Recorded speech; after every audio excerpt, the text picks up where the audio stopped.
Good morning, fine folks of the Rebellion. My name's Cliff from the Veterans for Scottish Independence group. As you can see, my co-host Russ is not on air at the moment. He'll be popping in and out as we go through the day. This is our live special to watch the election results as they come through. More on that in a few seconds. Right. Russ did actually take me through this. There we go. That's fine. Right, now, what are we doing? So we're expecting our first results to come in approximately 9 minutes' time. They are coming in from Airdrie at midday. Once those results in, we'll have a wee chat about them. Then I will be taking a wee break. So all you'll see up here is the saltire. And then we will be back.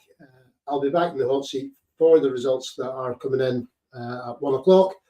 The last expected results should be in for the region list by about 7. I think we'll probably be off the air by then. But we'll see how we're getting on with this, and we'll try and take it out. We are obviously hoping for an SNP majority. We are obviously hoping that other independent parties supporting independence do equally as well. And we oust them. What we are not wanting to see is what I am seeing happening down in England at the moment, where Reform are plus 407 council seats. I don't know if they've won any outright councils yet. I haven't checked on that, but they are up by. Oh, sorry. Even as I'm talking, they're up to 409 now. We are not wanting to see that type of thing happening. With the two-system vote we have up here, I think we will probably see some Reform getting in. The Tory, let's face it, the Tory party have absolutely collapsed, and throughout the UK, more so in Scotland, and it just goes to show that just how vile and nasty the Tory party was, because they've all shifted their vote over to Reform. And as I've said, and Russ has said throughout our shows lately, why would you want to vote for someone that's going to mess about with your rights? Turkey's voting for Christmas. I've just had a ticket tape pop up that Reform have actually got 2 councils down in England. My heartfelt sympathy to those people that are going to be living under Reform going off what they've gone. But that is democracy. Yeah, that's democracy. If you don't get out and vote, you don't get a say in things. I've just read also that they're expecting the turnout to have been about 60% up here in Scotland. Which is a bit up from what I was told by one of the activists I was speaking to when I cast my votes yesterday. They were reckoning it was about 50%. So hopefully 60%. That's a turnout roughly to what happened in 2003. So fingers crossed on that one. So what time are we on? We're 7 minutes out probably from the first declaration. Now, if anybody has got any comments, suggestions, or any ideas, just fire them in, and we'll see what's going on. So we have got up and listening. We have got Woodbit and Young Hatch is up there. Good morning to you, fine folk. Hopefully my voice and everything is coming through clear enough. I am basically being the ex-squaddy I am. I am tanked up on caffeine and attitude today. The backdrop I've got, I tried having a green screen up there, folks. I know I'm disappearing every so often. I tried having a green screen on there, but I was sitting way too close to it, and there's a shadow in there. So I put up one of my pictures that I took. I think that one was taken at Dundee, one of the Dundee marches. So where are we? Where are we indeed? We are hopefully going to put the Reform fascists to bed up here in Scotland, and hopefully leave the Westminster administration with nowhere to go other than giving us that second referendum. There is all sorts of other ideas about how we can gain our independence. They've been going down that one for a few years now, and very little movement. There's been very little movement online, and it's sometimes, folks, it's difficult. It really is difficult to keep the drive going when there's no obvious light at the end of the tunnel. Hopefully, then, with the results that will be coming out today, then that light will get switched on at the end of the tunnel, and we will just motor through. If we do get an SNP majority, then quite rightly we can demand another referendum. Because that's what happened the last time we had an SNP majority. And unfortunately, Keir Starmer, he knows what's going to happen, because the Westminster authorities, they spent all their ammunition on the last referendum, 2014. And please, folks, if you're listening in and you're from the unionist side, please don't come out with this argument, the once in a generation thing. That was a statement to emphasise how important the vote was. Yeah? It was not, an act of parliament. It wasn't in the treaty. It wasn't signed up to by anybody. It was to emphasise the importance of getting out and voting. In fact, the only constitutional agreement that we should be listening to is what it said in the report, where it said that nothing contained in the report should stop Scotland going for seeking independence should they choose to do so in the future. So there's nothing preventing us having a second referendum other than the screwed up logic that we live under. The constitutional, what's it called, constitutional monarchy that we live under, where our unelected head of state has more power than the voters in Scotland. It's an absolute scandal that that's still the case. And if you're not sure about that, please read up on the Privy Council and what they actually do get up to. Yes, most of the time the king is quite happy to sign off things. It's already because it's already been discussed, and things he's not happy about, he doesn't bloody well sign off with. And I believe his son and heir also are into it. Right, so far we have got, Hashbury has announced that so far, where are we? English Council so far, Reform 2, Labour 10, Tories 6, Lib Dem 6, and Hunger 23. Right, here we go, from Dunk. Okay, why should we have to ask for a referendum in the first place? That's the nature of the business. That's what we live under, old chap. There's nothing we can do about that. We've tried going through the courts. We got slapped down in the courts. Westminster does not give up power. Right? Westminster does not like giving up power. And when they set up the Scottish Parliament, they made sure that what they kept out of our hands was the power to have our vote on a referendum. We could have a referendum. We are allowed to have a referendum. It wouldn't have any legal standpoint, unfortunately. What alternative could we do?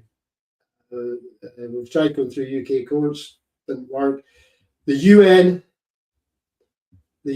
we are, unfortunately, as far as the United Nations are concerned, they recognise the UK as the unitary state. When they were doing their bit on colonies way back in the 50s, the 1950s, they realised that Scotland wasn't put up as a colony. We were part of a unitary state, that is the UK. Yeah, I get it, Chris, that the UK will say no to a referendum. How can they? How can they continue to deny things? We would need a monumental shift with our friends across the water in Europe to put pressure on the UK to give us this referendum. But we'll see what the outcome is. Once Farage gets in after the next general election, that's going to be way too late because he'll be he'll be messing about with our human rights, and I'll get back to that once we get the announcement from Airdrie.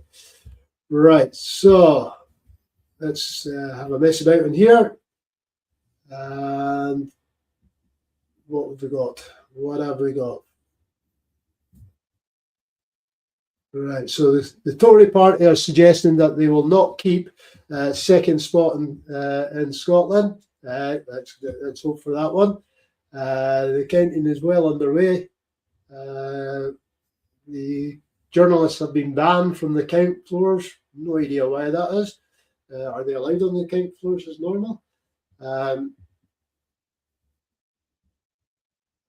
Starmer has said this morning he's staying, is he? Oh, well, that's good. They voted to prevent. We've been absolutely, as long as there is enough pro and they voted to prevent Labour reform and Lib Dems plus any remaining Tories getting together to vote in another FM. Absolutely. And I think that will happen. The actual breakdown of who gets what seats is the one that's in doubt. But I definitely think it will be pro-independent parties that lead the way in that. So where are we? So it's a tighter fight in the northeast, apparently. Right, where are we? Still nothing in from Airdrie as yet. Airdrie is. Right, where are we? See, this is what happens when you get working technology here. Right, there's 5 councils Lib Dems have got in England. Okay. I just don't get how anybody could support anybody in reform. I mean, I had somebody up on the page the other day going on about how much veterans for Scottish independence were a disgrace. I get these all the time. And I just had to point out to this character that every single person that landed on the beaches in D-Day, was anti-fascist. All right, because they, fought through the Bocage and on into Germany were anti-fascist. But that kind of logic is, as always, lost on them. Right, where are we? Come on, the feed. Where are you? Nothing as yet. Right, let's flick on to the other one I'm on. Right, and again, nothing coming through as yet. So, right. So another story I've been hearing from the on the chat nets, etc., is about security of the ballot box. There's never been any indication of voter fraud in the UK. I know lack of evidence is not saying any evidence is lacking, but there's never been any evidence to nail down about votes being rigged in the UK. And I certainly don't like going down that rabbit hole, because then we're casting in doubt the whole democratic process that we work under. And that's not a situation that I'd like to do. We have what we have, folks. Right. The reason that they were left overnight was to give people fresh heads in the morning to do the count, and that was announced months and months ago. I think I mentioned it, or we mentioned it on the show, I should say, way back in November. Of course, today is the anniversary of VE Day, where we did beat the fascists. So let's hope that's a good sign for us. Yeah.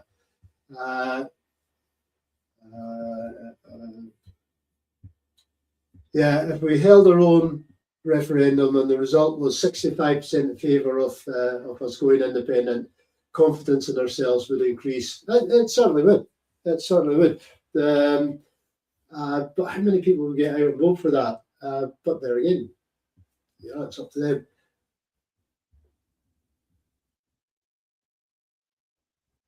I can't listen to Cliff anymore. He's seriously not keeping up with Scotland's legal and historic status. David, you want to expand on that one, buddy? Our legal status is what we are. I've done some quite serious reading in it, and I have spoken to legal experts on this one. If our legal status was anything else, do you think we would not already be having movement down that road. And it's the lack of movement along those lines that I find most intriguing. If you want to listen to me, don't listen to me. No one's holding a gun to your head, young man. Right. So where are we? Where are we? Nothing as yet coming in. But it shouldn't be far away, they reckon. Where are we? Where are we? Let's go to our live feed here.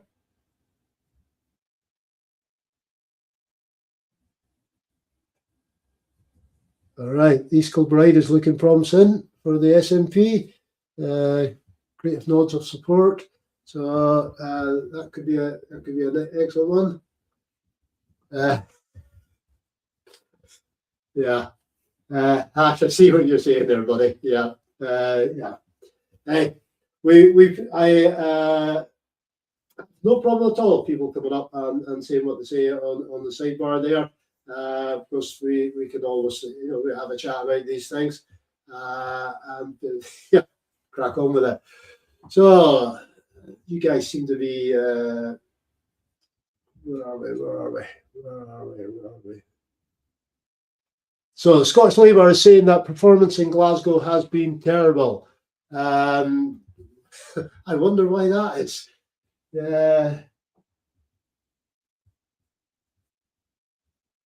Right. Would I agree that the SNP is draped in scandals the same as the rest?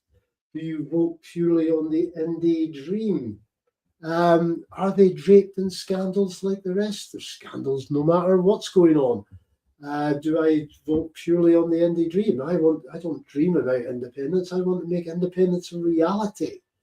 And as far as I'm concerned, and as I've advocated for that first vote, for the first past the vote, post vote, that the only party capable with the infrastructure to do that would be the SNP. That's why I was saying for people to vote.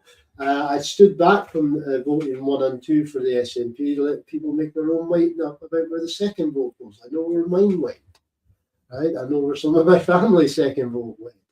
But are they draped in the same scandal as with everybody else? There has been scandals. Of course, there's been scandals. There's always been scandals in politics. But they are the only party at the moment with the capability of getting us across that line. Alba tried it and didn't gain much traction. Everybody else not moved at all in the ratings over the last 4 years. So it's all about gaining traction. Who else would you vote for then, Chris? You asked the question there about the scandals. Who else would you vote for? Pretty bad scandals, is it? Go on then, name them. So where are we? Kent is well on the way. Where are we going? Where are we going?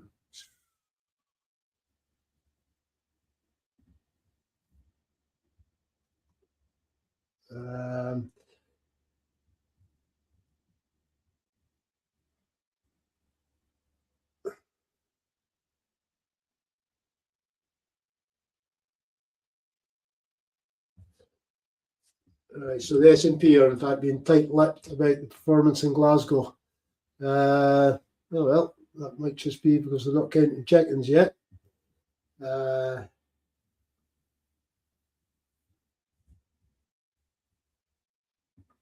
Let's see now. Right.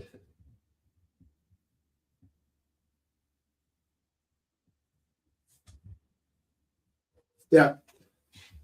The dream will never die. We do need movement. We do absolutely need movement. And I was having a chat about this yesterday within the family about this. It's difficult. It's difficult sitting in front of the camera, sitting in front of the mic, trying to put the way forward when there's no clear leadership angle coming in as yet. We need, I think, in Scotland, we most definitely need some sort of dynamic leadership yeah, to get us across that line. And I'm not seeing anybody as yet. Stephen Flynn, right, would probably get my vote as a new leader and a bit of a breath of fresh air. And of course, he's standing up in Aberdeen, up in his constituent there. Right, so the scandals we're getting is obviously the funding, and I cannot discuss that because that's an ongoing case. And then obviously the former First Minister has been mentioned. Again, she has been cleared by the police of things. Oh, grief. Oh, my grief. Okay, Chris. You are actually filling my bingo card here because you've mentioned the ferries, right? What about the ferries? Are you on about the construction of ferries, or are you on about the ferry timetables? Because if you're on about the ferry timetables and the cancellation of ferries, we live in the North Atlantic. Of course, ferries are going to get cancelled for weather conditions. If you're talking about it down for maintenance, you are talking, you're talking about things do break, right? But if you really want to talk about scandals, let's have a chat about the Royal Navy and why we have only got five frigates operational, not even operational. They reckon only about 2 to 3 of those will be operational at any one time. Let's talk about the Ajax armoured personnel carrier and that scandal. Let's talk about the HR2 scandal. Yeah, Chris, you need to switch off your IT equipment and go out and get some fresh bloody air. So where are we? We've still not got a result in, and we are 12 minutes past the hour here. What are we doing? So right. I've no idea. Oh, right. So journalists can usually mingle with candidates and chat to party officials. So I've no idea why they've been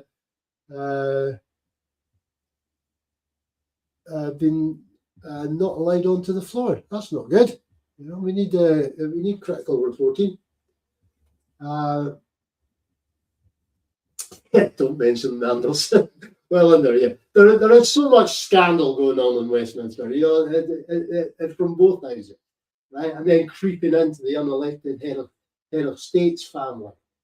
I've got 12 million reasons, and each of them have got a pound coin on them, right? Why I do not like the royal family anymore.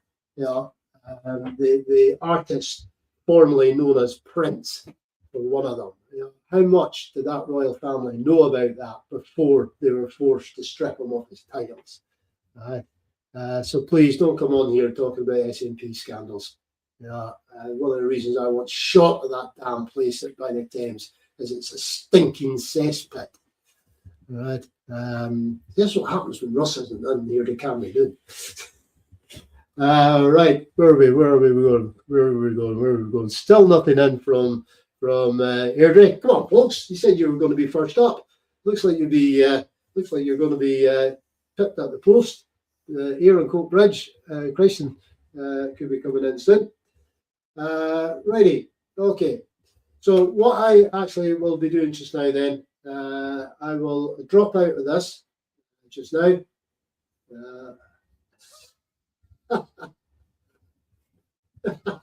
Yeah, sorry, I'm sniggering at with it. I hope you stick with us, buddy, because you're just setting them up and I'll knock them out. Yes, the what artist formerly known as? Correct answer. So I will drop out. I'll go grab some essence, some food, and then we'll be back into it, folks. So bear with me. I'll be back in probably about 15 minutes or so. So catch up with you then.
You right, buddy? I'm good, mate. How you doing? Yeah, I'm fine. Back in. Ordinary result. Where are we? Right, mate. Reform. Oh, jeepers. So Labour have got. Where are we? Is that the ordinary result in then? Is it? 1 second.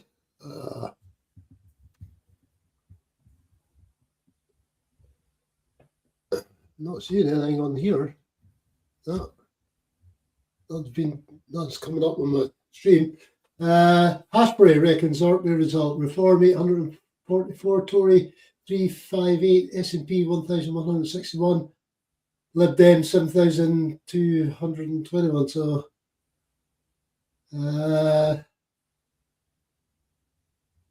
It looks like the Lib Dem took it. Yeah, Lib Dem have held Orkneys. Yeah. That's the way it goes up there. That wasn't even close. No, not even that. The Orkney, Caithness have always been Lib Dem. So that's the way it goes. Right, what are we going? Yes, I've already had somebody criticising me. I've seen that, mate. I've added that little graphic to the bottom you can add if you want to take a break. All right, cool. Yeah, I seen that. Yeah. No, I was popping out for half an hour and I did the normal squatty thing, and wolf it down in 2 minutes and back to it. Right. So where are we? So Lib Dems have got the Orkneys. Yeah, I think that was to be expected. I mean, you see that it was majority of like 6,000 or something. So that was going to be really hard to shift. Yeah. And if you live in Orkney, I'm going to assume it's because Lib Dems are really good kind of local MSPs. I don't know. What are you thinking? Yeah, it would be. It's obviously a very rural area, island lifestyle, and they would be. They'll be well known within their community, and they will do things for their community. Same as So yeah, it will be that. So it's been a Lib Dem stronghold for decades, mate. Forever. It was liberal before that. Before it was Lib Dems, absolutely. Always has been. And I think that's a frustrating thing for me because the Lib Dems, by their very nature, should be pro self-determination. Yes. Yeah. It kind of just baffles me that. But I don't think they've ever really recovered nationally from that Labour Lib Dem coalition. Yeah. In Scotland from 1999 and the Tory Lib Dem coalition. Oh, that was back in the day, mate. Do you remember that? Yeah. That's who put Dave Boy in to begin with. Yeah. In fact, during the referendum, that was the Tory Liberal government with Clegg as 2IC. Yeah. And I remember because what their price of selling their soul was a referendum on alternative voting, wasn't it? They wanted PR. Yeah. And they got it, but it was so watered down that it was rejected soundly. So effectively, they sold their souls for bugger all, for a seat at the table. That's it. Yeah. And that's what we've got to watch up here, and that's why we've got to. Why is this thing? Oh, here we go. It's refreshed. Yes. Anyway, sorry, before you go, mate. Anyway, I was just popping in to see how things were. I'm going to dive back out now because it's not officially my lunch break for another 20 minutes. But I will dive back in when I get the chance, mate. Nice to see everyone. I'll see you in a little bit. Yeah. Okay, Russ. Catch up with you later. Okay, so first one's in then. Lib Dems hold Orkney. Right. Let's see what else is going on the planet. Trump is reckoning that the ceasefire is still holding between him and Iran, even though they seem to be shooting at each other. Right.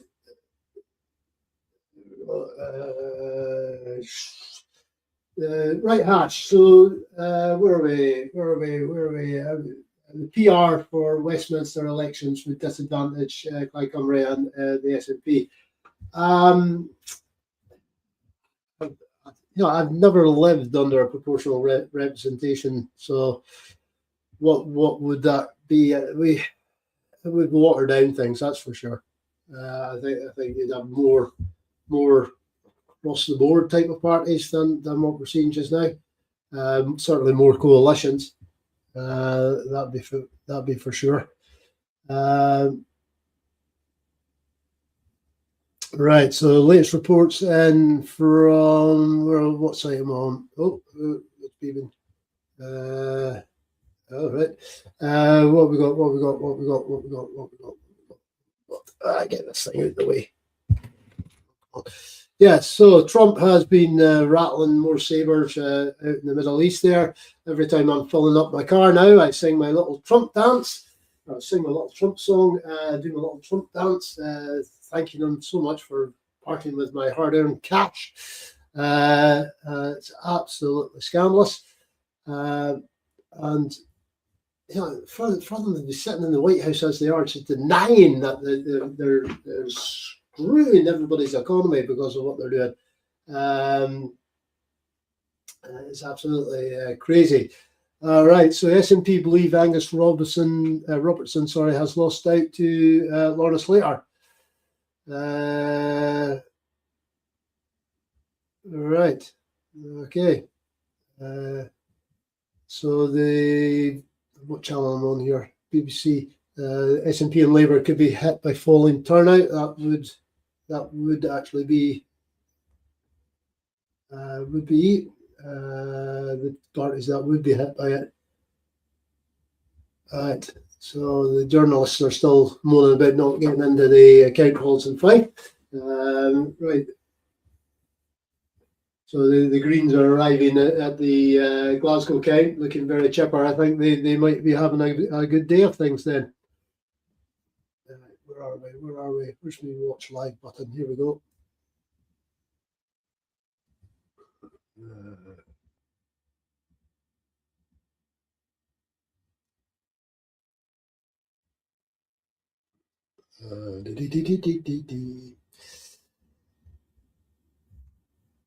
All right.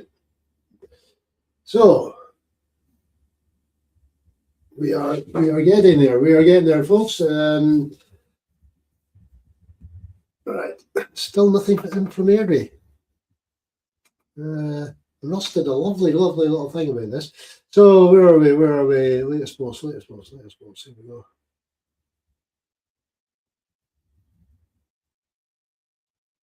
Yeah.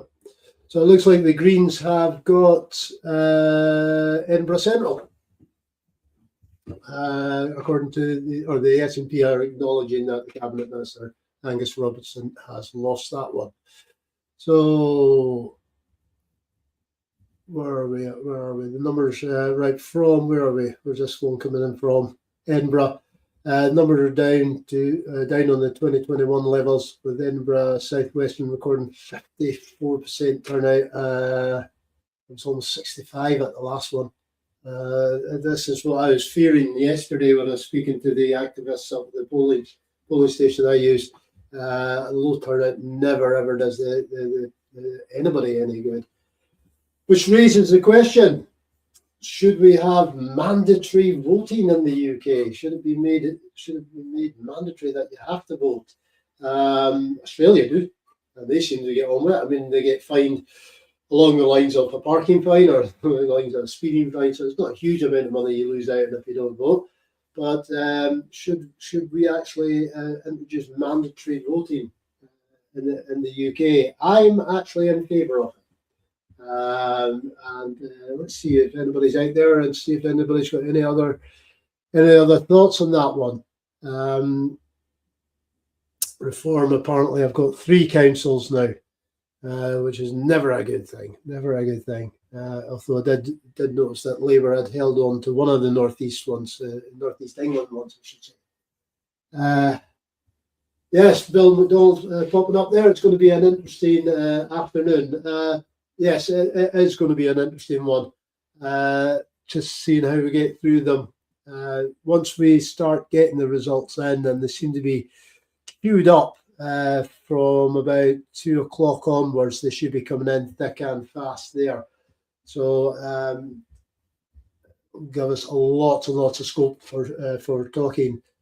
The only declared one as yet in Scotland is the Orkneys. It says flick on to England, see what's happening down there then, or into Wales, in fact.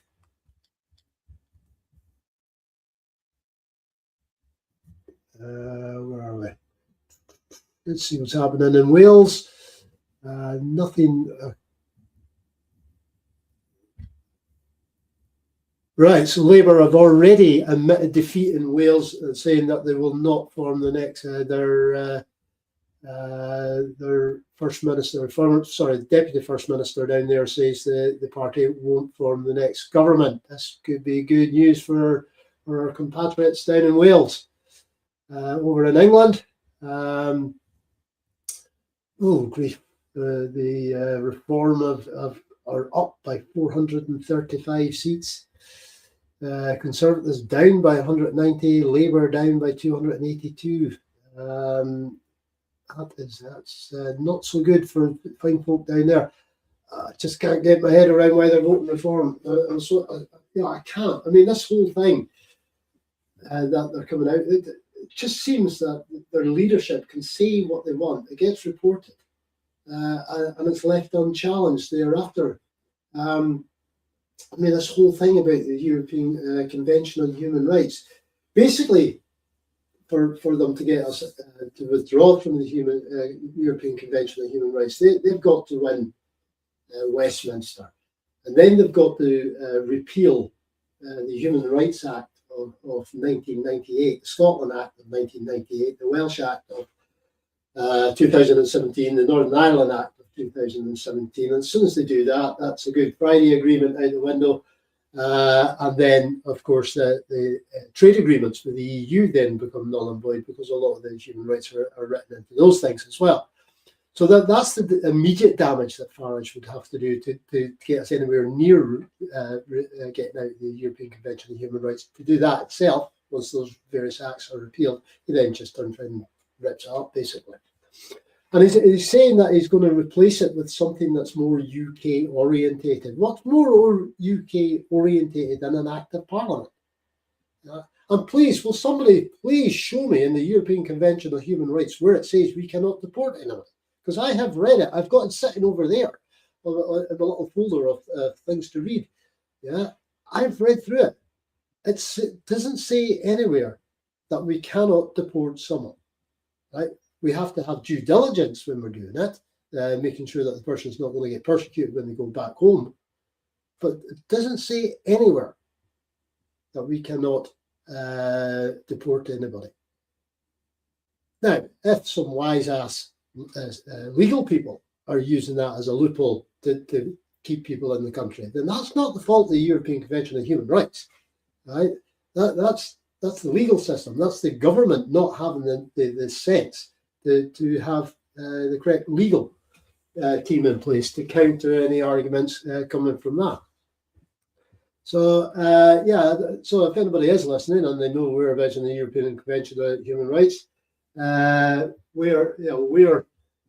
please zero me in on it so I can have a read of it. So that's the European Convention on Human Rights he's going to dismantle. What else is on the card for this? Well, they are going to scrap the minimum wage. Hey, get that one there. They are going to reduce the corporate income tax, I believe. So big businesses are not going to have to pay their employers so much, and they're not going to have to pay tax so much. You know, this is more and more like what the Nazis did as every day passes. And of course, they're going to be setting up any constituency basically didn't vote in a Reform MP come the next general election will have is liable to have a concentration camp to concentrate people in. Sorry, I'm going to call it concentration camps. That's what they will be. And the cost of running those things, right? Providing, of course, that they're going to be fed and watered and not just huckled into barbed wire and left to rot and to die. So the cost of heating them, providing accommodation, food for them. Is that going to be any cheaper than what's on the operation just now? Probably not. But hey, the turkeys down south apparently are voting for Christmas. So yeah, they're going to be doing all those nasty things. So what we got? Here we go. We've got one person. It's all got one in favour. Young Bill is reckoning that it's a good idea, and it will give compulsory voting. Sorry, is a good idea, and it will give, through maximum participation, a far more accurate picture of the population's indicative mood. And yeah, absolutely. Yep, and that's one of the reasons why I'm in favour of it. How many people stayed in bed yesterday or stayed in the house yesterday, just switching off? And I know politics is not the number one sport in the UK. And I know people are thoroughly hacked off with politicians because of scandals, because of what they see as them being very aloof, very detached from reality. But if you want to change that, then you have to vote. It's the only system we have of changing it. You know, shorter revolution, and we're not into revolutions in the UK. We've got that, you've got the English Channel sitting there that stopped all the revolutionary furrow that used to go on from ever reaching us. So yeah, the only way we've got of doing this, folks, is by voting. So why didn't people go and vote? Why couldn't they be bothered getting out to vote? If you're annoyed with the system, well, at least go and spoil your ballot or write on it. You're disgusted with it, and it gets recorded as a spoiled ballot. But not vote. Lots and lots of people have died defending your right to vote. Lots and lots of people, spent many hours in jail because they wanted certain parts of the community to vote. And of course, I'm referring to how long it took for the girls to get a vote, for grief's sake. The majority of blokes didn't get a vote until about 1918, because the government realised that 1 million plus heavily armed troops, battle-hardened troops, were about to return to the UK. And in the general election at that time, if you didn't have a settled place to live in, I think it was for a year prior to the election, then you couldn't cast a vote. So they quickly had to amend the voting regulations then. But the girls, it took forever for them to get the vote. So why squander it, guys? Why squander it, girls? So the Greens have got Hackney, the mayoral in Hackney. Let's get this one. Where are we?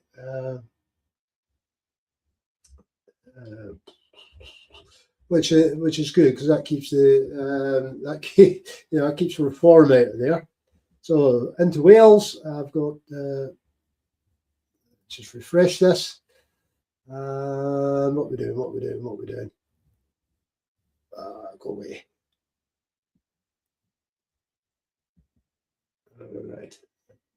There's nothing like having an expert working the IT kit, and I am nothing like an expert. So let's just go on to there. And there. Right. So yeah, we're still showing the one result so far from Scotland. Come on, guys, let's get the count going. Let's get this thing rocking and rolling.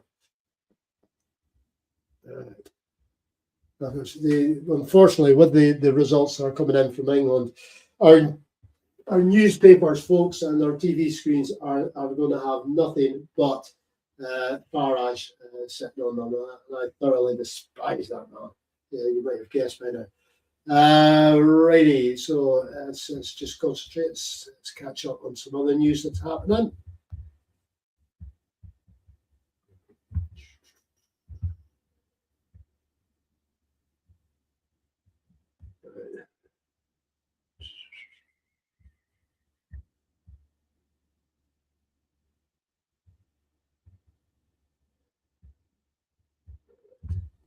Nothing else happening other than Trump and Iran. Okay, Right. So what I'm going to do, folks, I'm going to dip out for a few minutes, just get some stuff organised, and I will be back shortly. Okay. Stay safe. Play good, and I will be back.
Right, folks. So the SNP have held one of the Dundee seats. It's Dundee City West has been held by the SNP with 12,722 votes. Well in the SNP. Good lads. Buddy, just been looking at the stats for that. SNP vote went down though by 13% from the last election. Right. So what was the turnout? I don't know. I think it was. I think it was about comparable. So I think around about that 60% mark. I don't have to look closer. Right. But it doesn't matter, mate. It's the end result that matters, isn't it? Absolutely. Yeah. Whether it's 1% or whatever. Yeah. One vote. But if Reform maintain that 13% across the list vote, then they're going to pick up list seats. Yes. Yeah. And I think that was always going to happen, buddy. That was always going to happen. Right. I've shut that out. Nope. So comments. Here we go. Comments. All right. Ash has popped out for some lunch. You go for it, Ash. But please come back. Yeah, mate. Get some rations, mate. You deserve it. Dundee. Where are we? Dundee. Dundee West. That was. Yeah, Dundee West. Yeah. Right, so that's the one that's been. That's what Ash should put away. I think, as you say, come about 2 o'clock, they'll start coming in thick and fast. Yeah. So it'll be an interesting one. See the comment from Alan. You're doing great. At least you're biased for Scotland. Of course, I'm biased for Scotland. Yeah. Yeah. I may have escaped your attention, but that's where we live. Yeah. I have never hidden my biasm for Scotland. Yeah, I want us to be an independent country within the family of nations. Which country should you be biased for then if you come from Scotland? Random. Anyway, right. Where are we? So there.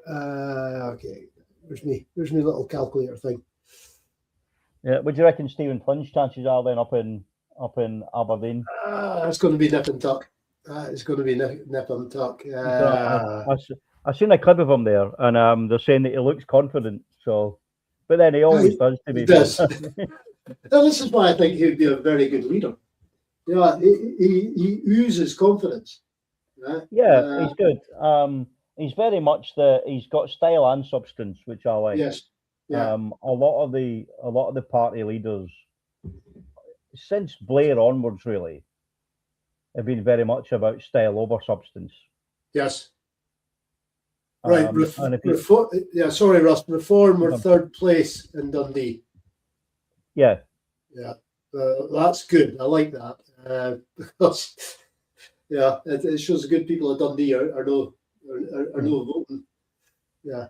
Yeah. Sorry, Russ. Sorry for cutting across you there, buddy. I can't remember. Yeah. So every political leader since Blair onwards has been a clone of Blair. Yes. Clegg was. Cameron was. Yeah. It was only really when kind of Johnson took over that flipped the script, and there was the scruffy ne'er-do-well. And but he tried to be a Churchill. Oh, he was, mate. If he's talking about the nodding dog from the adverts, yeah, but if you're talking about Winston, then no. Maybe I'm showing my age now. Do they still show the nodding dog on the Churchill adverts? I have no idea. I seldom, if ever, watch live TV. Right. But I think it's infuriating as given our background to see people vote for these hard right parties. Yeah. I can kind of see, centre right, centre left. I can see why people would vote for them, but moving to the fringes and talking about the kind of hatred and bile and bigotry that goes with Reform, who, let's face it, are just reiterations of UKIP, Brexit Party, all that sort of stuff, and they're all ex-Tory MPs. Yeah, how does that change? Yeah. Had somebody pop up on one of the pages? It must have been on our page on Facebook. popping up saying that they weren't all ex-Tories. Really? You want to run that one more time? And you know what? I'm going to be, and maybe I'm kind of talking out my behind here, but maybe having, a dozen Reform MPs trying to go up against a strong SNP does wonders for the campaign. Yeah. Well, they will be broadcasted. Yeah. Parliament TV. They will be broadcasted into our homes. Yeah, and they will be showing up. Yeah, and I think if Stephen Flynn does ultimately get elected and become the leader, I think that's worth watching, because I think he's very good at challenging that rhetoric. Yeah, he is. From what I've seen down in Westminster, yeah, I do like him. Yeah, so it'll be interesting to see how that goes. But yeah, it's a fun day, and I'm glad. Do you know what? I've heard people say it's a bit crap that they're doing the count the day after. I'm glad, mate, because in the past I've sat up to 3-4 in the morning. Yeah. Just bricking myself for the next result to come out. Yeah. In fact, I was when we got that majority one. I was in the works van heading towards Coldstream when the majority got declared. I damn near crashed, I think. I was doing my happy dance, and then I remembered, shit, I'm driving. Yeah. So I quite like the fact they're doing the vote the next day. Alex, I heard that apparently the Labour deputy leader in Wales has admitted that they won't form the next Welsh government. Yeah, that was announced a couple of minutes ago, buddy, and put out. Which is good, which is absolutely good, because I don't think Reform will get that much there. I think that's going quite compromise way.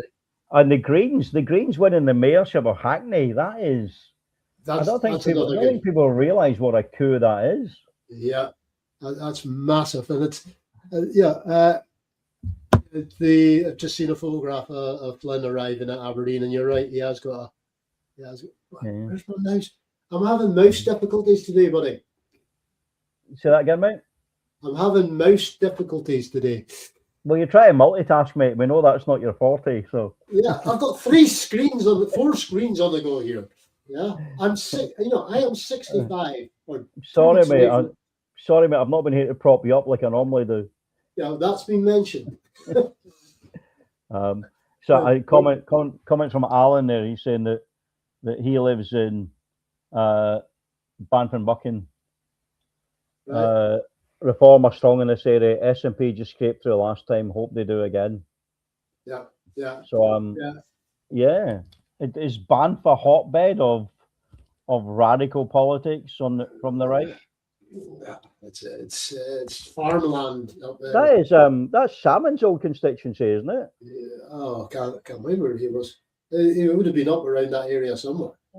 There you go. I'll just check on that one. I'm sure. I do remember. I'm sure I do. I remember Salmon mangling how to pronounce. That's ironic, isn't it? How to pronounce Banff. He was always like Banff. Yeah.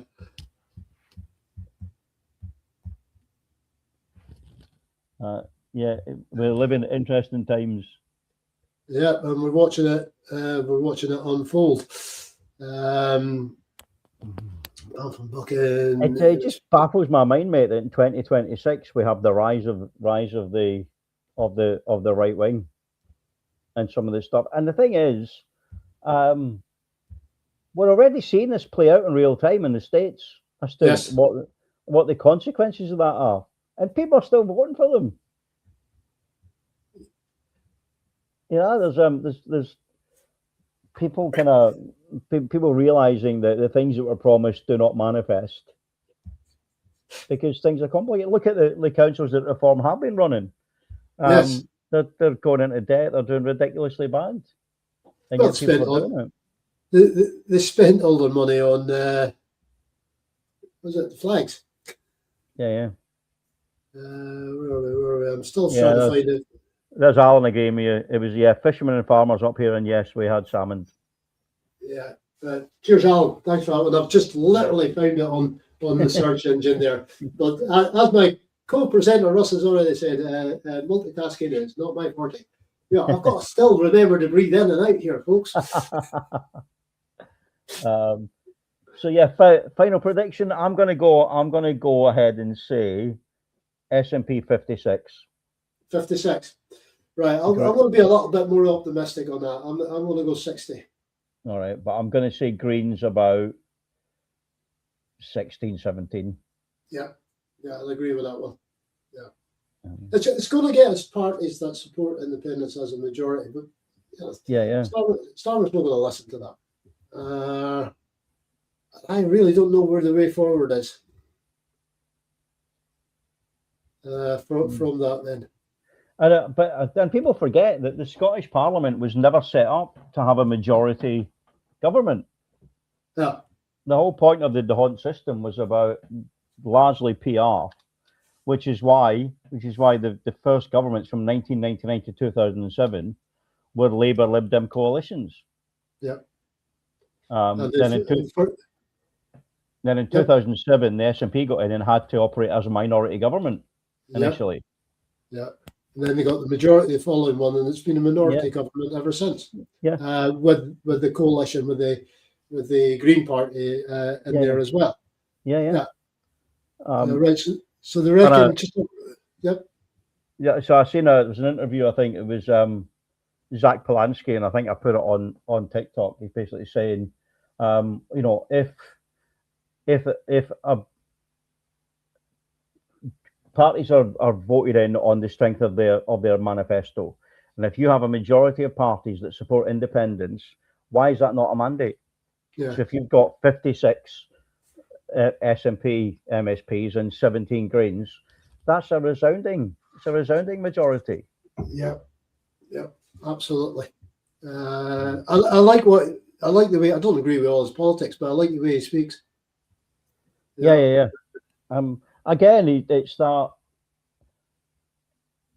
just been media savvy in this day and age, isn't it? Yeah. I thought Patrick Harvey wasn't too bad up here for the Greens, but he kind of stuck in a rut. Yeah. I'm going to admit I don't like Ross Greer. Yeah. Not personally. Do you know what I mean? I'm not going to hunt him down, but I don't think he's very good. I think he's very good at the media. Yeah. And there's a few in the SNP as well that are just terrible on camera, which is probably why they keep them away from them.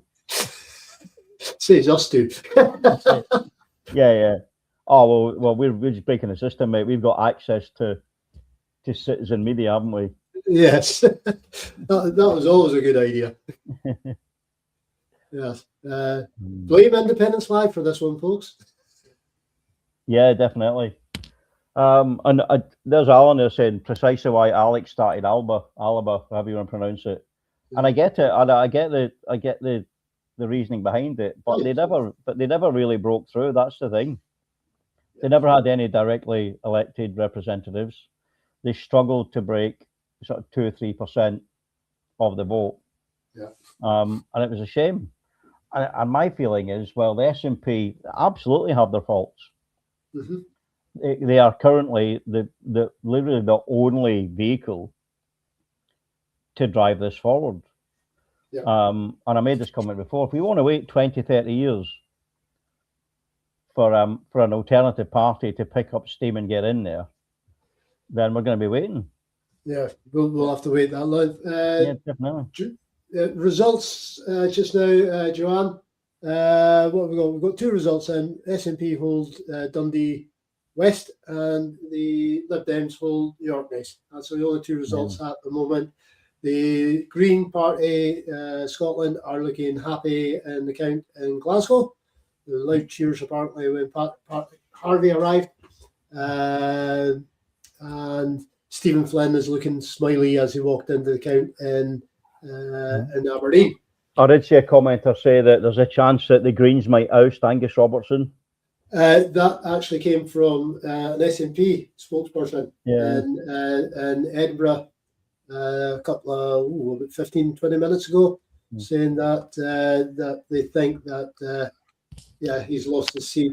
Now, he might well then get in constituency then. Which was the importance of both votes SNP. But on the plus side, I'm also hearing that Jackson Carlaw's looking a bit shaky. Right, hands up, anybody that'll be disappointed not to see him on the Parliament TV. Yeah. Right, so turnout in Edinburgh, North East and Leith at 57%. This ties in what we were both told yesterday about the turnout. It's shocking, folks, absolutely shocking. So the co-leader appearance in Clydebank of the Greens, sorry. Right, counting on the way. Right, is Jackie Bailey looking a bit shaky? I think they said that yesterday. I read that in the press yesterday. They actually did say that, yes. Yeah. But again, she'll be on the list vote as well. Maybe. Who was it? Do you remember it was a while back? I think it might have been when the SNP got the majority. Is that the was it either Labour or the Tories had forgotten to put or hadn't put their top performers on the list because they just assumed they were going to get in. Oh right. Oh, that's not good. Sure, that might have been. There was so many people lost their seats and didn't get back in because they thought, well, that's fine. We're not going to put such and such on the list because they've got like a 20,000 majority, and then they didn't get elected. Good skills. Hash is back. Hope you enjoyed your lunch, Hash. Yeah, suitably sated. It's going to be a long day, my friend. Yeah, it will be a long day, and I'm like I said at the start, I'm tanked up on caffeine and attitude today. Be interesting if the Greens do take a seat in Edinburgh West. That'll be their first constituency seat ever in Scotland.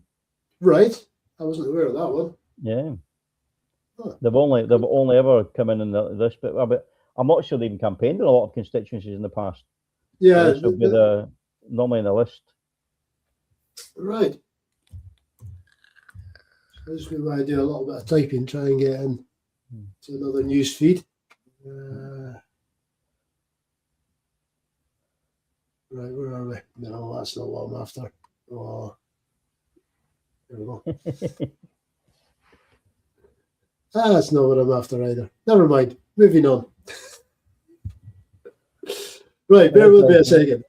It'd be interesting because there's a few, certainly in the central Scotland region, where you've got Lark Hall, Motherland, Wishaw, Coatbridge, places like that were traditional Labour heartlands, kind of flipped to SNP post kind of 2011.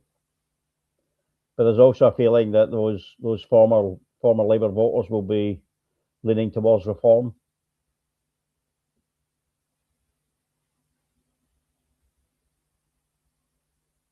So it'll be interesting. Have I lost you, Cliff? What are you engrossed in?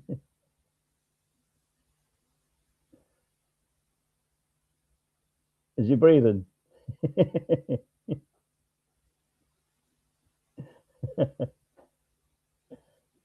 You've got on mute, mate, as well.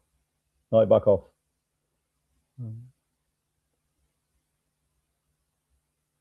Oh, Hash saying that John and Elizabeth Swinney have just arrived at the count. Yeah, definitely. Be interesting to see. I'm hoping Swinney. You'd hope that the SNP leader gets re-elected, wouldn't you? That would be mad if he didn't. Have you broken it, Cliff?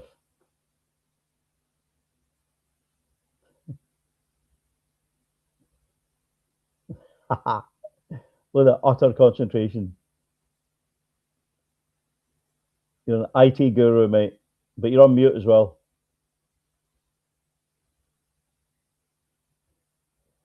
That's the perils of live streaming, folks.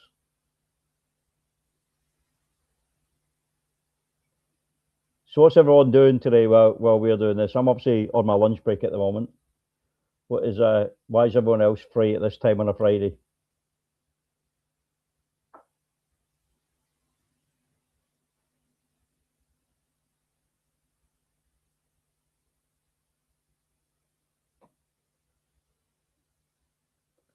I'm going to have to jump off shortly, Cliff. Can you hear me, buddy? Oh, there he goes, out and in.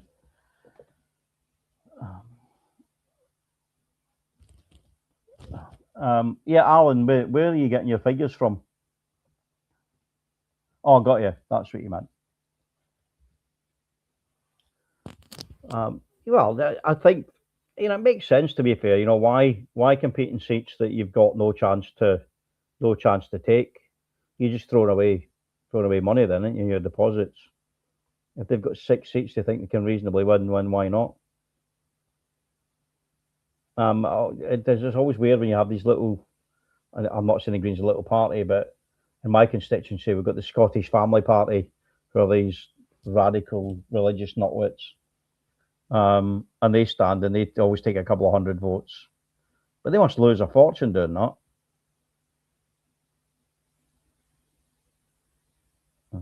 So yeah, is there anything happening on the count? Let's have a quick gander.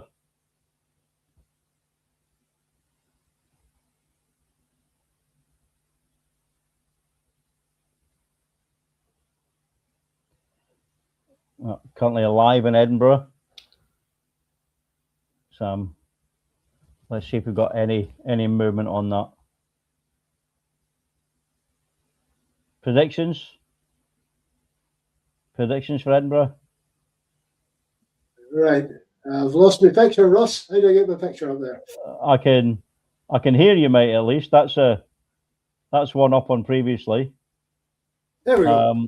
I imagine you've turned something off. I've just seen a blank screen for you, mate. Yeah, you should be seeing me now, buddy. I'm not seeing you, buddy. I've got a blank screen. Oh, yeah. Can anybody else see Cliff? There he is. He's back. Yeah.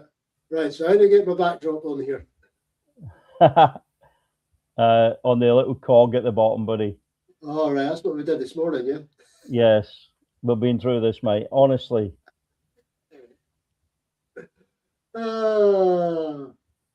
It's like being back in the military, having to show corporals how to do the job. Yep, absolutely. That they've been doing for years. Yep. Okay. Yep. Orkney and Dundee West so far. Right. Lib Dems for Orkney. I didn't miss out on anything then. No, I think they're live in Edinburgh at the moment on the screen, so we need to see. I'm going to have to jump off again, buddy, and get back to work. I will I'll try and pop in and out as the day goes on. If you have any major dramas, then please give me a shout, and I'll see what I can do. Okay. All right. Take care, folks. I'll see you soon. Right. Sorry about that, folks. But it is me and IT. Right. So I've lost my feet. So let's get back onto this. How are we doing?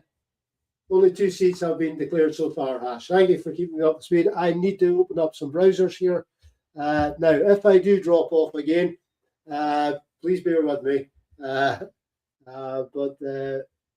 when we're doing this, I can do an awful lot of studying, but doing the actual IT stuff is obviously not my forte. So where were we? Yeah. So it's looking so the Green Party may have been making some inroads into it, which is it's what we need to be doing if we want a healthy democracy. So let's go there over to.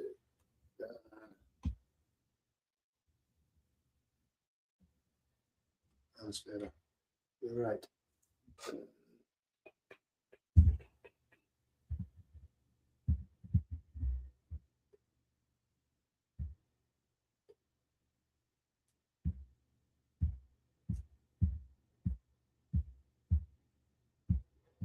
Right, bear with me, folks.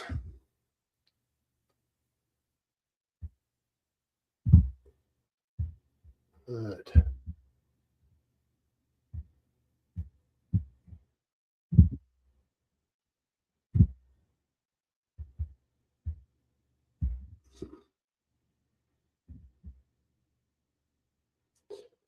Right, so here we are. I'm back on my feet again. So we have got no change there, and we are it's looking quite healthy, I think, for the Greens so far. So what's your thoughts, folks, about the Green Party? Yeah, and their drive for what they're trying to do. I know, again, this is one of the things Farage has come out with, that there's no such thing as the eco climate as such is not on any peril through global warming, which is, he's defying science. He's turning his back on scientific evidence. He's saying that it's just the same as what was going on during the Roman Empire type of thing. Well, the ice caps over Greenland and the ice cap down in the Antarctic would say otherwise. And they're the ones we've got to watch. As they melt, that's the ones that will lift the sea level. The ice up around the Arctic, well, that's floating in the water anyway. But what will happen as the green, especially for us up here, the Greenland, if that ice cap melts, that will dump so much fresh water into the sea. It will affect the conveyor belt that runs up from the Gulf of Mexico all the way up. Gulf Stream keeps us lovely and cool, warm, I should say. It will affect how that works, and we will start getting harsher winters for sure. Probably a harsher climate altogether, because remember, we do live in an archipelago. Out in the North Atlantic. Now I'm just trying to get a decent feed onto here, and still can't see anything. Come on. Righty.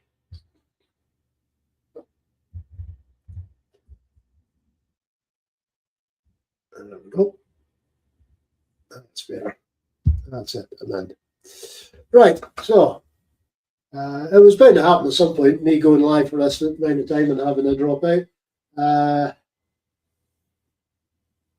Right. Hash, you don't understand why Fergus Ewan stood in the constituency instead of the regional list. That has been commented on. I was on a chat night yesterday, and the consensus probably was that he has managed to split the vote. Ego, would that be too strong a word to use there? Aberdeen Central SNP just come up. This is good.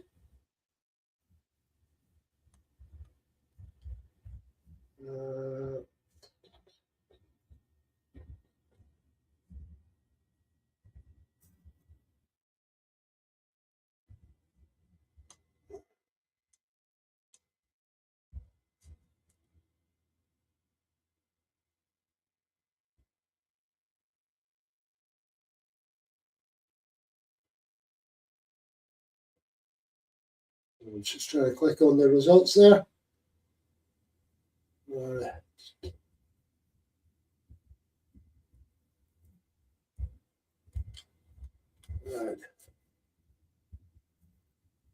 So that's 2 down. It's 2 in the bag for the SNP. We've only got to get another 63 to get that overall majority.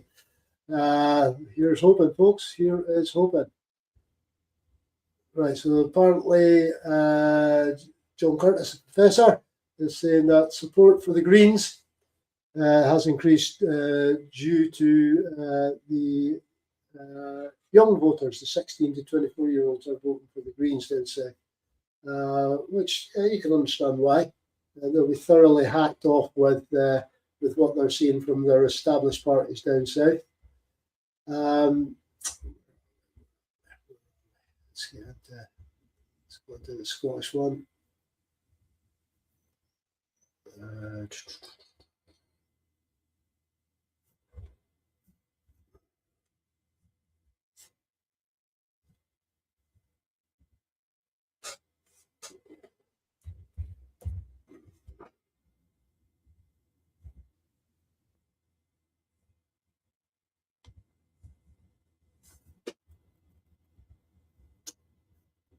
Right. Let's just drop that.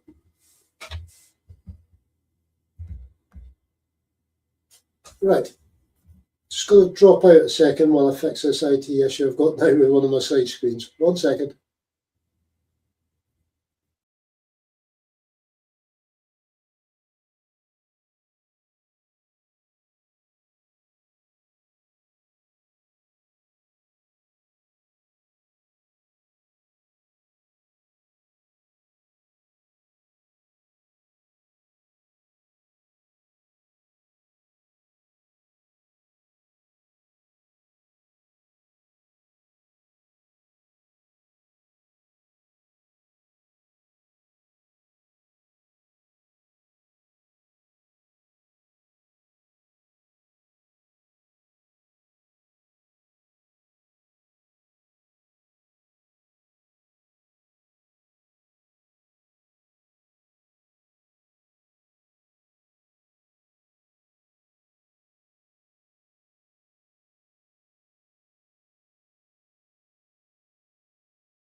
Yeah, great result in Shetland there. Absolutely outstanding. So that's good.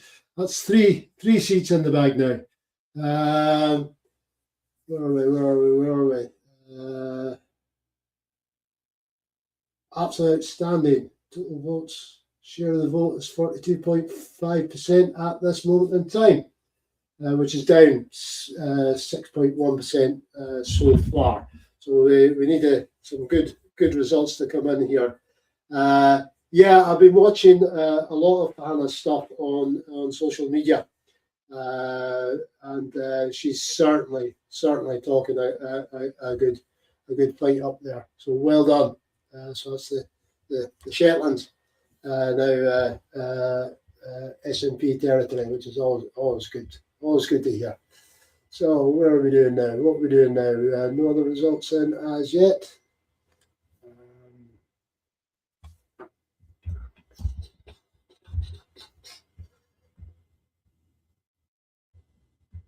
So that was taken from the Lib Dems, Shetland. That's a good call. That is an incredibly good call, considering that we were just chatting about how very much local the islands are. So for Hannah to take that off the Lib Dems, that is an outstanding result. And are we looking at a future rural affairs minister in the making there? Quite possibly. But hey, what do I know? So what are we doing? We are trying to get onto a decent feed here so we can get them coming in. Where are I?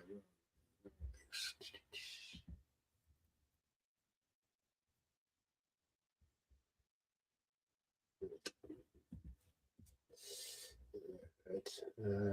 There. What we're doing?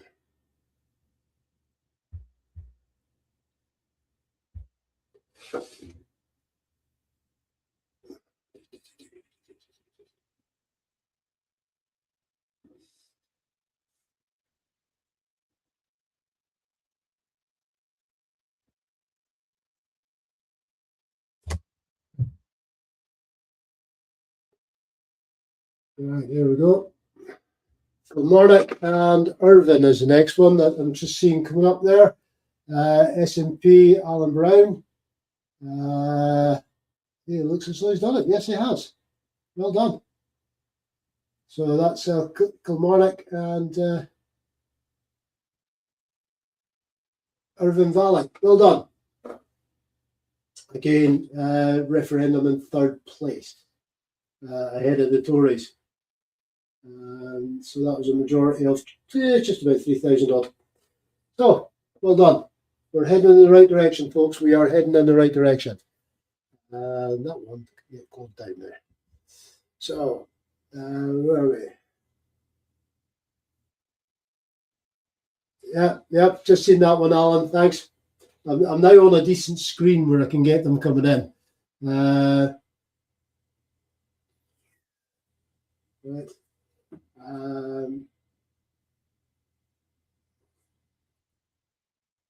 So again, 41% for Kilmarnock and Irvine Valley. That was 41% of the vote that they took there. It's down by 13%. Reform are up by 19%. Obviously, the first time they're standing. So it's Tories down by 11%. Labour up by 2%. So that's 13%. 6% taken, at least 6% taken away from the S&P there. Oh, that's terrible. But but we hold it, which is good. There has been another one come in. That's 4 we've held. Now losing count, quite possibly. Where are we?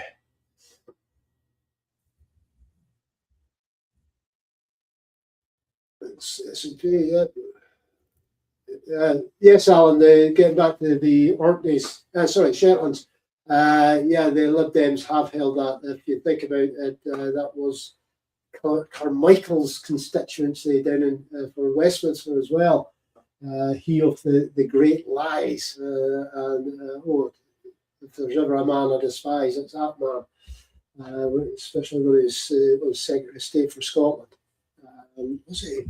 He totally concocted a story about Nicola Sturgeon was up there.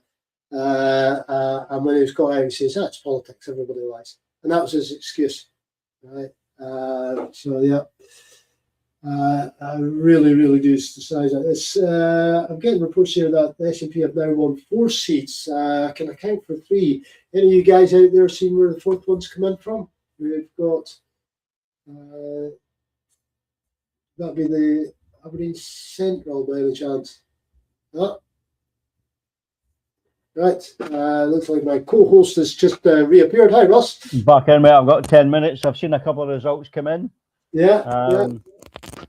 Taking Shetland, mate, from the Lib Dems. That's a major coup. I've been listening. Yeah.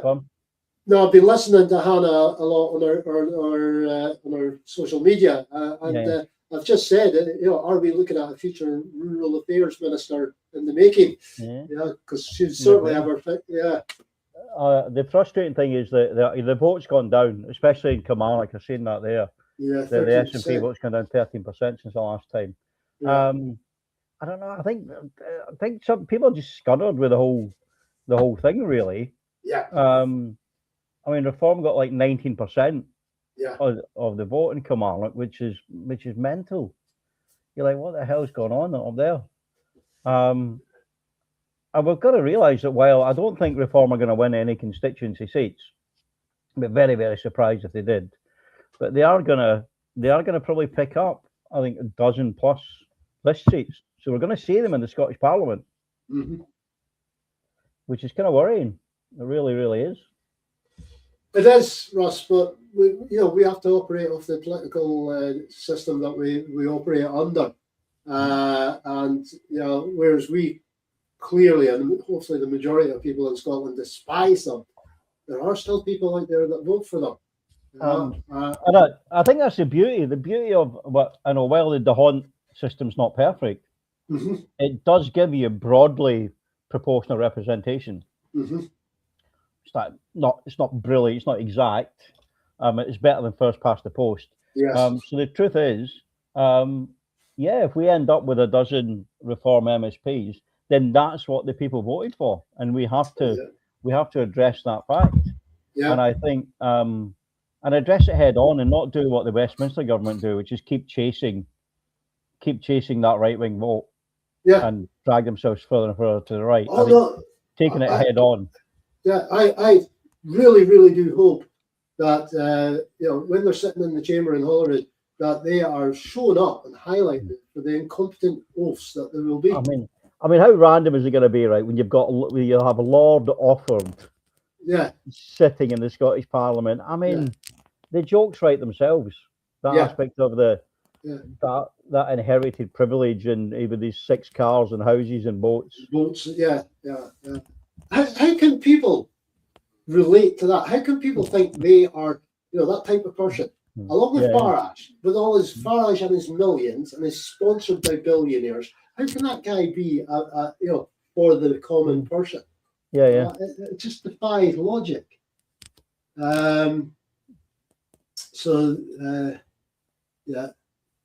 S&P again. They're just going through. So that's Alan Brown. That's Hill Kilmarnock. Low turnout. Yeah, we know it's a low turnout. Yeah, and it's so far. There's not many results now to make predictions, but the fact is that on early showings, the SNP have picked up a seat that they didn't have previously. So that's a good sign. And if that continues, there's a good chance that they may take that Fergus Ewing might be out, because he's been independent for a while, and be replaced by SNP. Yeah. So maybe that's 2 additional seats. So maybe my 56 prediction was too low. Livingston, they're looking smiley in the SNP camp, so that's always good. Stirling, not so smiley.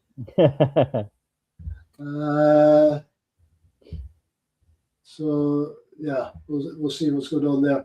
Yeah, it's what did I say, 60? Yeah, right.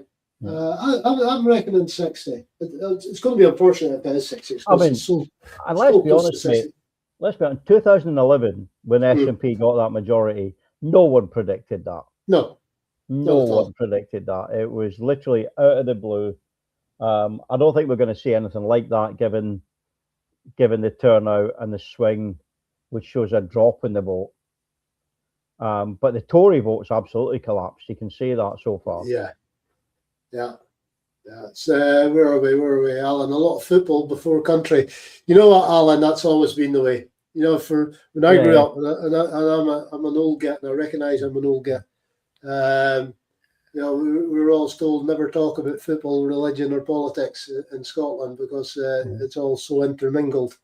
Oh yeah. I mean, I'm of the age where my grandparents were staunch Tory voters. Mm-hmm. Because the Tories actually in the 1920s, 1930s were actually quite strong on local politics. Yeah. And it was only really post World War II that Labour really took off. Yeah. So, but interesting. But I don't think we get anyone left that remembers being a staunch Tory voter. No, I think they're well, outside some rural communities. I think they're all gone. It'll be interesting to see what happens down in the borders this time round. It happens, mate. I mean, I live in the shadow of what was the old Ravenscraig, which was a staunch Labour seat for years. Yeah. They used to make the joke that you didn't have to count the Labour vote here; you just weighed it. Yeah. And then post 2011, that just changed. And people switched away because we've still got a Labour council, but people are waking up a little bit, I think, and maybe that's why Reform are doing so well, because people are sick of the status quo. Yes, because it's a cheap fuck all, and maybe they need a few years of turbulence to wake them up, like the Trump supporters are finding out now. I don't know if you've paid any attention to some of the feeds coming in about the MAGA supporters, and how they're trying to rationalise what's going on. And you're sitting there thinking, "Wow, but you see, Farage going down the same route with that whole we never promised to cut council tax. Yeah, where he actually did. Yeah, but it's on all your leaflets. Yeah. No, we didn't, and that's Trumpian, isn't it? That's like deny the facts in front of your face. Yeah. All right, we got the midterms. Right, so that's. But they are. But what's happening now is they're trying to rig it, aren't they? They're trying to proper gerrymander all the voting states, so that people are excluded, and it's kind of happening. And the Supreme Court, the highest court in the land, is actually backing them because that's predominantly MAGA appointed judges as well. Yes, yeah. So you're seeing this is how democracy crumbles. And thankfully we don't have that kind of government in our country. There's, the Prime Minister doesn't have that kind of supreme executive power to unilaterally decide things. Yeah, I think we get that right. Yes, we do. Oh, we definitely do. Yeah, there's a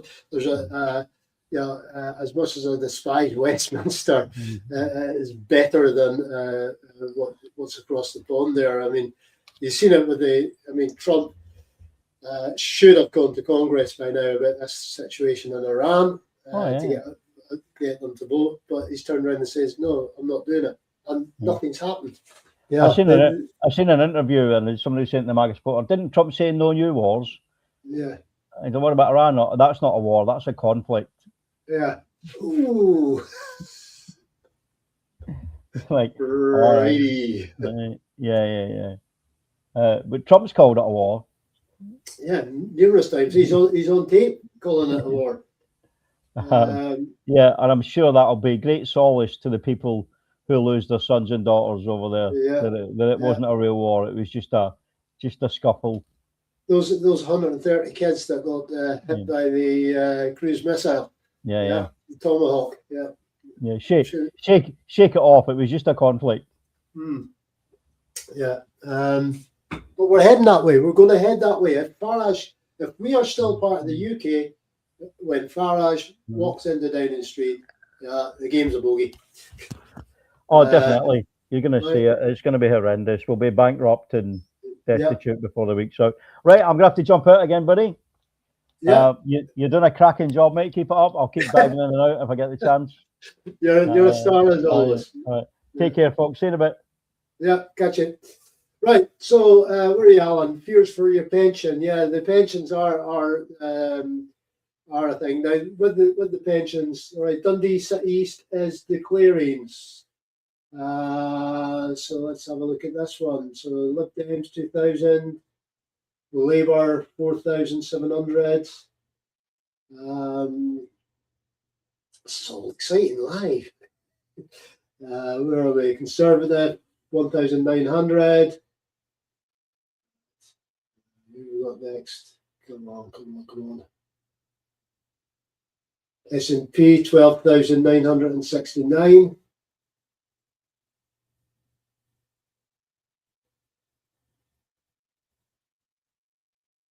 TUSC 361.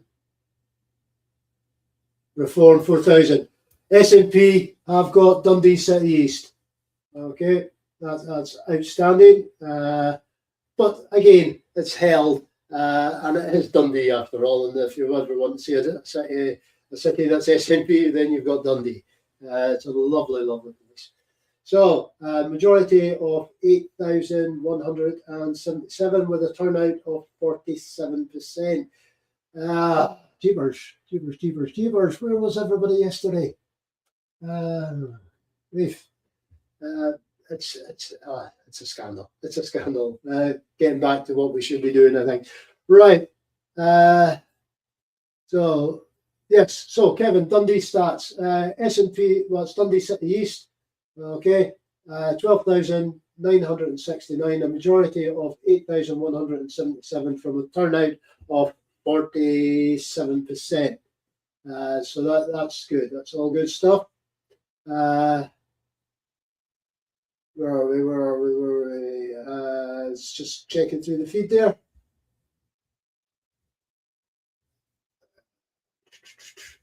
Yes, so we're all next elections, of course, we're looking for is the American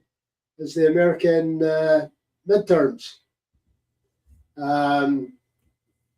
Hopefully to start gagging Donald Trump, or at least hamstringing. What was it they call him? A lame duck president. So hopefully that will happen. So we're good. We're good in Dundee.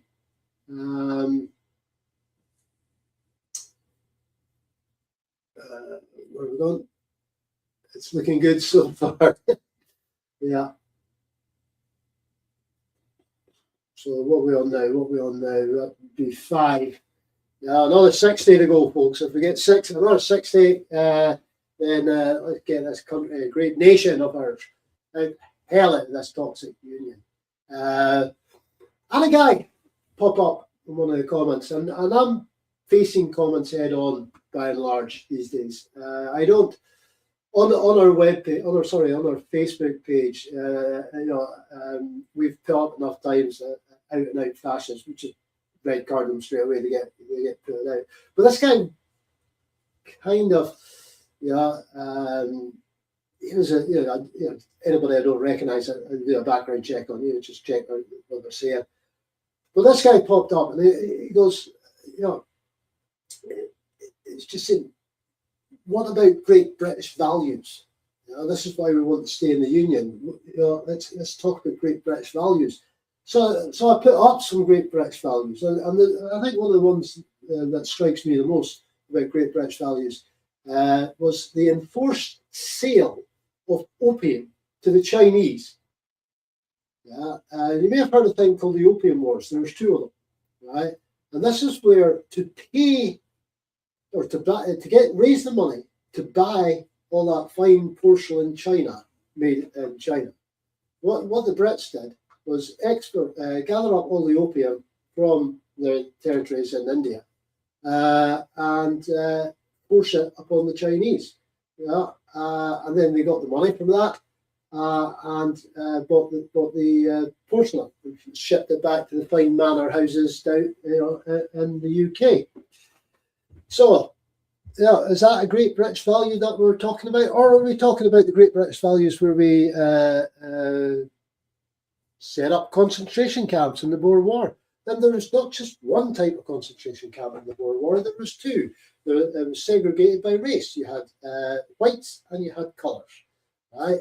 And the conditions for the Boer families that were put into the concentration camps were horrendous, right? And they were magnified even more so for the colours in the concentration camps, right? So is that another great British value that we should be talking about? So when people start talking about great British values, what is the value you are talking about? Please educate me, right? So SNP vote for Dundee City East down from 2021 election. It was down by 10%. Reform seemed to be holding at about 16% of the vote. So as Russ was saying there, that will probably get them constituency seats, and we'll see them in there, and we'll see them for what they are. Because every time we get these people on camera and they stand up to speak, outside of very few of them, I mean, Farage and his immediate hierarchy that operate in Reform PLC or limited company, as I should say, they can talk to camera, but the rest of them, I struggle with a mic and a camera at times. These guys, they're not media savvy. They will drop clangers left, right, and centre, and I can't wait for them to happen, because that's when the SNP should get in about them. Now, there's just mentioning here Edinburgh Central, and this may have been lost by Angus Robertson. The SNP reckon that themselves, so we'll see what goes on there. There's only four bits of yellow on the map as is. Right, we've got the right. So Trump at this moment in time apparently is at 33% approval rating, and he was voted in at 60%. Oh, grief! I think I'm more popular than Trump. I'm not saying so. So we've always got to be very, very wary of what happens in the United States. I think what this thing has shown is that the UK has been far too dependent on the United States for too long, and if we are still part of the UK, we need to orientate ourselves towards Europe. And I know Trump is having a huge spat with Germany at the moment. He's pulling 5,000 troops out of Germany, and he's throwing his toys at the box, basically, out the pram. Sorry. So what's going on there? Well, there's a couple of things. One, he's doing it to annoy the Germans, and two, he's playing with figures. He has deployed an awful lot of people to the Middle East. So if he's pulled 5,000 people out, he's trying to balance the books, I think. So by saying, I didn't station any far less people abroad than any other person, type of thing. So I think that's why he's doing it. Fortunately, he cannot get out of NATO. Right, he can't unilaterally declare that they're out of NATO. Congress passed a law during his first term as president about that. And as much as people don't like NATO with the state of Russia, it's a handy thing to have. The Department of Justice is not happy and voting against everything, right? Right, so in the deepest, right, so at 2026 midterms, whoever you are, in the deepest red states, we've won Senate and mayor seats: Florida, Texas, Ohio, and Indiana. Right, so the red states, that's obviously the Republican Party. The blue states are the Democrats. Please correct me if I'm wrong on that one. So the Department of Justice is not happy and voting against everything. Okay, could you expand on that one for us, please, at 2026? Just to clue us up on that. So where are we? Down south. Right, what's happening in Wales? Anybody got an idea? How's that going? Right, I'm losing the charge here. Right, folks, I'm going to need to drop out for a few minutes while I need to change over my charger. I'm having difficulties keeping my iPad charged up. It's getting old, a bit like me. So I will catch up with you in a few seconds, guys.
And we're back. And as you can see, I've just had to put a wee jacket on because the office that I'm sitting in is getting a little bit cold. As my good lady wife has just pointed out to me, why didn't you put the heater on? There you go. Yes, so let's catch up on this. So that's Carrick declared. Carrick, Cumnock and Doon declared. Katie Hagman has got that majority of 2,622. So it's another held one. Get in there. That's good. That's good. That is good. Turnout again was 49%. Right. The Saltire flag, that was the backdrop there. Yeah, it's regarded as one of the oldest flags in Europe, dating back to about the 9th century, I think. So yeah, not quite the oldest flag in the world, but certainly one of the oldest flags in Europe. So let's have a look at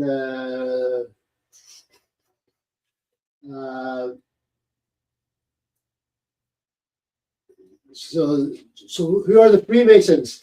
It's a quick question there again from 2026 midterms.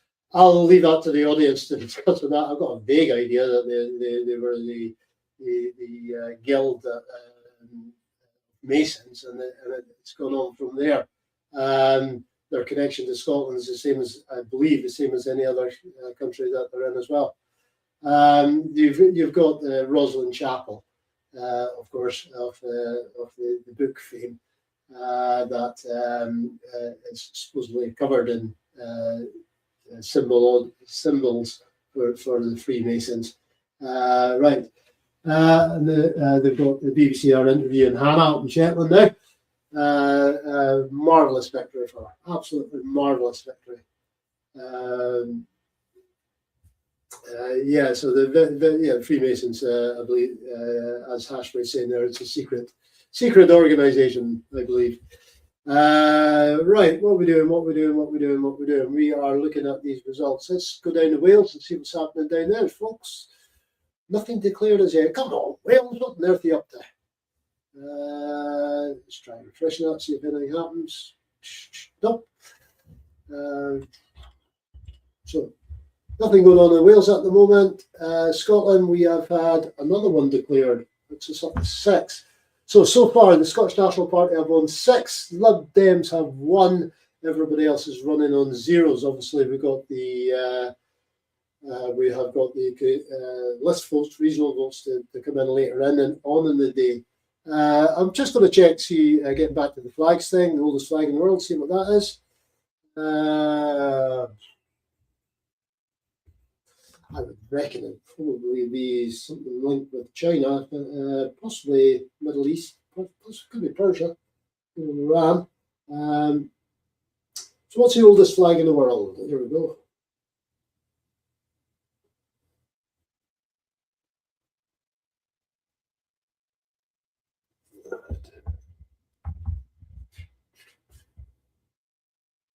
ANG, how you going, folks?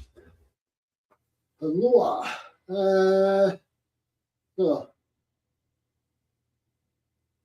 Right, so in fact, there you go. I was slightly off in my geography about the oldest flag. Apparently, the Guinness World Record for the oldest continuously used national flag is in fact the Danish flag. Now, us in Scotland, we know all about the Danes because we beat them on our way to the World Cup. A magnificent night that was here in Scotland, and obviously it was a magnificent night for all those that were in attendance at Hampden Park that night. 3 of the greatest goals Scotland have ever scored. 1 for 2, but 3 of them were absolutely spectacular goals. So we're on our way to the World Cup, and that means we've got to go to America. Good luck with that one. I was across in the US last year. Myself and my good lady wife, we were out at the West Coast, and then off to Hawaii. It was our big final holiday type of thing. And California certainly doesn't. There are no lovers of Trump, and Hawaii didn't seem to be either. And we had a quick visit into Las Vegas as well, and they reckon over there that there's 3 million Canadians not attending Las Vegas through that year 2025 because of the Trump administration, which just shows you the damage he's doing. What's this? We're trying to sunbathe, but I'm on nails. Ah, right, yes. Where on earth are you that you're trying to sunbathe? I mean, I'm in Fife at the moment, and it's grey skies, and fairly cold. So we've got seven constituencies declared out of what, 75? So we've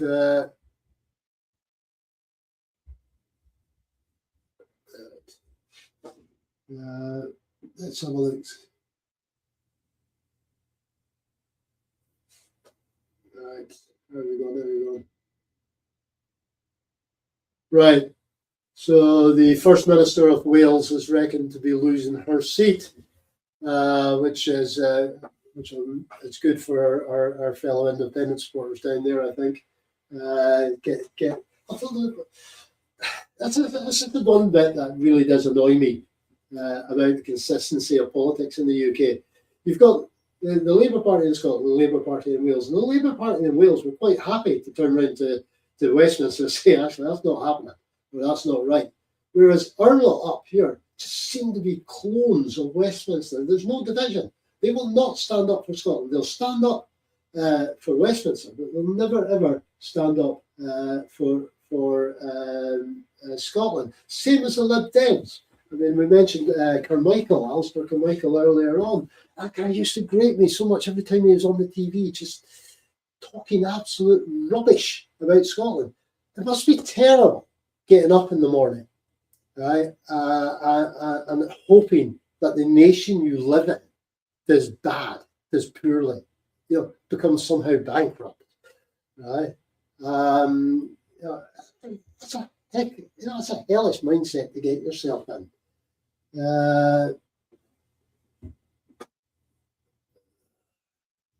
Right, where are we? The results. The 10. Let me see. Yeah. The more unionists that stand against Scotland, the stronger our fight. Well, it does actually highlight. Yeah, Kirsty, thanks for that comment. Yeah, it does kind of highlight what we're up against, and it will make those that don't comment on politics realise that all this negativity coming towards a country. We live in Scotland, most of us. Right? I know we've got people from outside our country tuning in, but most of us on here live in Scotland. We get up, we work in Scotland, we're retired in Scotland. Yeah, it's not a bad wee country, right? And how people can vote against what's been going on since the SNP came to power, I have no idea. Would you honestly want to go back to paying for prescriptions? What's it they pay down south? I think it's £9 something or other per item. So if you're on a regular prescription, it does mount up. But we don't do that. We don't have to pay for that. Yes, it's paid for through taxes and stuff like that. I'm not saying anything's for free. We don't pay tolls on our bridges, right? Nor in our tunnel. I think we've got one. Yeah, there's a Glasgow tunnel. Right? We don't pay tolls on that. We don't pay tolls on our bridges. Where education, or higher education, our young can be sent to universities without them being crippled with the burden of debt because of what the SNP has done. But yet we have people decrying them.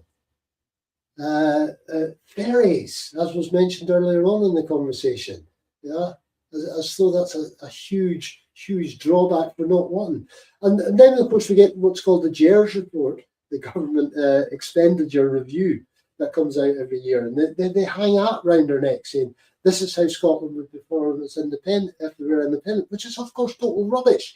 The GERS report is a report of how Scotland is doing within the Union. It's nothing to do with independence. That's why it gets signed off as a true reflection of the books, because it is a true reflection of the books. It's a true reflection of the books because we're in the Union.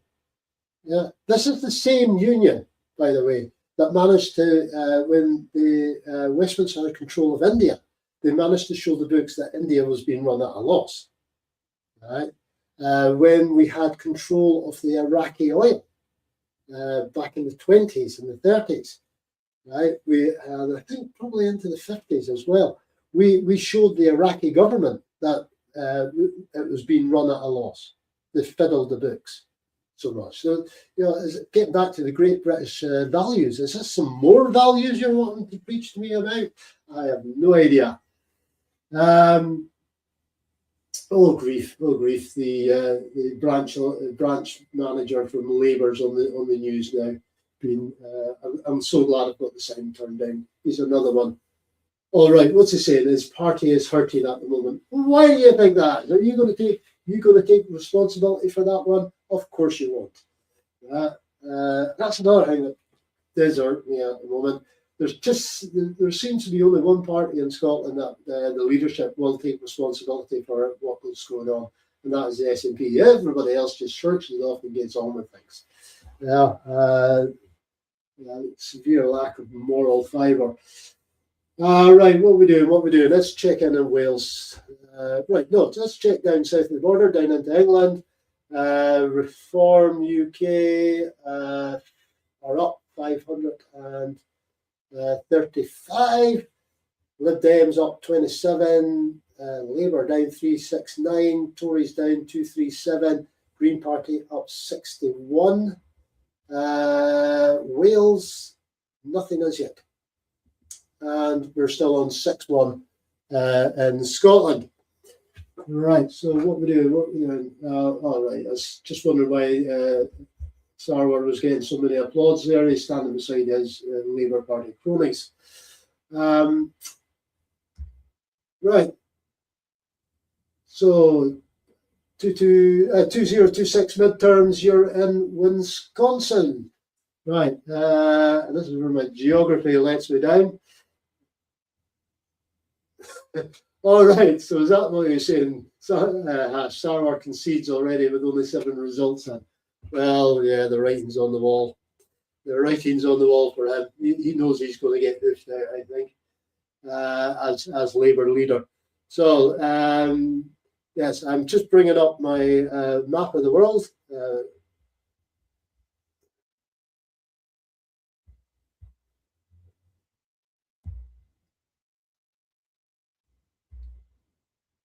Right, where are we?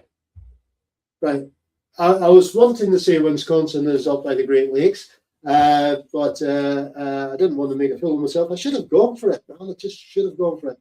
So at 2026 midterms, you are up in Wisconsin. Yeah, must be very early in the morning, very late at night for you over there.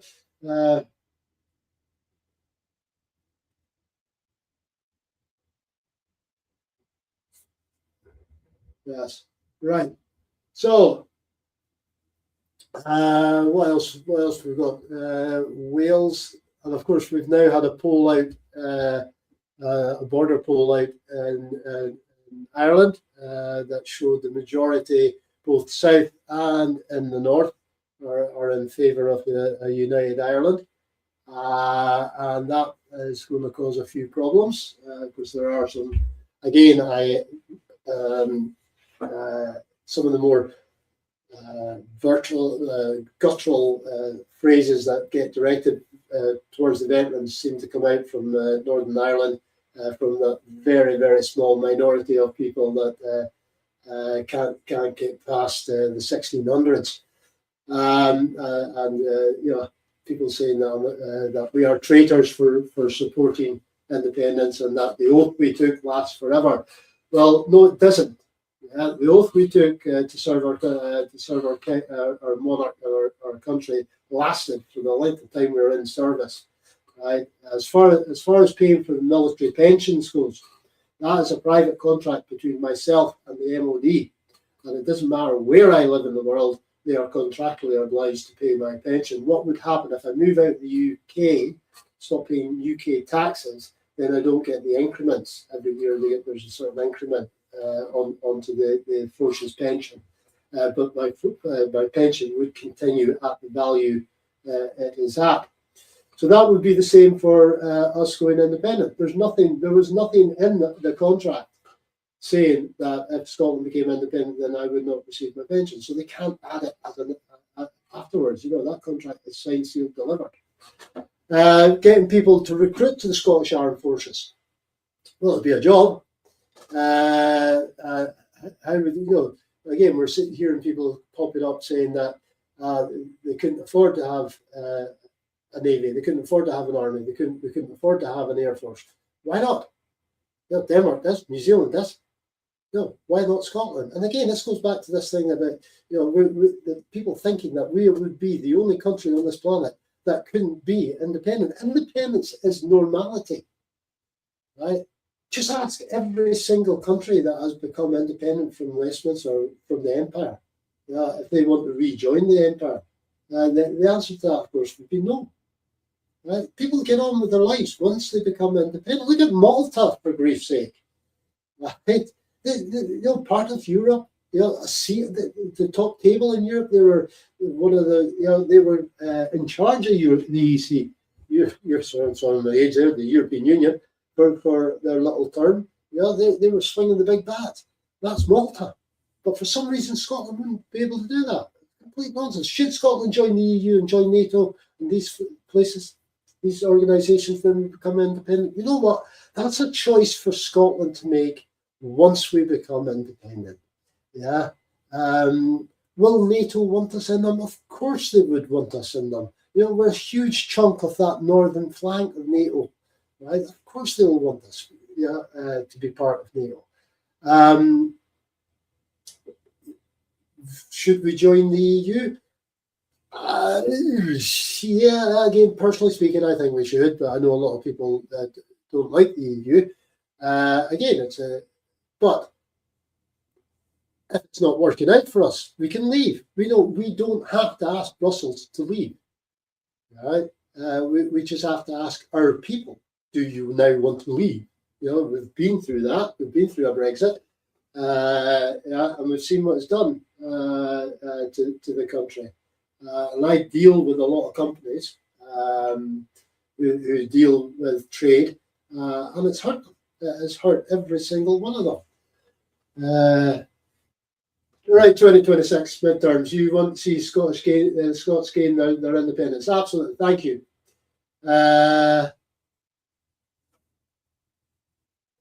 Right. Yes, thank you. And thank you for joining in this conversation. Yeah, we obviously quite want to see it as well. And we're chipping away at it. We are chipping away at it.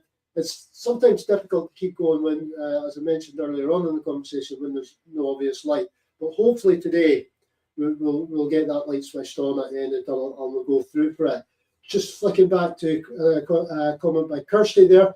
Lots of Scots already in the armed forces. Would they remain as UK or could they be part of Scottish armed forces? Going from history, let's go back to India and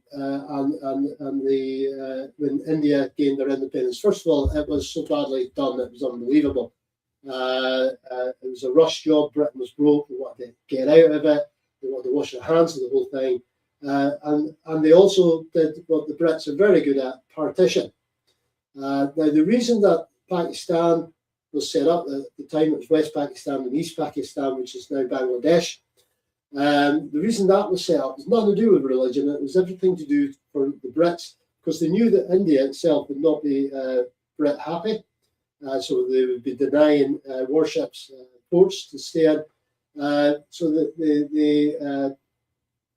they spoke with the Muslim minority and right, we'll set up your own little country, Pakistan, as long as we can get rights to get into the ports there. So it was so badly set up, and we all know about the horrendous loss of life on partition therein.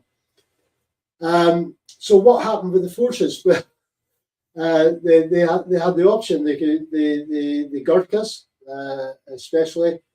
Some went to Pakistan, some went to India, and some went to the UK forces. The forces in India itself were either Pakistani forces or Indian forces. So there was no real sort of crossover that way, apart from the Gurkhas. The Gurkhas have it in writing under international law that they are not regarded as mercenaries, because obviously they're from Nepal, but they're fighting in other people's armies. they're not regarded as mercenaries, and that's written into international law. So what would happen in the UK then, Kirsty? Well, let's be grown up about this. When countries cede from another country, when that happens, people suddenly become very grown up about things, and there's give and take and what's going on. Remember, we will be entitled to assets. It's all about the assets. It's like a divorce. You are entitled to a certain amount of things. So with the troops already serving, be given the option of continuing their service within the UK Armed Forces or flicking over to Scotland. I think both of those would be an option there. And the reason behind that is they're crying out for troops down south of the border. They wouldn't want to get rid of them. So there will be an option there, I think, in a grown-up world, that the troops, both the Navy, the Army and the Air Force, will be given the option: do you want to go into the Scottish Defence Force, or I'm calling that, I don't know what it's going to be called, I'll call it Scottish Defence Force for ease, or do you want them to remain with the UK? The UK has got hundreds, if not thousands, of people from other countries serving in them. I've served alongside people from Southern Ireland. I have served alongside Canadians, Americans, obviously Fijians. Right, so that's another constituency getting declared, and I've got a lousy signal here. It's Perth, and I am. It's all gone wonky on the.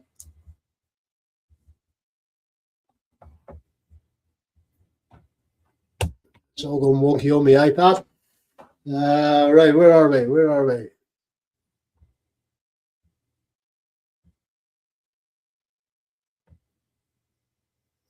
Here we go. Right, so Murdo Fraser got 10,171 votes there, and John Sweeney 16,414. So the First Minister remains, has a seat, and what you'll probably find there then is that Murdo Fraser will yet again get in on the list vote. So we hold, the SNP hold Perthshire North.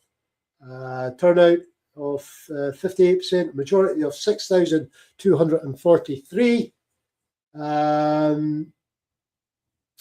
Reform got 4,000 votes. So they're maintaining their kind of third place throughout. Labour are getting absolutely hammered. Angela Bailey, Labour, 2,240. So well done, John. You're back in.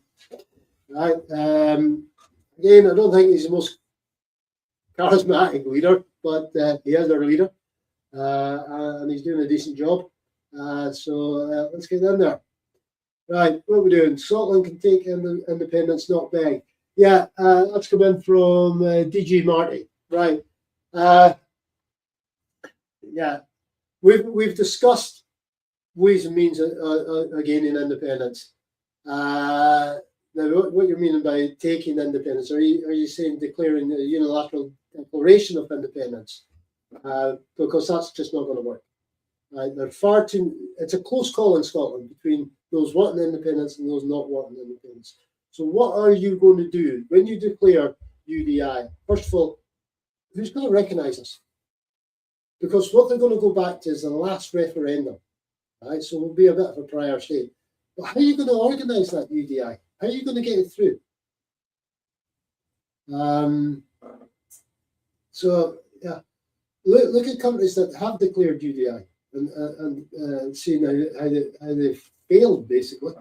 In recent times, obviously America when they did it, the 13 colonies and all that stuff. So what do we do with the people that don't want UDI?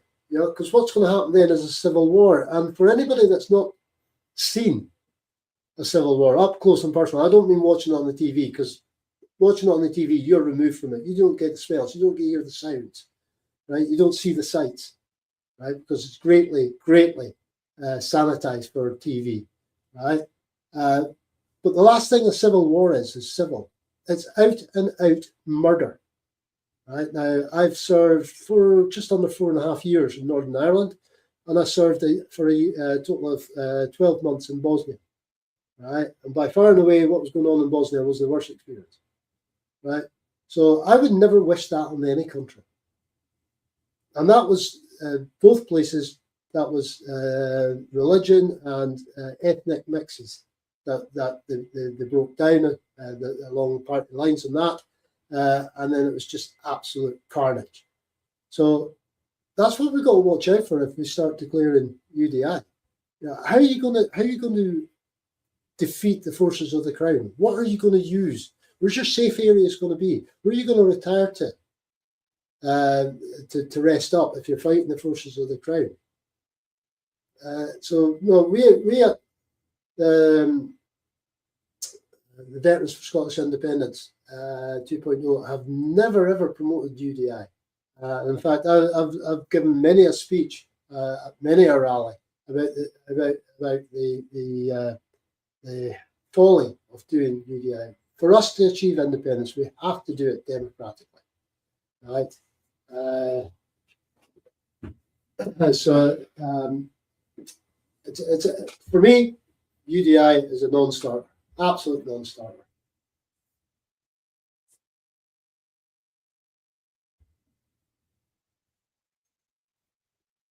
Right. Ramming speed, yeah. Why do I think the EU is a safe area? They will incorporate you into their federation, and our men will fight and die in the EU army. Where on earth are you getting that from? There was this big scare that Farage came out with and conned other people into that the EU were forming a EU army, the day before Brexit vote. Yeah, absolute nonsense. They've got a nucleus, a command organisation for when independent armies join together, right, to take on things. Oh, God. Ramming speed, please switch off your IT equipment and go take some fresh air in. Yeah. Now, what were we talking about? Oh, right. So 4% dip in Perthshire North. What we got ongoing in there? 13% for Reform. 11% dip for the Tory party. Oh, Murdo dipped by 11%. Lib Dems up, Labour up. So the Tories took an absolute hammer in there. So that's decent enough. The SNP vote at the moment is holding up 42%, which is good. Where are we going? Right. So Carrick, SNP hold. Aberdeen, SNP hold. Dundee City East, SNP hold. Dundee City West, SNP hold. We're getting there, folks. Kilmarnock, Orkneys, as announced. Perthshire North, SNP hold. Shetland, gain up there. That's a wonderful result. It really is. We're getting there. We're on the road now, folks. They are starting to come in. Let's see now. Where's that lovely prediction that we got going there? Where are we? So Russ spent some time knocking together.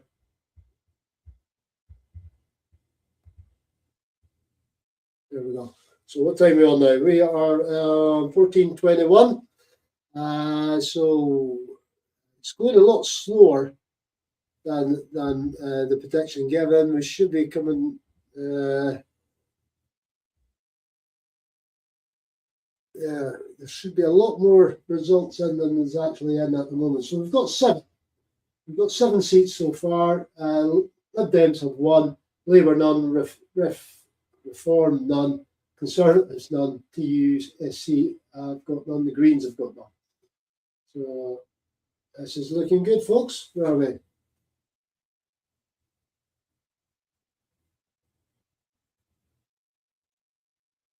Yeah. Ramming speed has been blocked. Yeah, good call. Good call. How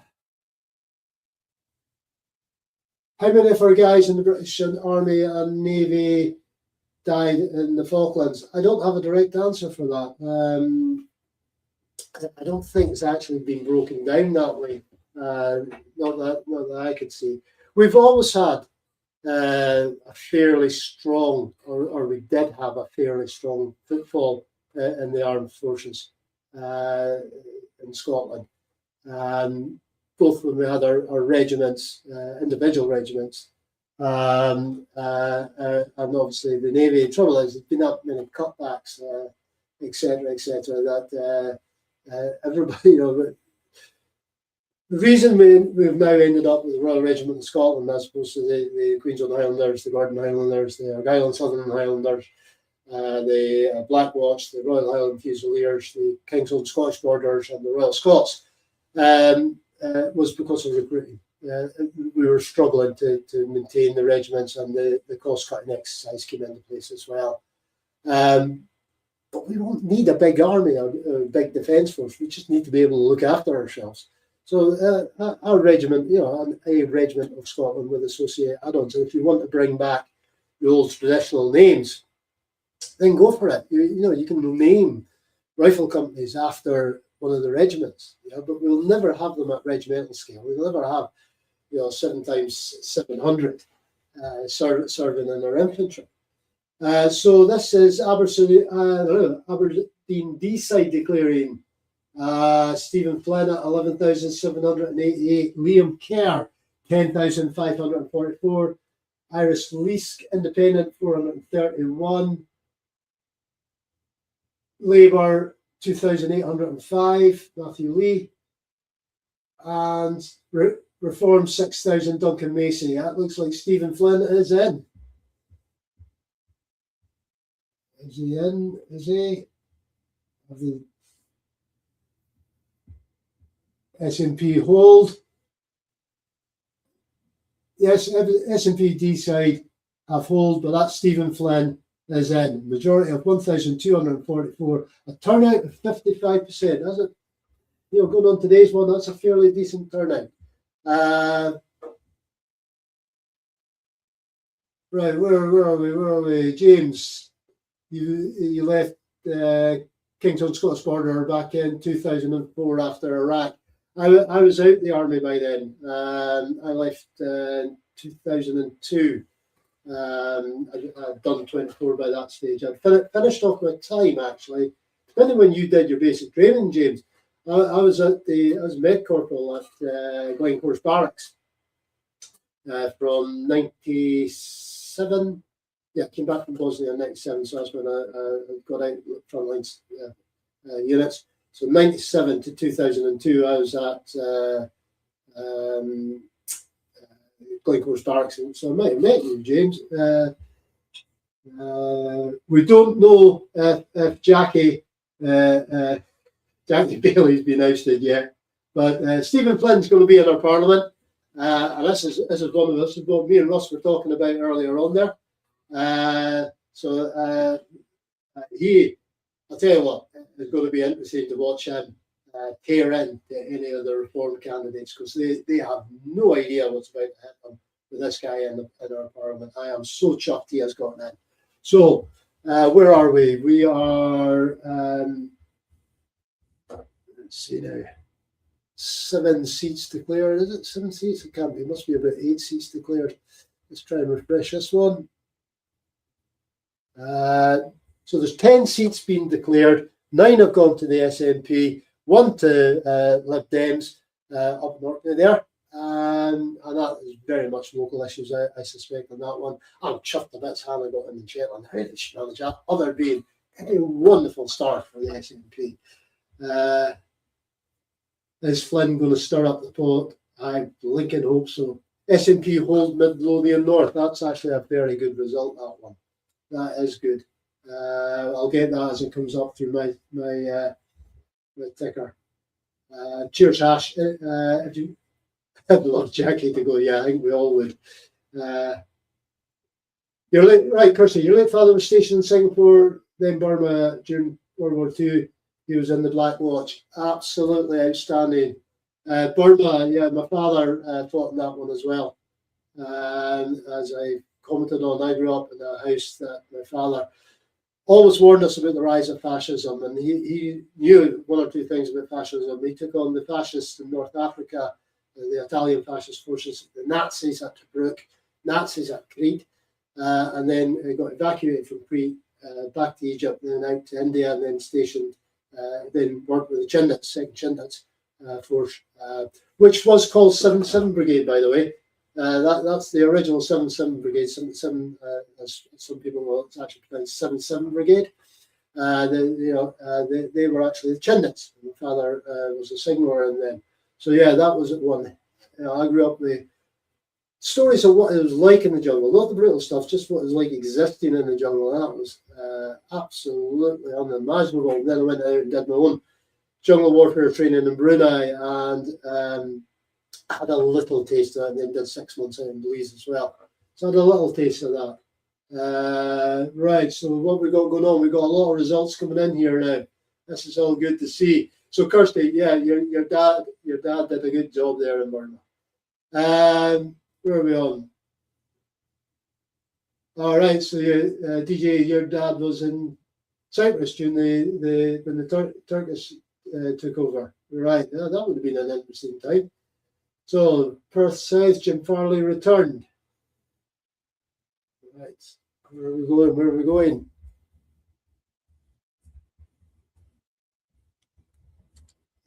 So I'm trying to work the mouse here, and it's not happening. So Perthshire South, this is the one that you're saying Jim Farley's been returned. Yeah, Amanda Clark. It's Perth South, I'm getting it here. Perth South and Kinross declaring. Amanda Clark at 4,000. Jim Farley S&P 3,000. Oh, what's going on there?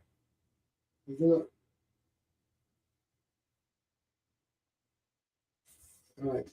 No idea what's happening on that one. So, what are you saying? So many of the troops. Yeah, malaria was a big problem for the troops. The anti-malaria tablets, anti-malaria protection wasn't up to speed. The troops didn't like taking their own bloody medication. I know that to be true, because trying to get troops to take their anti-malaria tablets these days is tough enough.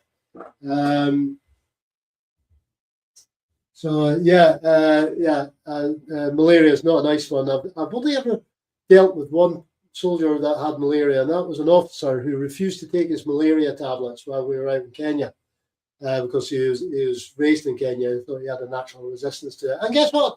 We were back in Inverness, and they contracted and they developed the signs of malaria, which was a kind of good one for malaria. Inverness malaria. But malaria is not a good thing to have, guys. It's a parasite. It lives on your bloodstream, and it keeps coming back to bounce you. So James Lindsay is so nervous today with these results. Yeah, how's it going to go? How is it going to go? Well, we're on here, and if you feel a bit nervous, stay with the troops, and take some ease of that. So where are we? So the constituency vote share so far, S&P have dropped by 8%. Reform are up. Tories are down. Lib Dems are down. Lib Dems are up. Greens are down. So East Lothian.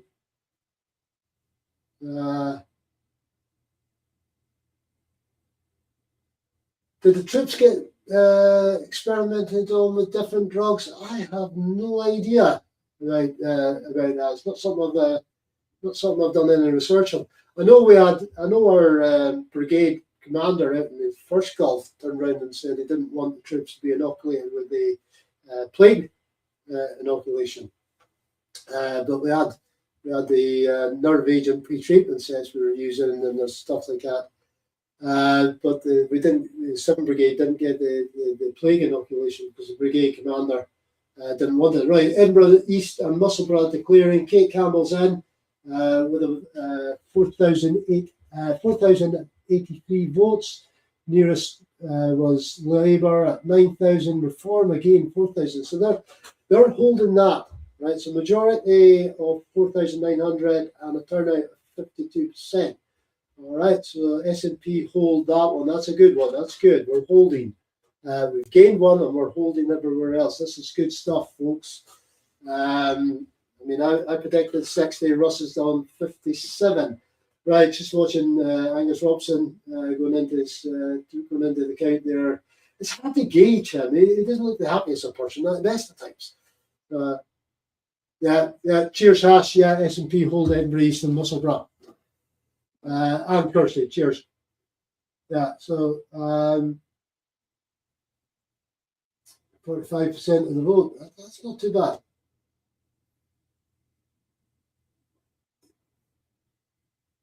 Oh, right, yeah, testing the nukes. There's what was it called now? The nuclear program out in Australia. My brother used to live next door to a ex-squaddy who was involved in that.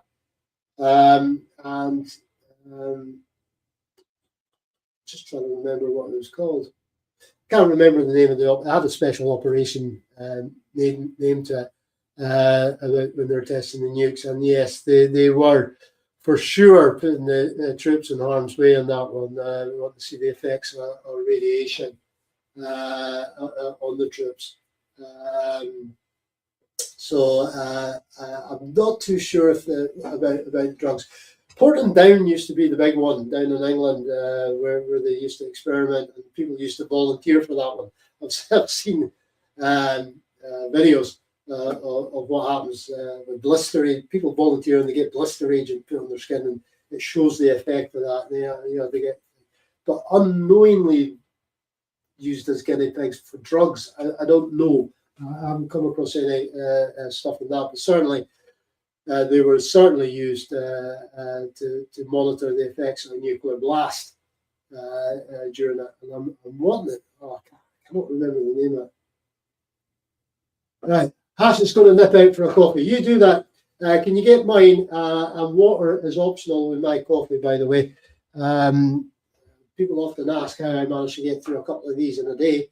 How I'm able to sleep at night. Quite easily sleep at night. It's not because I've got a clear conscience either. Right, so we are sitting. Let's do a quick refresh and see where we are sitting on these ones.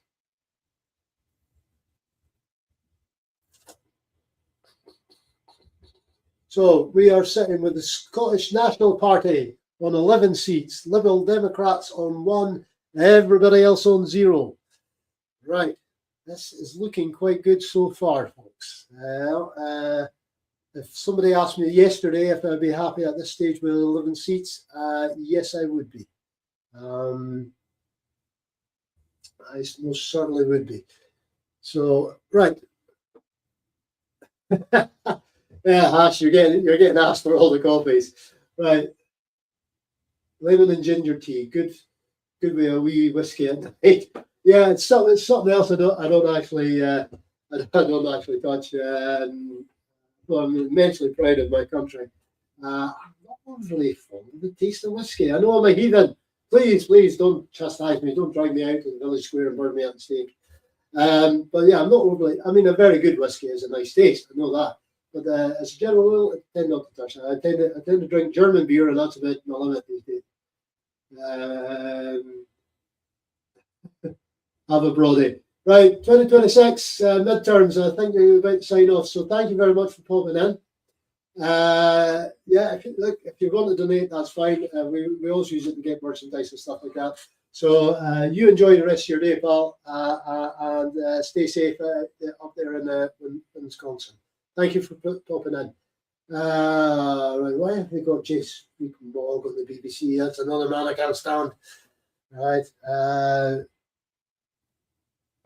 Right. So we're now talking about nighttime drinks. Yeah, I drink a milk and I head off to my bed.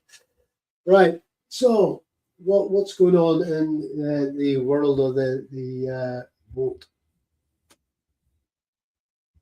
Right.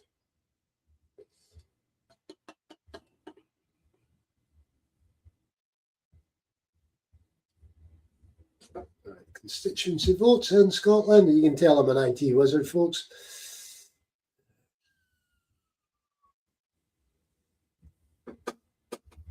Right, so Lib Dems are down 1, we're up 1, and total of 12 seats declared. All right. Is Trump still breathing? We think so. We think he is. Yes.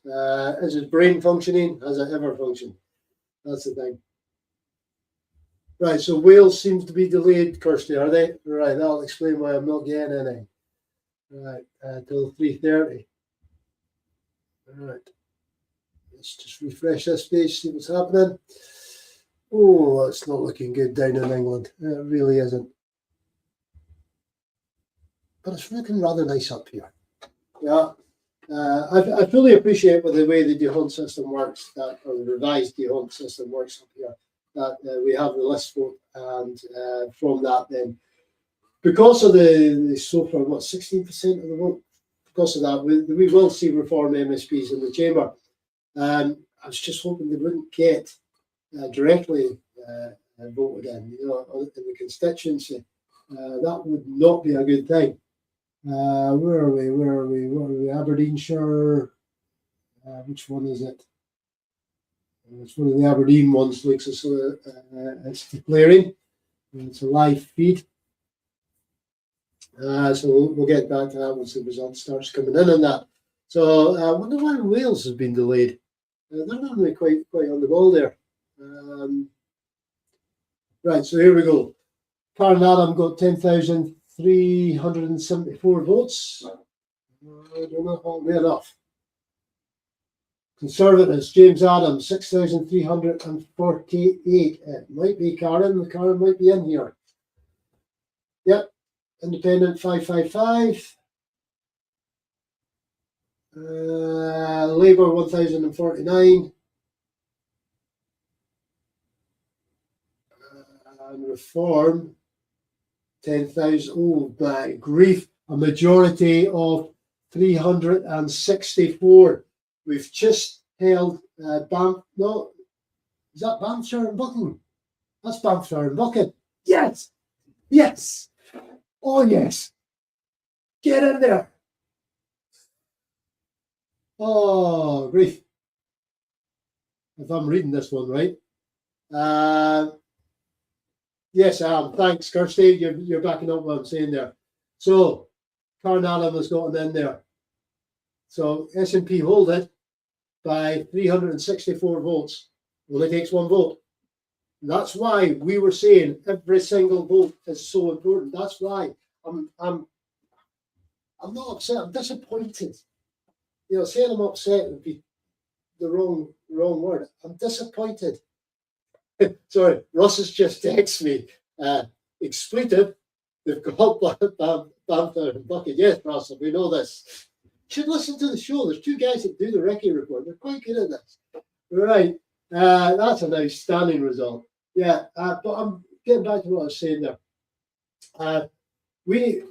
Every vote counts, and then you just see it. 364 votes got an SNP MSP into Parliament, right? That's how important. So that's why I was disappointed, greatly disappointed, with people not bothering to vote yesterday. So SNP are down 10% in Banffshire, Conservatives down 21%. This is all good news, though. This is good news. What we're seeing, I think, here is now the polarisation of politics in Scotland. There's now no middle ground. It's either you're voting for independence or you're voting for the fascists. And this is, I think, how it's going to pan out. So, 1 second.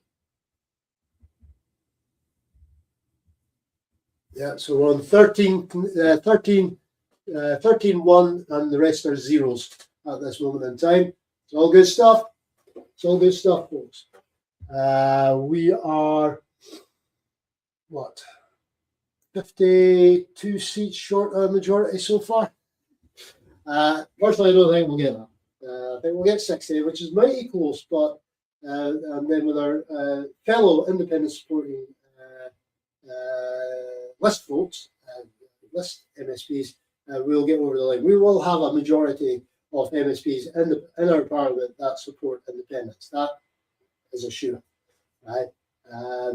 It's just how Westminster then want to deal with that is going to be the problem. And I think having Stephen Flynn sitting in Holyrood now is going to ignite that spark, right? It's going to be the spark that ignites a revamped drive towards it.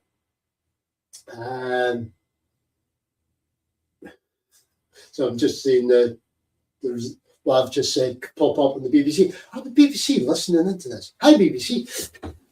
Right. The two-party system is dead in Westminster. Yeah, it is.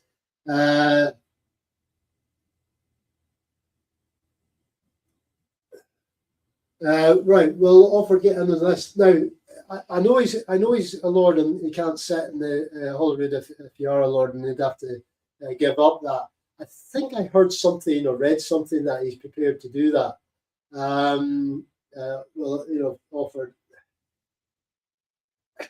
It's a difficult one. Right. So Reform have got 4 councils down south now.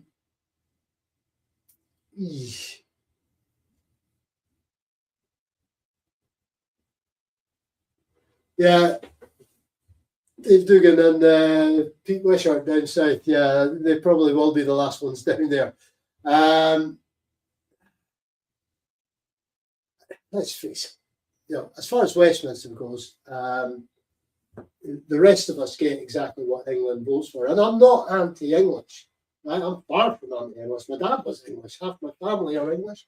And I have got a great many friends who I've quite literally trusted with my life who are English. So I am most certainly not anti-English. I am anti-Westminster. I'm also I'm a Republican as well. I have no love for the monarchy, right? So I'm not anti-English, but let's be honest here, and we've got to be honest. If we're honest, then we'll get on in life. Edinburgh South is declaring Samata Kumar has got 11,727. I'm thinking she's Fijian actually. Labour 8,000. Come on. What we doing here? Reform 3,900.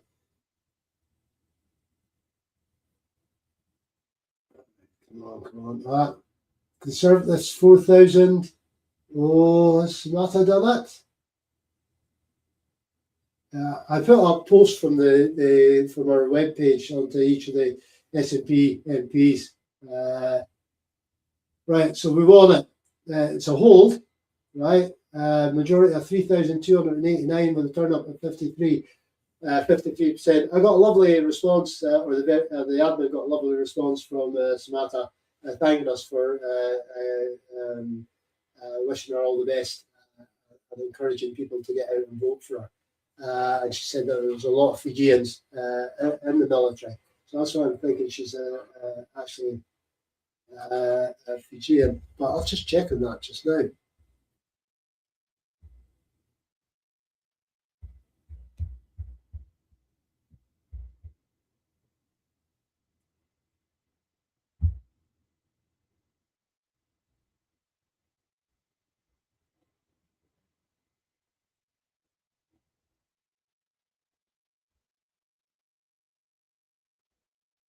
Where are we?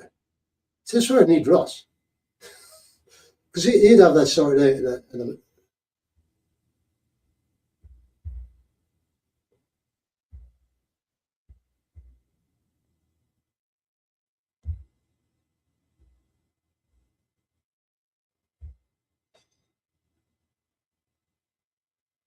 Yes, she's originally from Fiji. Absolutely fantastic. There you go. Well done. This is all going good, folks. It's all going good.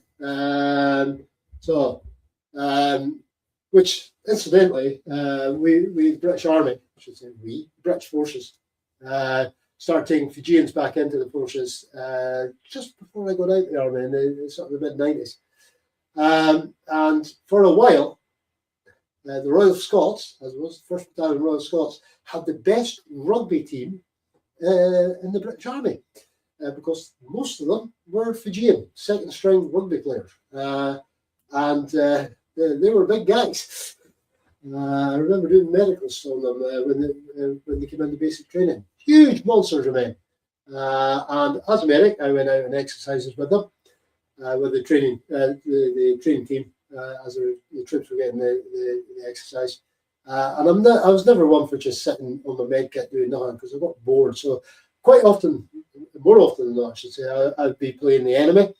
And I can assure you, seeing a Fijian with a rifle running at you full pelt with his war cry on is a very, very scary sight. Right? And that was only in training. So they are outstanding people. Well done, sir.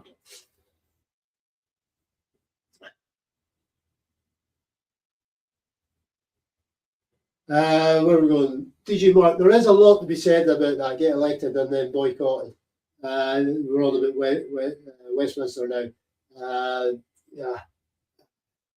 You know, I have actually changed my mind. And remember, being a political commentator, being anybody, being a human, we're allowed to change our minds. We're allowed to evolve and change our minds, and and realize, maybe that system isn't working.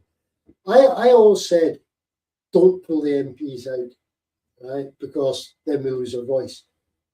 But we've never had a voice. I've realised this now. We don't have a voice in Westminster. Gets back to we get exactly the politics England votes for. So we don't have. So there is now. I would definitely agree with you. Just pull the bloody MPs out. They're not. Get them voted in, pull them out. Hopefully, we won't have to do that again. Hopefully, we'll get this independence campaign kicked off again and get onto things. So, constituencies, BBC reporting that there's 14 now to the SNP. This page is not automatically refreshing for me. Yeah, 14 to the SNP, one to Labour, one to Lib Dems. So the Labour I've got in. Let's see where that is. Where are we?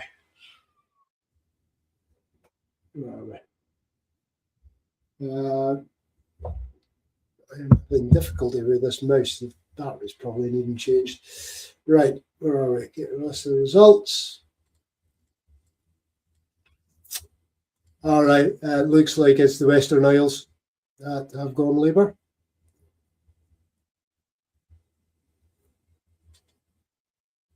Yeah. Right.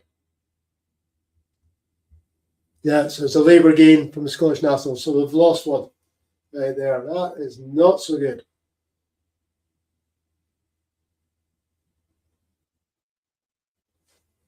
Right, that is not so good. Right.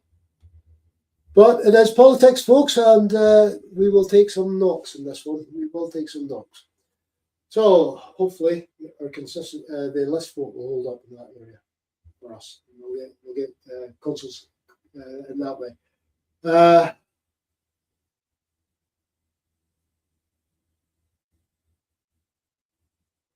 Yeah, Daniel Defoe, yes, the writer of Robinson Crusoe. Yes, he had a great thing to do with the unification of the parliaments. But remember, when these parliaments unified, first of all, there was all this thing about the Scotland being bankrupt. We weren't bankrupt.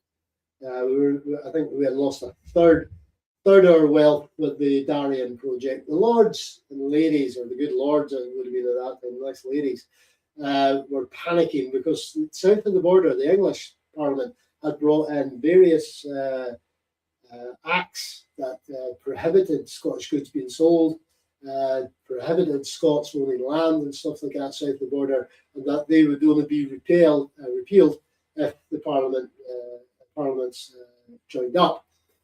There was a big PR thing afterwards about Scotland being bankrupt. We weren't bankrupt at all. we then, obviously, then the bribes came in, and the bribes, bought and sold for English gold is not just the words of a song. It is actual fact. We were bought and sold for English gold. There was riots in Edinburgh and Glasgow when it was announced that the parliaments were unified. Absolute riots. The public didn't want it, but we didn't have a vote then. The only time we've ever had a vote on being tied to Westminster was a referendum in 2014, and by hell, Westminster went all guns blazing to try and keep us in. The lies, the better together lies. I'm still waiting for it to be better together, folks. The only way we'll stay in the EU, staying as part of the UK. Well, that didn't last long now, did it?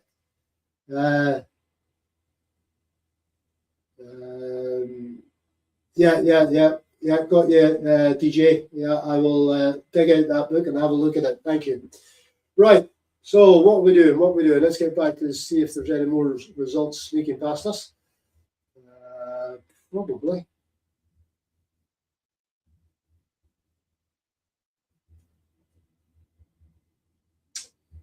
So as it stands at the moment, it's 15 for the Scottish National Party, 1 for Labour, 1 for Lib Democrats. So the vote, Lib Dems are picking up the vote. Greens are down. Reform is up. Yeah, they've taken the Conservative vote. I don't want to say they've taken in from the SNP. That would be oof. Do they have reform? People that would vote reform in the SNP? Ooh, jeepers. That's not so good.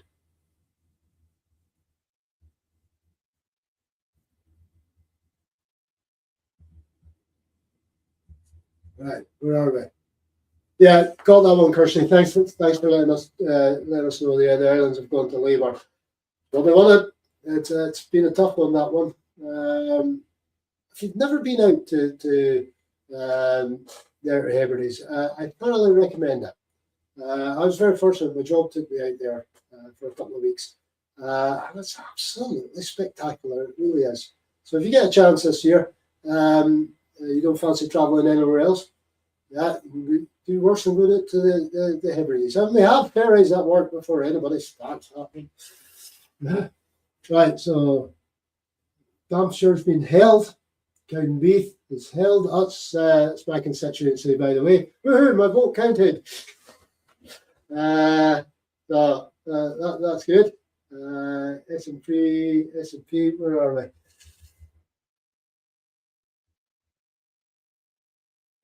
Let's go to this one. Yeah, it's still showing there. Right, so we've gained one and lost one. So it is swings and roundabouts on that one. You know what, DJ? I will agree with you. Any Scot voting reform, probably brain dead. I just don't get it. I don't get it. I don't know. I cannot, for the life of me, get my head around why you would vote for someone that's going to screw your rights over. Yeah.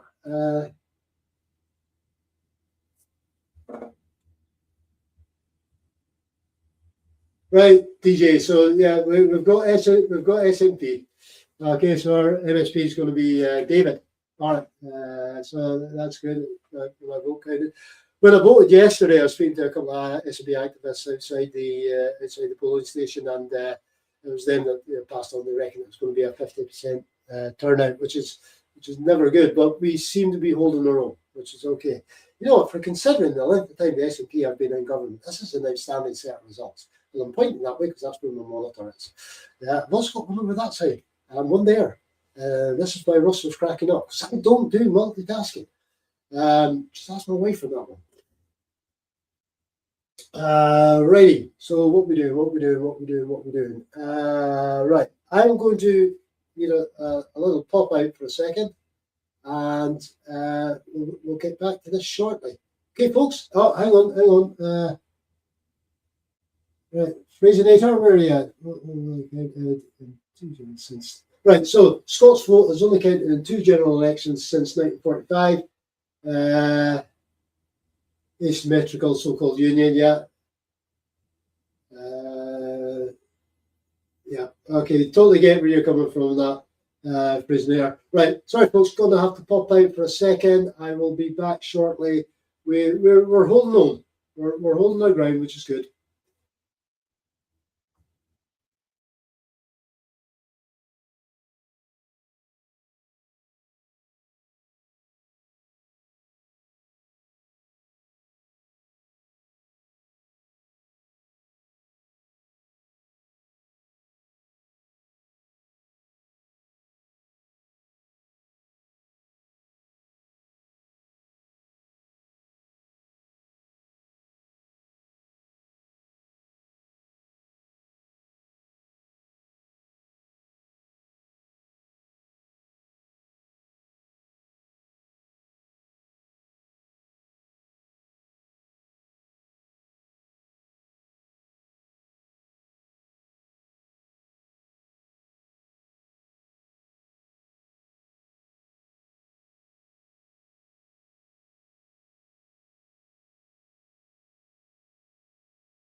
Ah, what a time to come back into it on.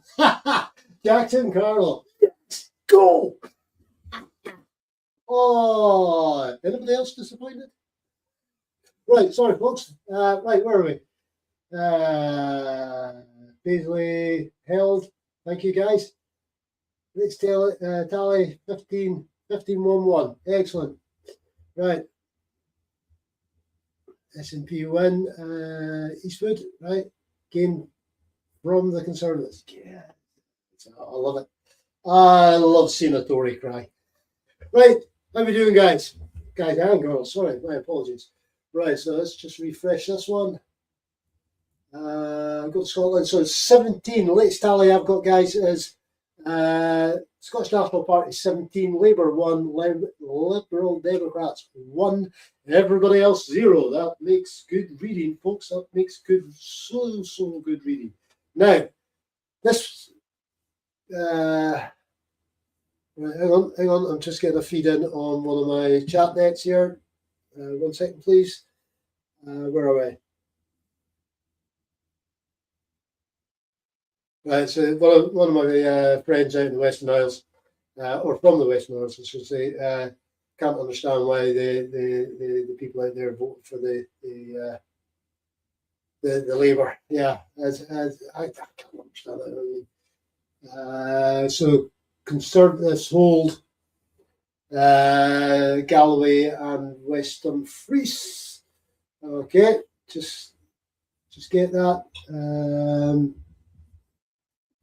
Yeah. Majority of 2,000, majority of it, what, 1,600 votes? And again, you've got Reform coming in there in third place. I am beginning to think we're going to see about 16, probably about 16 Reform MSPs when the list votes start coming in. Right. It's been said S&P holds seats with reduced turnout. Well, only people that turn out can vote. Okay. Right. So the Conservatives do have one in. Yeah. Right. Well, they managed to keep Reform out, which is unusual. It seems to, apparently the Labour vote has collapsed in England as well. So let's just have a look at that down there.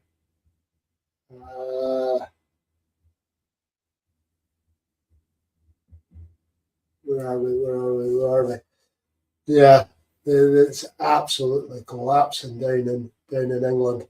They're down by 457 already. Oh, that's not good for them. That's not good for them. I know Starmer is saying that. Right, so where are we? Galway and West Dumfries. Where are we? Conservatives got 38% of the vote. S&P got 33% of the vote. So, all right, it's going to help us. It's going to help us. All right. So where are we? 17, 1, 1, and 1 so far. All right. Yeah, that's the round about the Western Isles now. Let's just do that there. Okay. So, right, here we go. So the Western Isles, it was taken from us by 154 votes. Again, it goes back to get out and vote. Yeah, 154 people didn't bother voting it up there, and look what's happened. Okay. What you get, if you don't vote, you get the politics you absolutely deserve. Right, so where are we indeed? We are at, 8 minutes past the hour, and these things should be starting to come in now. Has there been any movement at all in Wales? Probably not. Should be allowed to move that laptop about. There we go.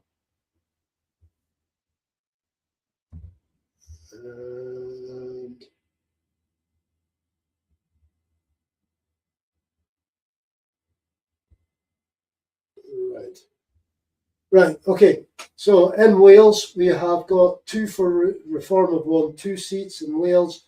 Plaid Cymru have won 2. Labour are down 2. Conservatives are down 1. They've got 1 each. All right.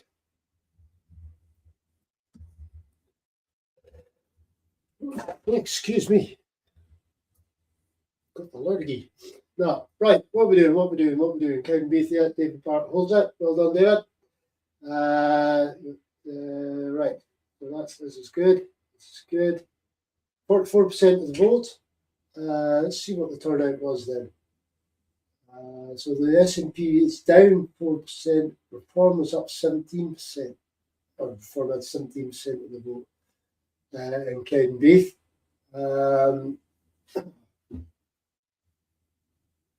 Yeah, they keep saying that the SNP are holding seats with reduced share of the vote. Yeah, it's still a bloody good result. Where are we? Yeah, Hash. Yeah, got that one on the islands. Yeah, 154 votes. Right. So we've got.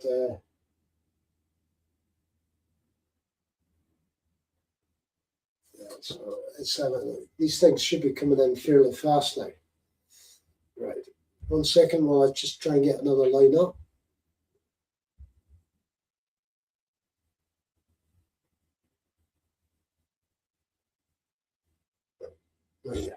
Right. Okay. So let's bring this in and see what's going on.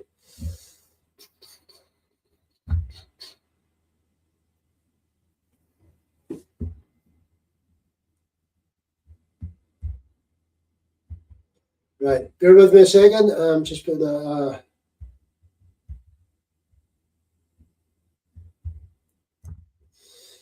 right. So what are we doing? How are we doing, folks? Yeah, huge gains for Reform. I think so.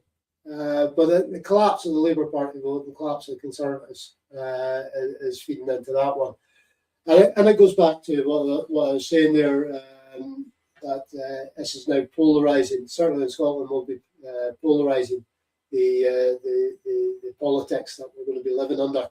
It's going to be, do you want to vote for a party that believes in an independent, inclusive Scotland that is quite happy to take its place in the family of nations, or are you going to vote for neo-fascists? They're not new fascists, they're old fascists. Or are you going to vote for the fascists, the Nazis, the bigots that are in Reform? And I have no problem at all by calling them that. I will declare them.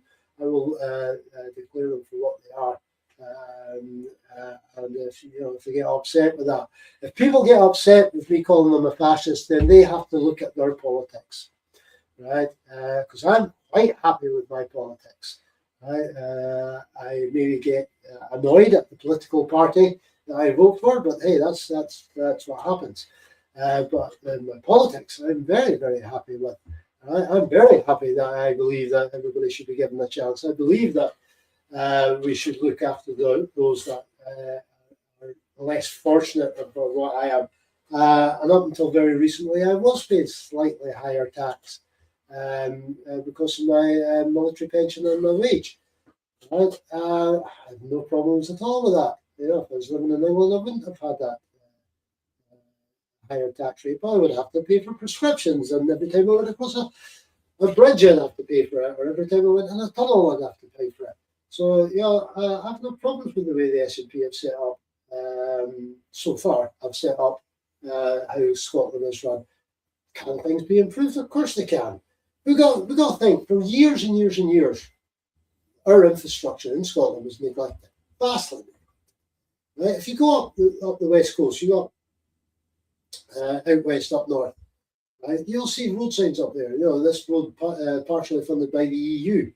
Nothing about partially funded by Westminster, because they didn't.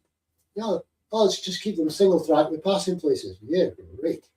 Yeah, you get from A to B in decades.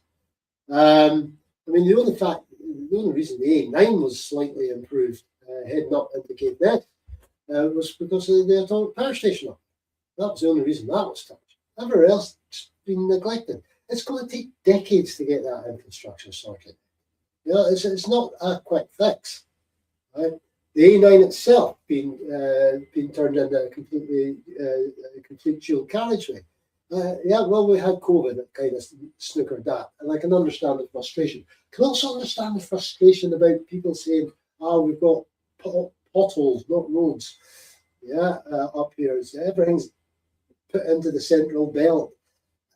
Guys, girls, I can assure you it's not. I was on a road just to let's get my geography right, just to the west of Edinburgh yesterday, just north of the M8, just to the west of Edinburgh, and it was horrendously potholed. Right, so it's not, not all money is spent on the infrastructure in the central belt of Scotland. It is by far and away where the majority of people live, so there is more money spent. I'm not saying all money, no money spent. So that's our road system. We also, I was once told that we don't use a particularly good standard of tarmac when we're doing our roads. Maybe someone out there can answer that one.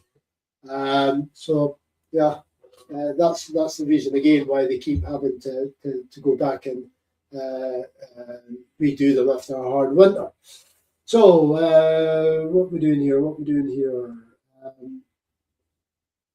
Right, what we on? S&P and Elgin, get in there.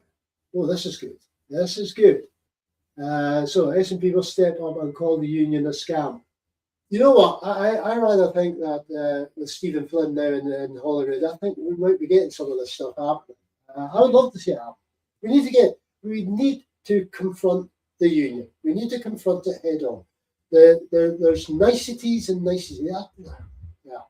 I'm ex-infantry before I went medic. I've got an attitude towards doing things, and it's not a particularly nice one, right? But I'm absolutely. You know what, DJ Murray, I'm absolutely in. Right, so it's Murray the whole, right? Yeah, got you.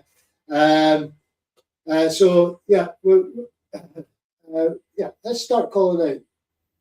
Let's start calling a spade, a shovel, and start calling out the union. Let's start highlighting the faults. I mean, we do it on social media. Every single activist on social media calls out the faults within the union, calls out how it could be improved or should be improved when we become an independent company. So we hold Murray with a majority of 2,600, turnout 51%.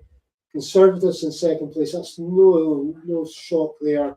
And I think Reform has split that vote because that's 5,000 votes went to Reform there. So they split the Conservative vote there. I think we might run out winners with the Reform standing in Scotland in this one. So we need our own media. And again, guess what has not been devolved to the Scottish Parliament is media. Right, that's been retained. I know the Scottish Parliament, the Scottish Government have been trying to increase get the broadband sorted out in the communities and stuff like that. But that's something they're doing off their own back because that is actually retained. That's a Westminster thing that should be getting done. But they're not interested in helping Scotland out. They're not in any way wanting to help Scotland out. So it looks like we've got 18 seats, 2 for Conservative, 1 for Labour, 1 for Lib Dems, nothing for Reform. Happy Hector on that one. Right. Where are we? Dumfriesshire held by the Conservatives again. There's no great shock there. A majority, though, of what? 1,108? 52% turnout. Again. That majority would have been bigger had the Reform not stood there. So that's a good result for the SNP in that area, 31% of the vote. And again, it might help on the left side of things. Who knows? So where are we? Have we been asset stripped? Yeah, of course we've been bloody asset stripped. Anybody that says we haven't, it's clearly never ever researched any history. The powers that be did the same in India. They did the same in Iran to get their oil during the interwar years and just post Second World War, and they're doing the same to us. And that's one of the reasons why they can't afford to let us go. Right? They are an energy deficient nation south of the border, so they need our energy. And I'm not just talking about the oil. The oil will not last forever, but it's a nice problem to have at this moment in time. It will certainly help us establish things.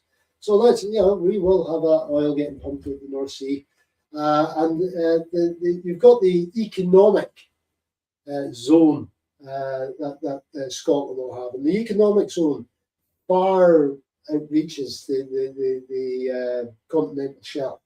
Right? There's economic zone of interest. And that's where all the oil is, and that will be belonging to Scotland.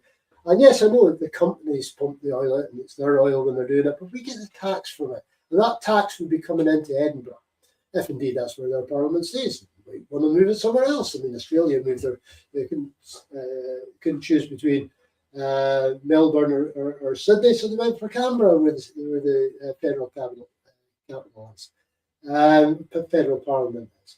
So why not Scotland? Yeah, let's move it out Edinburgh, put it into, I don't know, Stirling might be an interesting place, or a bit further up there. So, but that's me just shooting the breeze. Yeah, they need us more than we need them. Yeah, you're absolutely right. We can quite happily exist. And this is where this Scotland's too poor thing falls flat on its face. You look at the breakdown of what we've got. Right? The wind and tide energy alone. We could put tide generators in every single cove, every single sea loch in Scotland, and we're plus. We're a plus energy producer. Well, we can sell that. Yeah, and they keep saying, right, Aberdeen declaring Aberdeen East. Oh, Reform's got 7,000, Lib Dems 3,000, Labour 1,000.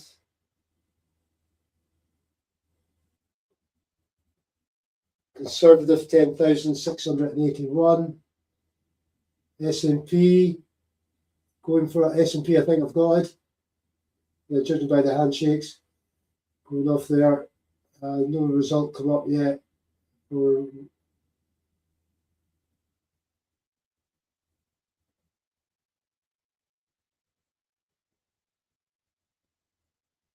Right, so SNP holds Renfrewshire and North Cardonal. So I can't see the SNP result coming up for Aberdeenshire East yet. Camera's zooming in on there. If I missed it, am I being incredibly simple? No, it's definitely a SNP opponent. Get in there. And I think that maybe as a result, again, the Reform have pinched votes from the Conservatives. This is going incredibly well. Sorry, let's get back to this. Could we demand Scots oil comes into the UK first and certain sold on the national market? Well, the only way we'd ever get that is if we become independent. Then we can, the oil is gets piped to shore, refined in Scotland, and then push out, because that's exactly what every other country does. If you see the Straits of Hormuz at this moment in time, all that stuff is refined oil. We could set up refineries and go for it. That would be a good one. So we've just lost our refinery here at Grangemouth. Well done, the UK government. So where are we, James? Where's James's comment?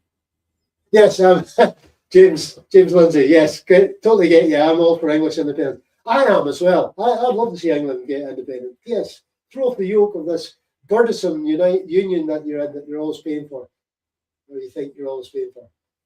Right, so where are we? This is Glasgow City Council, so this is one of the Glasgow ones. This is good, folks. We're holding, I think, Reform are doing us a huge favour by splitting the Tory vote. So I have got so far 21 for Scottish National Party, 2 for Conservatives, 1 for Labour, 1 for Lib Dems. Right, Glasgow Easterhouse, 5,000 for Reform, S&P 11,926.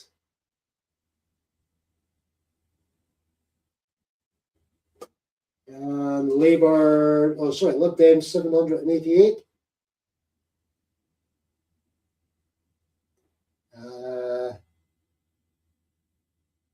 Get in there. Yeah, Hash, your timeline is getting better than mine. I'm just seeing that result come in. Well done, buddy. Majority of 5,154 in Glasgow Easter House. Turnout of 43%. Well done, Ivan. Get in there. Right. Oh, this is good. This is going quite good. Quite chuffed with this.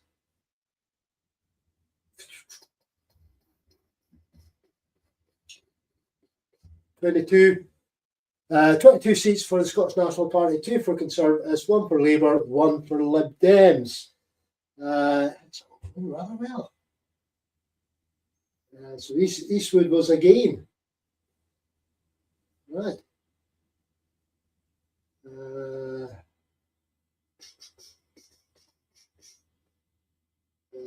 Rattling in. Oh, I love this. I love this. I love this. This is what Russ mentioned. Yes, James, so far so good. Absolutely, totally agree with you. Yes, what Russ was on about, how he's chuffed that it's through the day these things. We used to stay up at night and just talk to ourselves, punch the air silently, try not to wake the house up. So far then, 39% of the votes gone to SNP, 18% Labour, 17% Conservative. And Reform are obviously showing stark increases in their vote because it's the first time out for them. Yeah, this is all good stuff.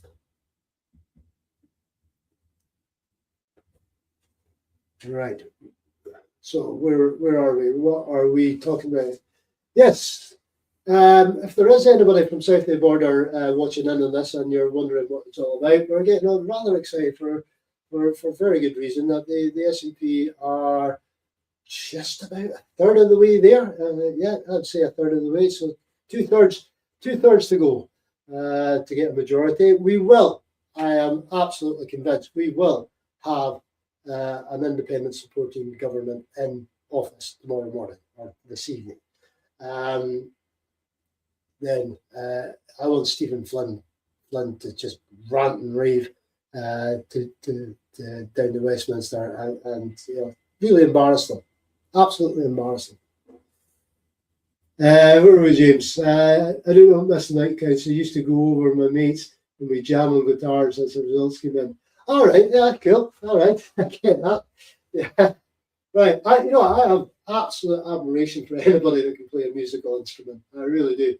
And I come across a few people that can when I'm doing my work. And I also know that they can, they can play the drums, play the guitar, and stuff like that. Absolutely amazing. Wonderful talent you guys have, musicians. Right? I can play the spoons on a good day with that. So what we're doing. I love watching the BBC trying to down why the SNP. Yeah, they're still getting it, but with reduced vote share. Big deal. Yeah, it only takes one vote to win a seat. Yeah, so it's still showing us as we're up one seat, which is good, which is very good. But we need to come up another couple of seats. So Donside Aberdeen is held by the SNP. That's another good one. So the right, let's get over here. Let's try and refresh that. Yeah, so that's a Donside Aberdeen. I'm chuffed a bit, and I think because I was a bit twitchy with Aberdeen because there is an awful lot of Tory voters up there. But that could be why the SNP are holding on to their seats up around Aberdeen because of the Reform Party splitting the Conservative vote. That will obviously be highlighted in the wash. How are we doing? Time? What are we doing? Here we go.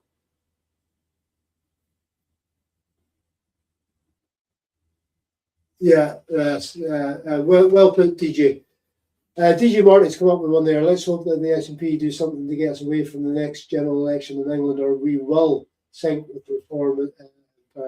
Yeah, we will. We will, and it's something that I have a deep fear of what's going to happen if we're still tied to Westminster, unjustly so, and reform getting to power. What's that going to do? Because they've made no bones about what they're going to do. We know exactly what they're going to do. Yeah, and it comes down to our rights. When they take away those rights, when they remove the Human Rights Act of 1998, the Scottish Act of 98, the Wales Act of 2017, the Northern Irish Act of 2017, those rights have gone. They are under then no compulsion to replace them with anything. I know they say they're going to. But, Hitler said things were going to happen that didn't happen. Yeah, so I do actually fear what's going to happen with the whole of the UK if reform get in. And that's why I want Scotland away from it. Right. What are we doing? What are we doing? Time for independence. Yes, it's most definitely time for independence, hence we're trying to do what we're trying to do. Right. So let's see. We've got let's see what the latest results are. So it's still 23 seats to the Scottish National Party, 2 to Conservatives, 1 Labour, 1 Lib Dem. Right. Yeah, absolutely. Ash, I just beat you to that one, buddy. It's all go good. I love it when a plan comes together. Right, so that's the Western Isles chatting going up there. Yeah, James. Reform will follow the politics of Trump. Absolutely. And if you want to see how that's working out, as Russ said earlier on, look across to America. Look across, and we had the person on from Wisconsin earlier on there on the comments page there, saying what's like over there. So yeah, we just need to look at that.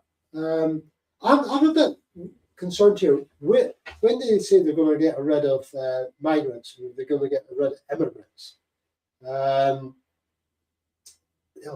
far back are they going? How far back in the family history are they going to go to claim that someone's an immigrant? Once they get rid of their rights, they can do anything they want. So how far back is that going to go? That's how racist the little. I promised Russ I wouldn't swear today, and I'm trying my best not to. Right, James, you can. I totally get where you're coming from. A friend of mine that has recently been out there, again, he went to the West Coast. It was what it was. I was out there last year. It was decent enough. I mean, you get what the politicians are doing and what the people are having to live through, and the people themselves are fine folk. Yeah. So what's going on here?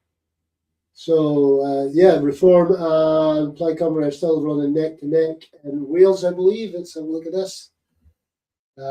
So down in Wales, it's 4, 4, 2, and 2.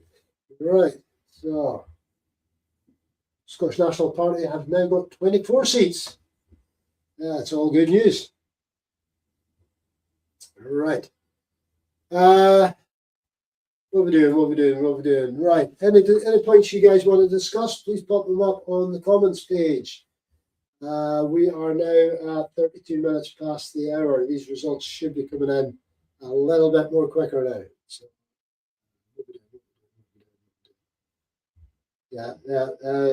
co-host Russ is jumping up and down at his work because Carlo lost. Right.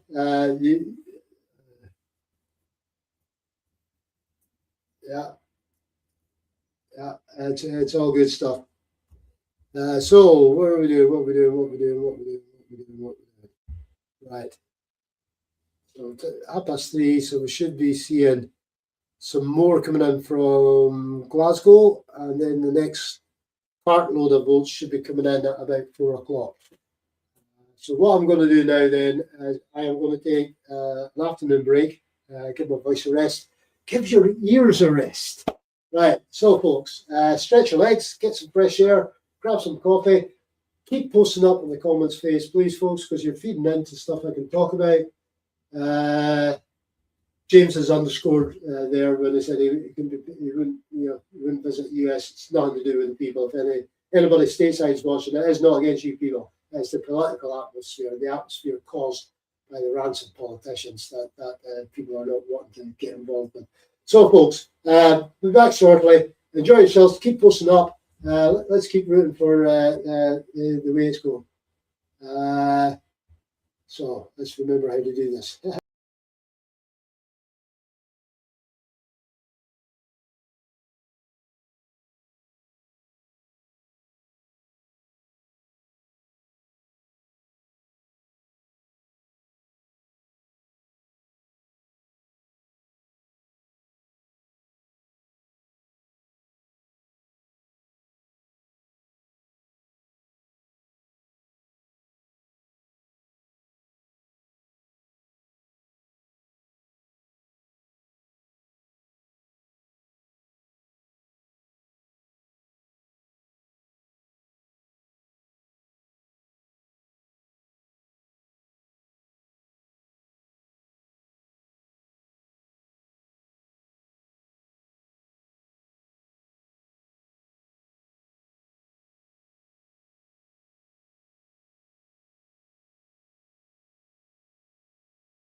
Right, that's me back. Sorry, folks. Back a bit earlier than I thought it was going to be because these results are coming in thick and fast now. So let's see now. We are holding, and the BBC are now saying exactly what we said a few minutes ago, that the reform is splitting the Tory vote, and that is to the benefit of the SNP. Hey, I don't mind if these if the deranged parties want to have a fight amongst themselves, they can have a fight amongst themselves. Right, so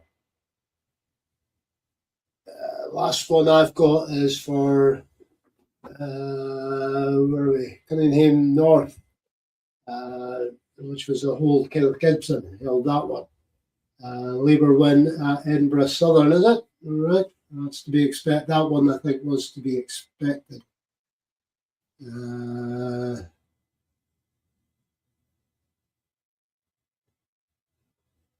Right. So S&P at Edinburgh Southern, 12,000.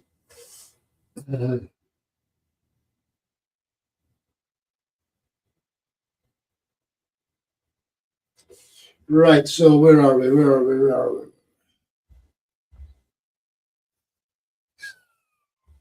go.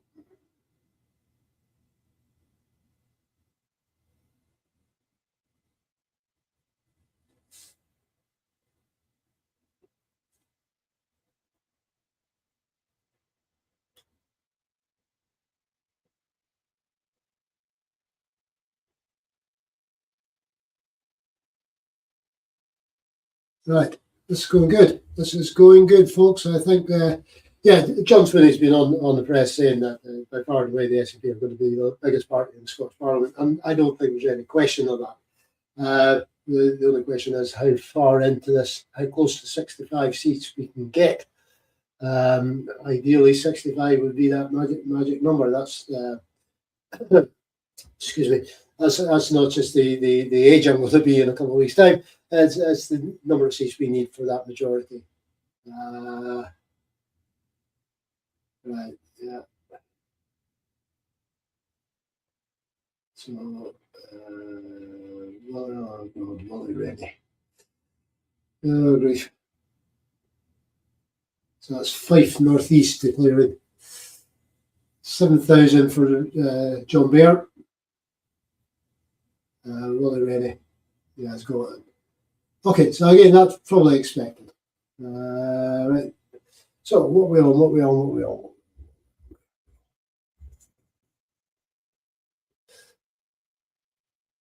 Right, so Almond Valley is held by the SNP.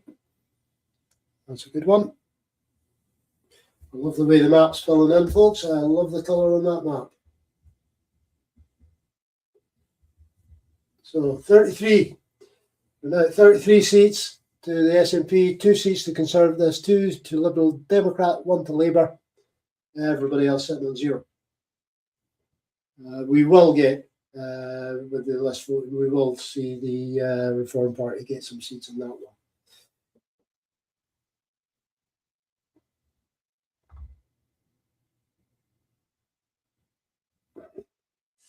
Right, this is all getting rather interesting. Yeah, Lib Dems hold on to North East Fife. Hash, I don't think that was going to be any. That wasn't going to be a surprise. Well, the biggest surprise, I think, the biggest surprise.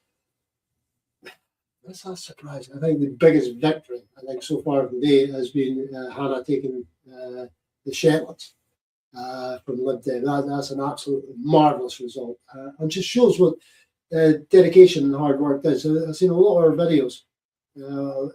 I've been out and about, and what she was talking about, to do with the local areas was absolutely fantastic to see.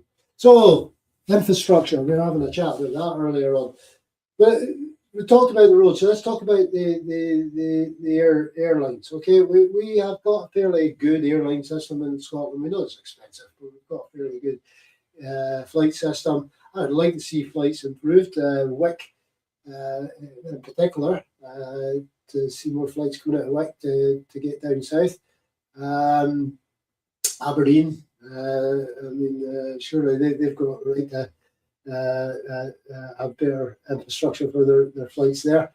Because not everybody does live in the central belt, and it can be a bit of a hassle getting into Edinburgh, getting into Glasgow, getting down to Prestwick. What else we got? We have got the rails. Yeah, now there's a tale of two different organisations. The railways in Scotland, right, the rail lines in Scotland are not owned by the government, right? Network Rail owns them, whereas the rolling stock is owned by the Scottish government. We own it, and we are at this moment they are updating the rolling stock. We're getting new trains and that brought in. Yeah, again, it's a system that has been greatly neglected over the years. So it will take years and years to rectify it. So there's no quick fix, even on independence. There will be no quick fix to getting all the stuff that's been neglected in Scotland sorted out. Right, so counting is now underway in Inverness. And my co-conspirator Russ is chuffed to bits because his local SNP MP has just been returned. That's good stuff. That's good stuff. Where are we? Right, Inverness. Counting is now underway here in Inverness.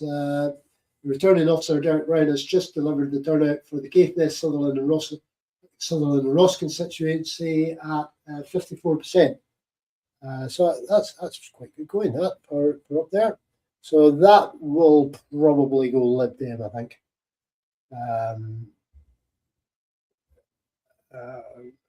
Yeah, I'd be chuffed if it doesn't, but I think that will probably go Lib Dem, right? So Edinburgh Southern is a Labour gain from the SNP, all right. So we SNP, I think, are probably sitting on the same amount of seats that they had at the last election so far. Yeah. Labour are up one. Conservatives are down one at this stage. Right. So let's just get a rehash of that. So we're on 35 seats. Yeah. Gee, there's 30 seats to go, folks. Come on. Oh, this is getting to nail biting. Baillieston is SNP. That's an SNP hold. So that's Baillieston and Shelton, SNP hold. That's good. That's good news. And it's a 5,103 majority. Turnout was 47%.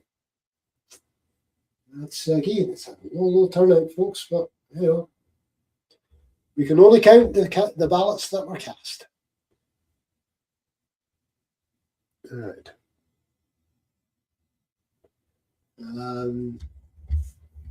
I'm enjoying as much looking at all these BBC commentators.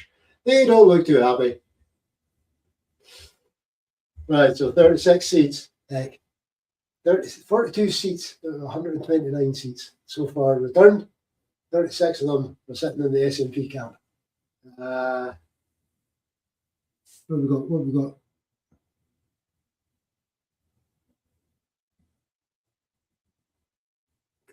Not yet. Right, Coatbridge and Christon, SNP hold.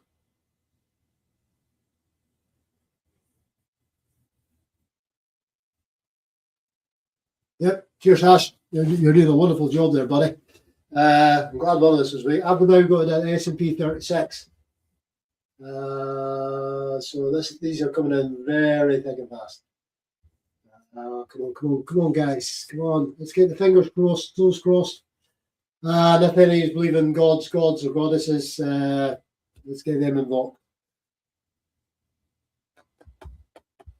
Kirkcaldy is held by the SNP, which is a good result.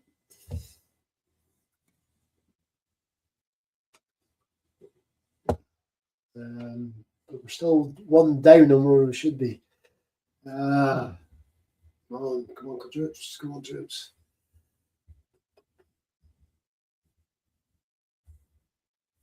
I think what I'll try and do here, folks, is I'll try and keep this going until the constituency seats are all in. I should be able to maintain that. Right. Because then that will give us an understanding if we're going to get a majority government or not. Right, Gary. Gary, 12GH Productions. It's going to be a great day. Well, we hope so.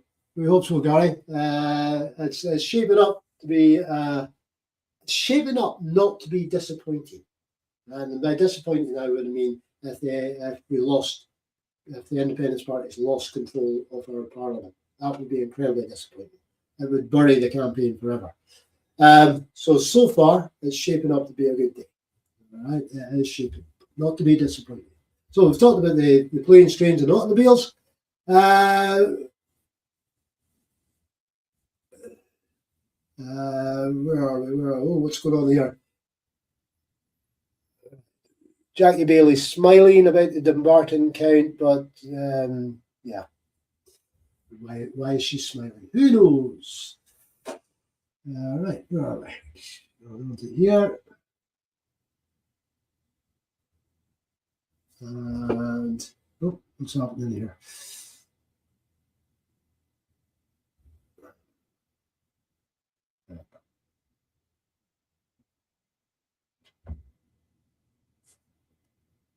Right, so the BBC are still ranting and raving about the Shetlands. Oh dear, how sad, never mind. Yeah. So it seems to be a flurry of them coming in there, and it seems to have slowed down again. Oh, come on, guys. I know you got to be accurate in your count, but come on. Right, where are we? So 42 seats off 129 declared. And it would be really nice. Eastwood. Oh, just looking at that Eastwood result again.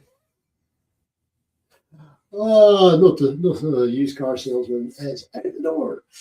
But he'll probably be on the list. So.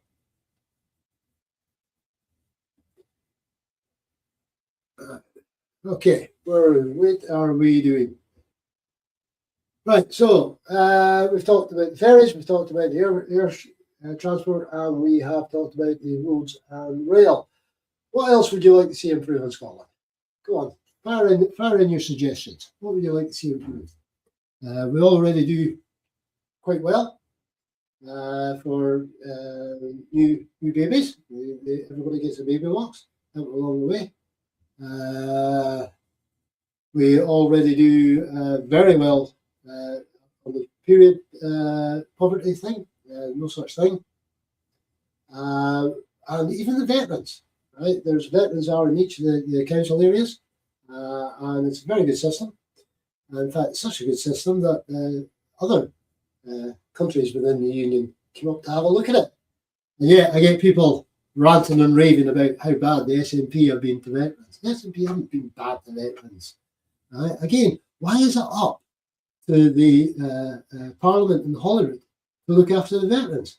You know, we signed up to the UK. Well, surely it's a UK Parliament consideration to look after us veterans. And if I'm not mistaken, we have been waiting since 1918, right, as veterans, for this land to become fit for heroes to return to. And we're still seeing veterans on the streets. Right? So the Forces Covenant, it's lip service. The only time you ever see an MP paying any attention to that is round about the time that there's a vote taking place in his constituency. So he has to be nice to veterans. Other than that, we tend to forget them. Right, so Hash, well said. Right, so Hash has been said. Sarwar has already conceded that he won't be FM, but says he'll remain to unite and change the country. Really? Isn't that a contradiction in terms there, or contradiction? Not in terms, but just a massive contradiction. If he's not FM, he's not in any position. He will not be in a position to influence anything, right? He is a complete waste of political time, right? Anybody, any political party with ties to Westminster, who have who see Westminster as the only way that Scotland can be run, has no time in Scotland. I have no time for them. Right? Absolutely no time for them. 37 seats to the Scottish National Party, 3 to Lib Dems, Labour 2, Conservatives 2. No, Sarwar, you are not going to be FM. Righty, we're getting to nip and tuck time now, folks. We're getting to nip and tuck. Right, how many sheets do you reckon it's going to be? Hash, I beat you, bud. I beat you. I'm getting there. I'm telling you, by the end of this session, I will be able to multitask.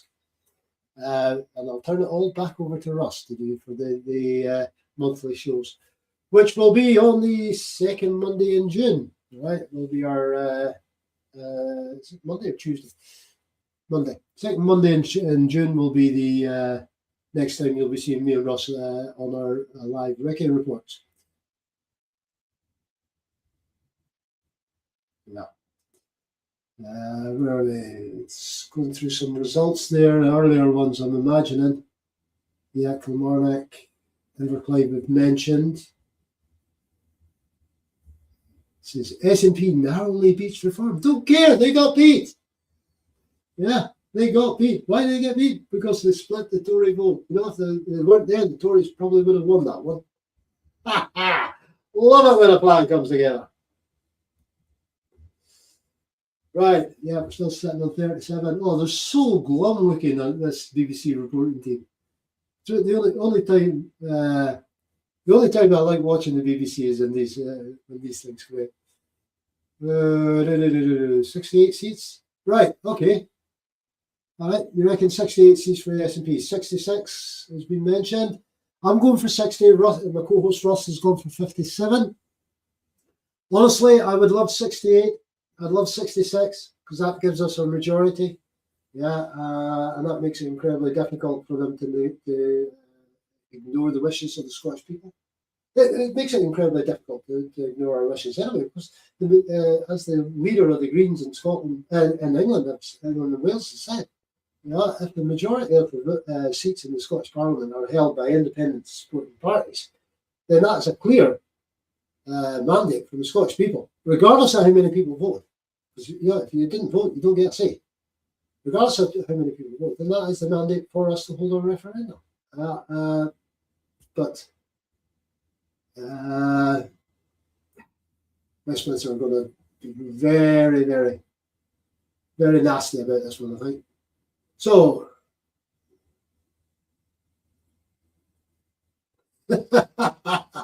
DJ, you are so unkind, but it's Offord you're talking about. Who cares? Yeah. Right. Where are we? Yeah, Edinburgh Central expected to go green. Fine. All right. This is Central declaring now, I believe. 2 independents supporting. One of them is called Bonnie Prince Charlie. I love elections. You know, guy or girl stand up with that. My days, it was the Monster Raven Looney party that used to be standing in. And yes, folks, there really was a party like that that used to stand in elections. I don't know if they ever kept their deposit, but they would be standing there dressed like you're standing there. Oh dear. Oh dearie me. 2,200. James Police 8,000. Craig Murray 150.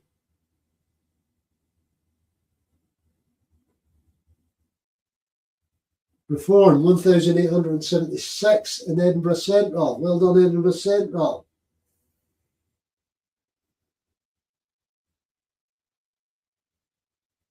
Oh, Angus Robson 7,702.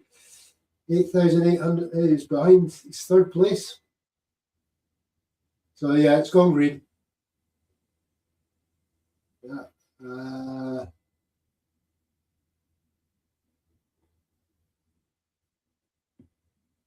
I'm not getting the vote as yet on it, but it looks as though it's gone green. So it's 40 seats to the Scottish National Party, 3 to Liberal Democrats, to the Labour, to the Conservative. It's not shown the green one as yet.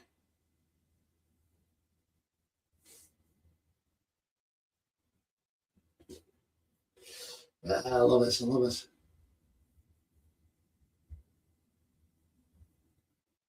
Right. Okay. So Lawrence Lear has won Edinburgh Central.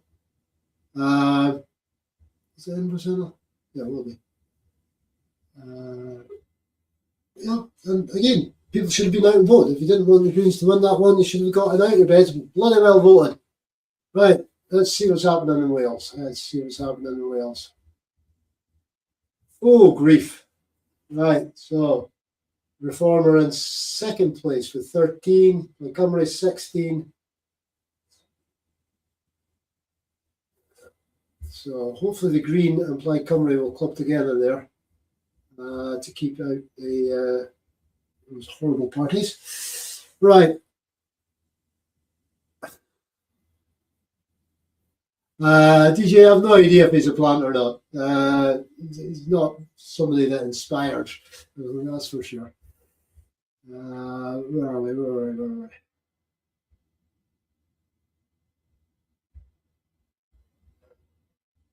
Right.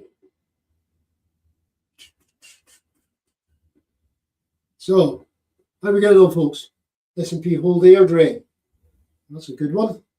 That's a very good one. I like it when they hold them, those central belt seats. I was getting twitchy. To be honest, I was getting twitchy about reform in those areas. Getting back to what was mentioned earlier on, too many people voting for football rather than the country. And we've seen some of the horror stories, especially the Unite the Clans. I mean, what are they about? We got a message in on our Facebook page about this. Can you investigate Unite the Clans? I would dread to go onto the site. I just don't want to be associated with them in any way, shape, form, or manner. Yes, you're right, old Mac Dredd. That is a good result in the area, and that's why I'm so chuffed with it. So we are doing good, and I wonder there if the votes have been split again. I haven't seen any results come through, but it's 41 seats now to the Scottish National Party. We are 24 seats away from the majority. It's getting nip and tuck, folks. It is getting nip and tuck. So the latest forecast, lowest is 60, highest is 63 from the BBC. All right. That's in the constituency seats. So if it's a 63 and we get a couple on the list, we're in. We are rocking and rolling.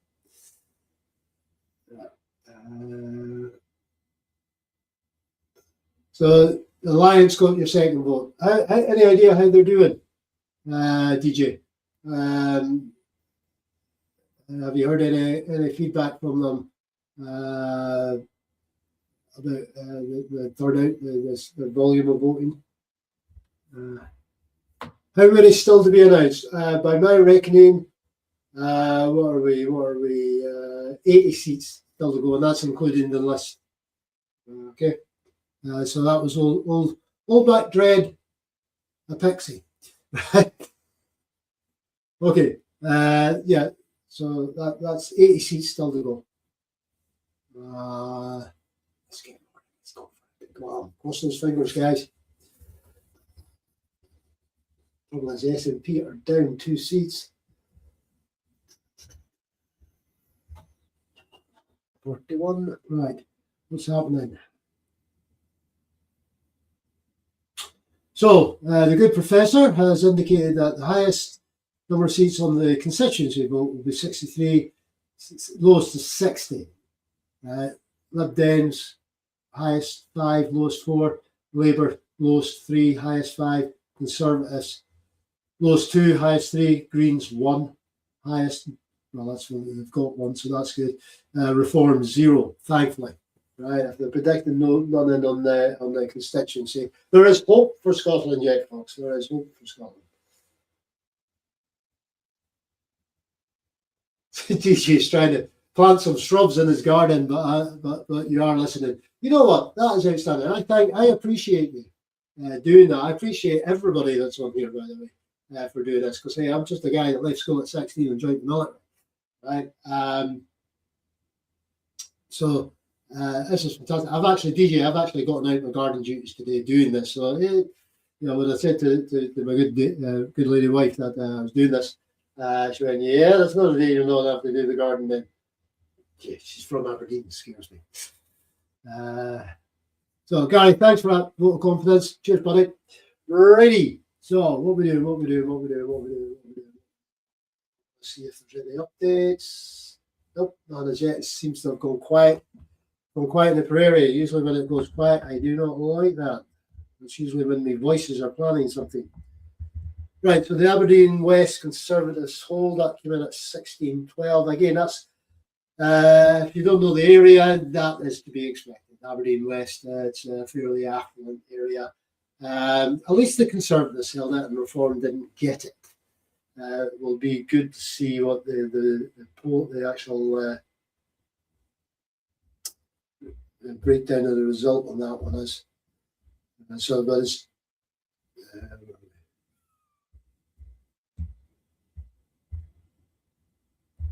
they've not come in. I think your man, the Tory boy up there, has been in for a while as well. Right, so 49 seats declared now.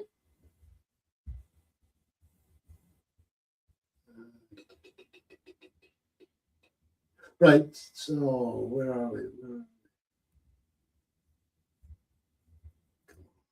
Come on, guys. Come on, guys. Right, here's the question for you then. Do you think free prescriptions is a good idea? Just shoot that out there. Because again, it's something we get mentioned on our page quite often, you know, that shouldn't be paying for other people's illnesses. But, you know, they also accuse them of being drug addicts. Oh, it's them drug addicts, they need medication. Well, I ain't a drug addict.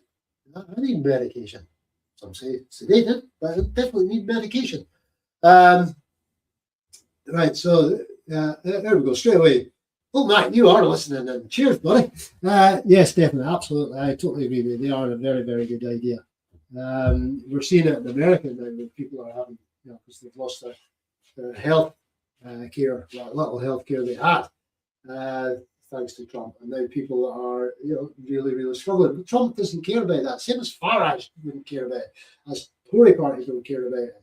Right? Because they don't move in the circles where you have to make a choice between, you know, what you can and cannot afford. You know, they just free parking in hospitals. Yeah, most of the hospitals are free now, but that was as a result of the previous political setup in Scotland, where we had the Labour private public spend on the hospitals, and they tied in, the contract was tied in to, may have been NCP, I don't know, they were wound up, they're no longer in existence, but I think it may have been NCP. But most of the hospitals are now free parking, and there should never have been parking charges in the hospitals. I mean, that's absolutely scandalous. What we're doing, declaring Cathcart and Pollock, S&P 14,270. Lib Dems 1,407, Conservatives 1,325, SCP 163, and WPB 566. Labour's Anna Sarwar's got beat. You beauty! Absolutely fantastic. Sarwar got beat by a majority of 5,163 at 49% turnout. Get in there. Well done. It's an S&P hold.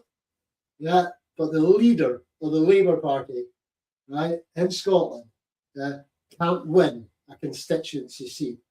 That shows you how poor that character is. Yeah.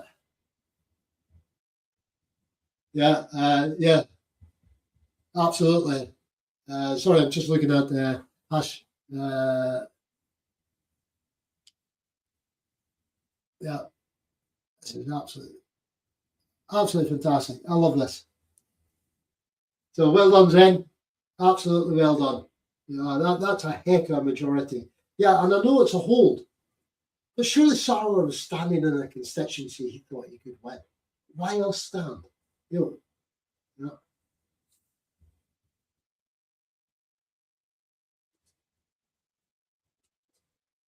know, what's it? There's a Lunball walking around my hometown wearing a MAGA hat and a Reform t-shirt. Yeah, you get them everywhere. That's old Mac again on the chat net there. Yeah, you get them everywhere, unfortunately, old Mac. What can we do? We can only try and educate them. Yeah, make America great. Yeah, right, in Scotland. Yeah, that always works out well. Righty, this is going good, folks. So the BBC are forecasting 59 to 63 seats for the SNP. Constituency seats, I underline. I'm hoping for, well, obviously I'm hoping for a clear win on the constituency seats past 65 or above. But I'll take 63 because we'll probably pick up seats on the list vote as well. Hopefully. Oh, that's my happy dance, by the way. Not to be confused with any other type of dance I do. I'm normally employed by people to clear a dance hall at the end of the night. Right, what we doing? Yeah, Gary, what a day. That's going that way. Yeah, it is really going that way. Considering what the S&P have been in, how long the S&P have been in, yeah, this is good results. This is really good results. And it really does fly in the face of all this negativity that we were probably all bombarded with prior to the election, on social media and in the media and on, most notoriously of all, the BBC. All this negativity towards what the people of Scotland think about the SNP, what they think about how it's been run by the SNP. Well, that's clearly not the case, folks, because we would not be sitting with 42 seats now. We wouldn't. We'd be squandering squalidly way down on that. But we're not. We're on rock and roll to be, again, the next Scottish government. Right? So clearly the people of Scotland, those that could be bothered to vote, the people of Scotland, right? Because all the rest don't count. That's why that's why you're not seeing a reform in power, because you didn't vote. Right? All the rest that couldn't be bothered voting, well, tough. Yeah, you get the vote, you get the party exactly what the people that did vote for voted for. All right, so don't complain about it. Get a majority, then bring the plan for independence to the table. Matt, that's a fairly decent comment there. I like that one. Now, is John Sweeney holding his cards close to his chest on this one? And that's why we haven't been talking about it. And again, I get why they haven't been mentioning independence quite an awful lot, because they want to concentrate on local areas. And certainly the candidates in the constituencies were playing at local issues. Look, if anybody doesn't know that the SNP stands for Scottish Independence, then, what planet have you been living on? So, yeah, hopefully, yeah. What we on, 43 hash? Yep, I've got that one as well. Where are we? Yeah, 43 with no further movement. It's going good, folks. It's going good. Any word on Argyll and View? Nothing as yet, buddy. Nothing as yet.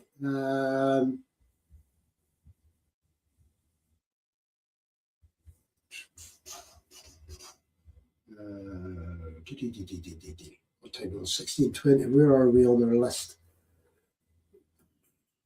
What should be going on here?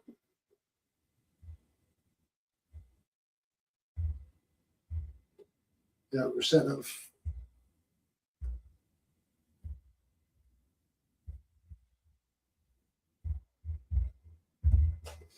Yep.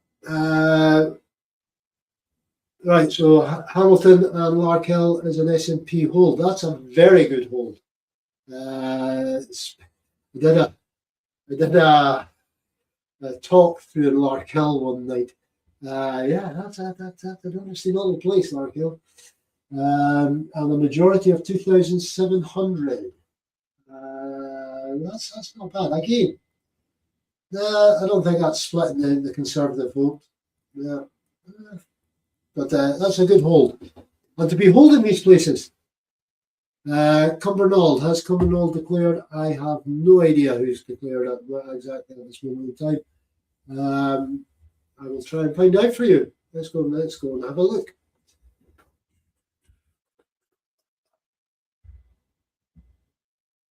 Right.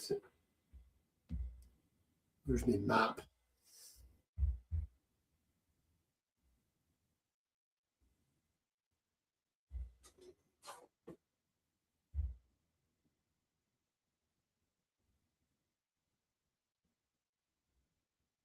All right.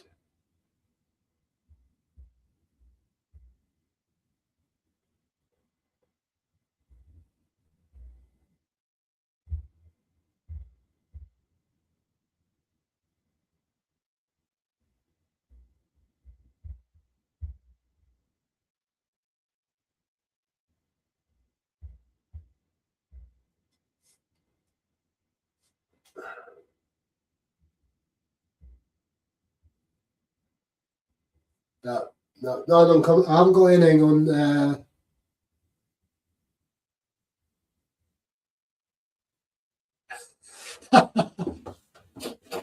Bathgate gone to the BUP. Yeah. Right. What we got?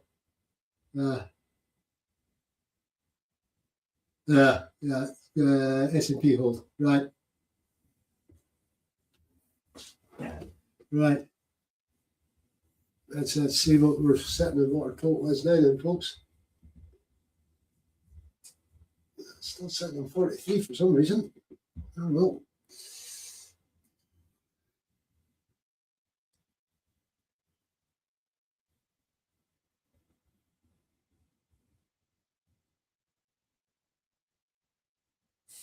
Yes, DJ, the BBC are definitely downplaying the result. Of course they would.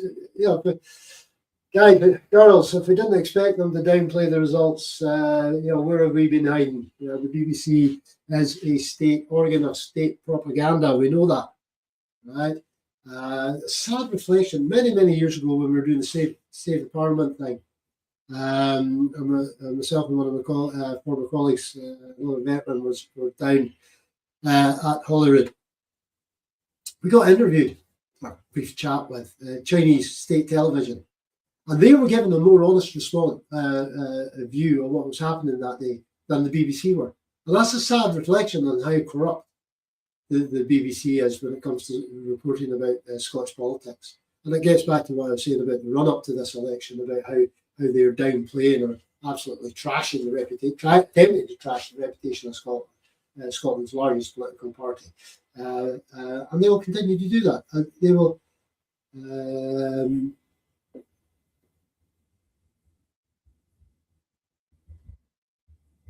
Right. I didn't see that one come through, Hash.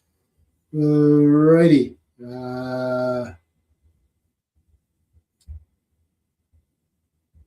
If he's getting blocked, Mary. Trust you with that one. Righty. Right, so where are we now? Where are we?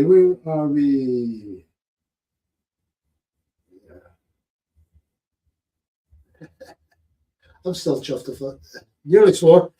Right. Yeah, I'm still chuffed a bit about the Shetland result.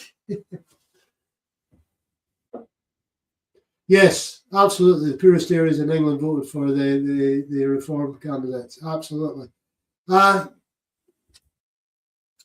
Yeah, because these people are living without hope, and this guy comes in and he promises the world to them, and they do not have the willpower to believe that he might be lying. Yeah. And I'm being very generous in my kindness here. I'm trying definitely not to downplay anybody that lives in these areas. Chambers, how could you do that? Right, where are we? 53 seats declared, 22. I've got 53 seats declared, so I'll be 22 seats, 75 seats. So that's, 22. 22. Where are we?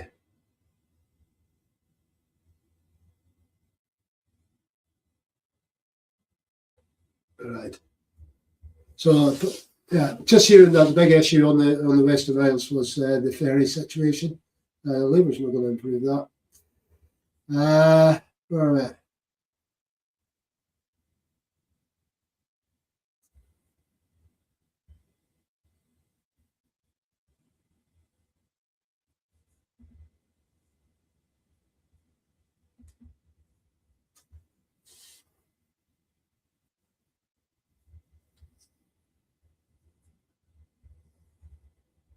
Sorry, Hatch, I didn't see that one you blocked. But there again, I'm not on that link at the moment. Right, okay, what we do. Let's get organised here. Let's start switching on, folks. We're near the end. Yeah, it's been a long day. Thank you for hanging in there. Right.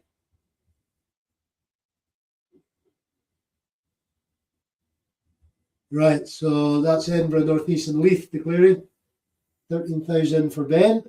And it doesn't look as though anybody else is going. The farm hasn't done well in the Edinburgh area, I don't think. How's Labour getting on? There you go. 7,000. So that looks a good result coming in there.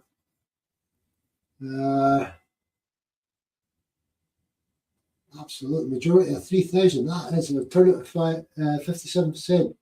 Get in there, Scotland. Yes. I love it. Love it. Yeah, so we're on 44 seats. It's getting very nip and tuck now. 21 seats. That's all we need.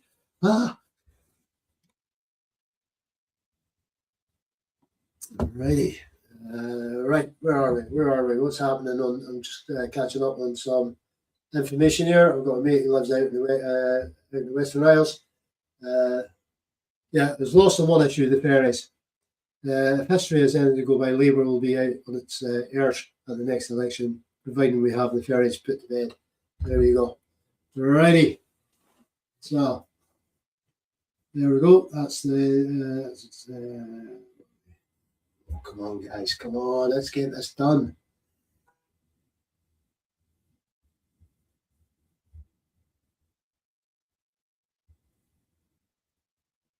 Yep.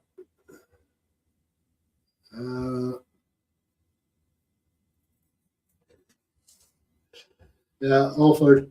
Love it. You know, you just look at that guy offered. You look at his picture and you instantly don't want to vote for that party, right? Or most common sense people, that would be their reaction, right? Just looking at it. Same with Farage. He's two used car salesman. That's a snake oil salesman. What do they do?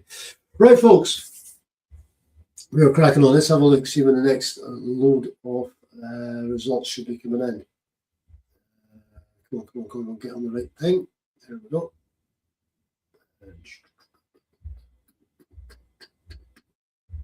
And here we go.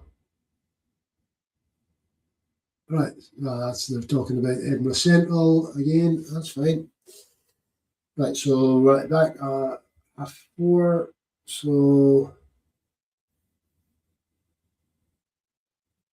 Inverclyde should be coming up shortly if it's not declared. If I missed Inverclyde, is that not Jackie Bailey's one? But that should be, it's reckoned to be at 4:30.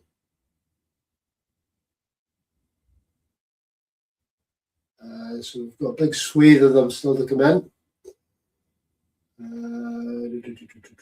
1, 2, 3, 4, 5. Well, quite a lot of them still to come in.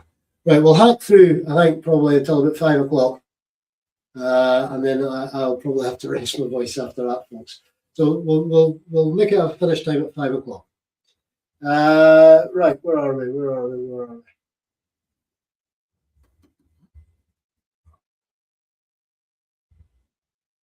Let's get on to this. Right. So, what would you guys on here think about Scotland as an independent country? What defence organisations would you like to see us involved in? What wouldn't you like us to see us involved in? That type of thing. What construction to the armed forces would you like? I mean, I've got my opinions, but they're my opinions. So, what about you guys? You deserve to be heard because you're people. So, what are you thinking as we're waiting for these next set of results to come through?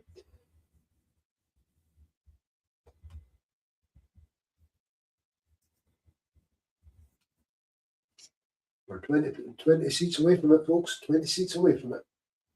45. That's go good.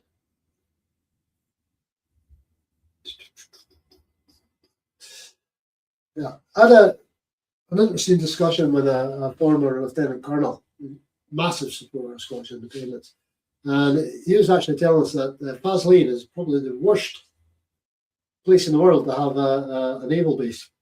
The reason behind it can get blocked very easily. Yeah, you can block it off very easily because of the channels. So this thing about Faslane being used as a centre of the Scottish military might not be the best thing in the world. It might be used because it's there and save money getting built. But as far as equipment, goes, there is lots of equipment out there that we can take off the shelf. We don't need to invest money in new kit. There's plenty of kit on the table. Yeah, the French have a lovely modular design for their frigates, and you go up and want the frigate to do a job. Well, they'll build it to that facility, and that can get changed in service as well if you want to do something slightly different. We will need naval force. I mean, we will have offshore assets, and those things can and will be targeted by people that wish to do that.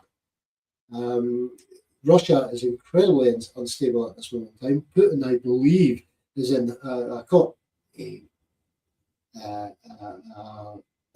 stream on social media the other day that they reckon that Putin is now becoming more and more inclusive, which sounds very familiar to what Hitler did, and his people are now not believing everything that's being said in the press, especially with the war in Ukraine.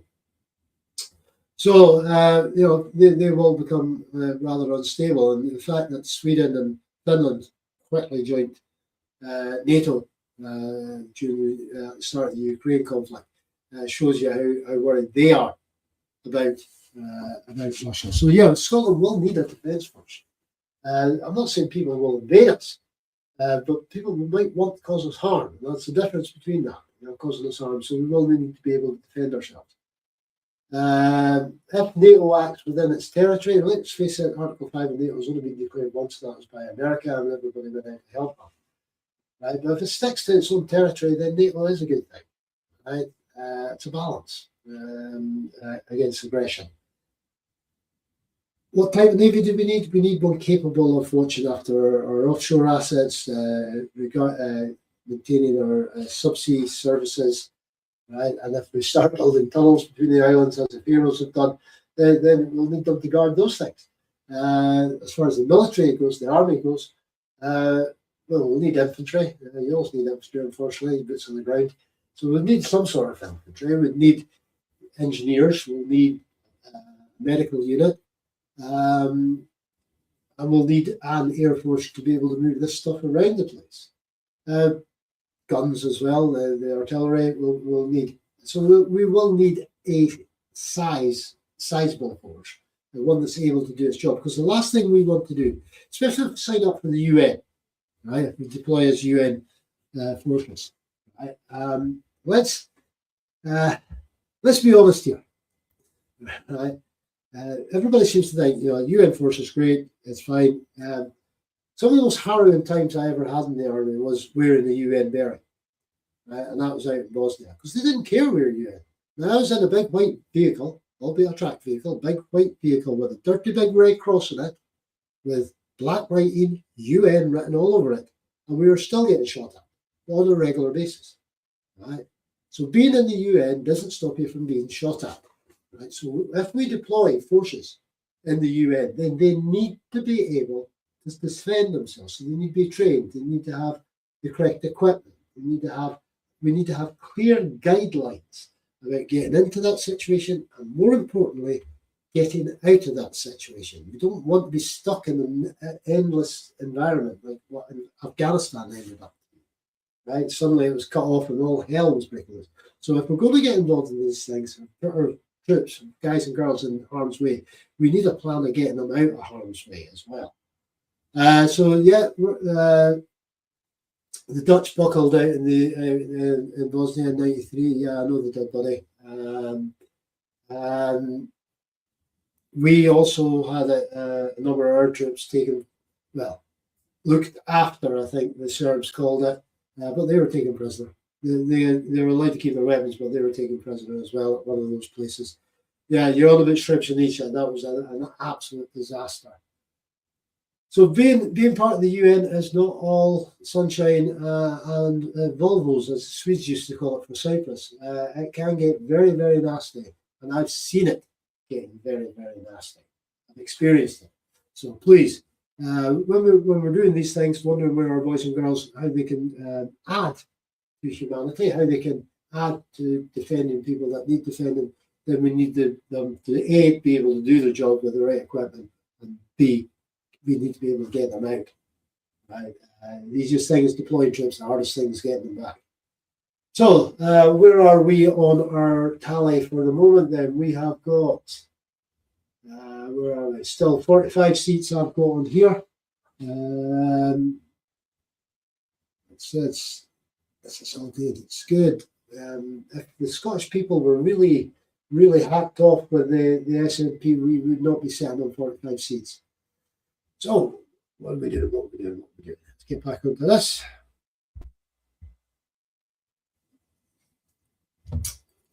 Right.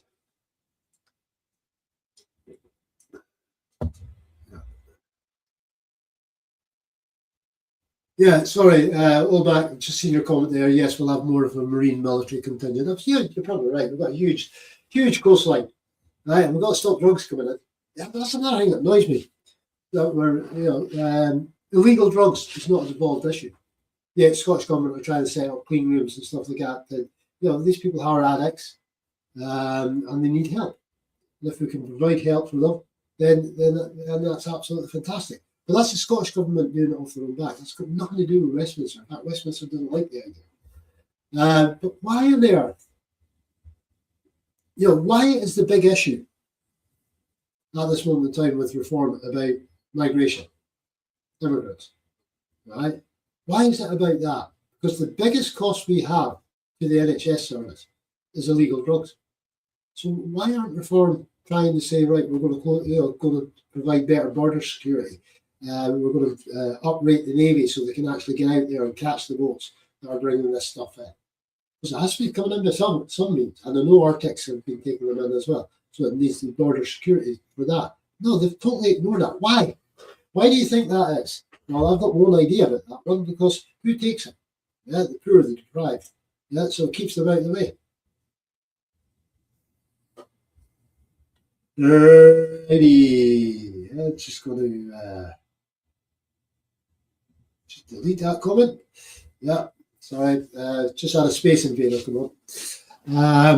Being unkind? Probably being unkind. Don't know if I managed to block him, but I certainly deleted it. If he pops up again, we'll figure out how to delete him. Oh dear. Dear me. Where was I? Drugs, yeah. Right, I see what you're saying there. Yeah, the Scotland Act must be amended to transfer the power to hold a referendum tolerate. I like it. I like that idea, but we've got to convince them,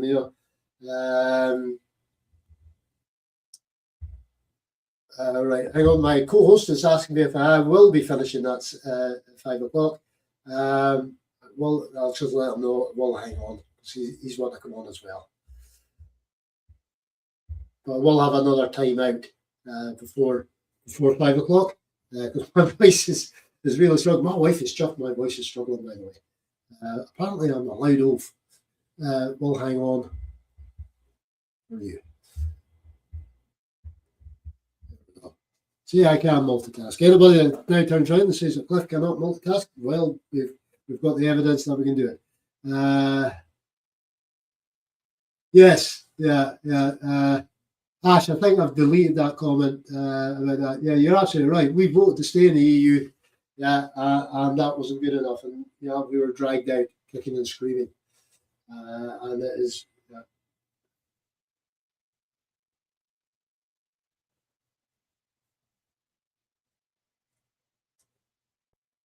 Just seeding Westminster for Brussels. That's not the bloody same. Who is this? Who is this person? How do I block them? There we go. Got him. Right. So David King is now blocked, right, for being a space invader. Clearly doesn't understand how the EU works.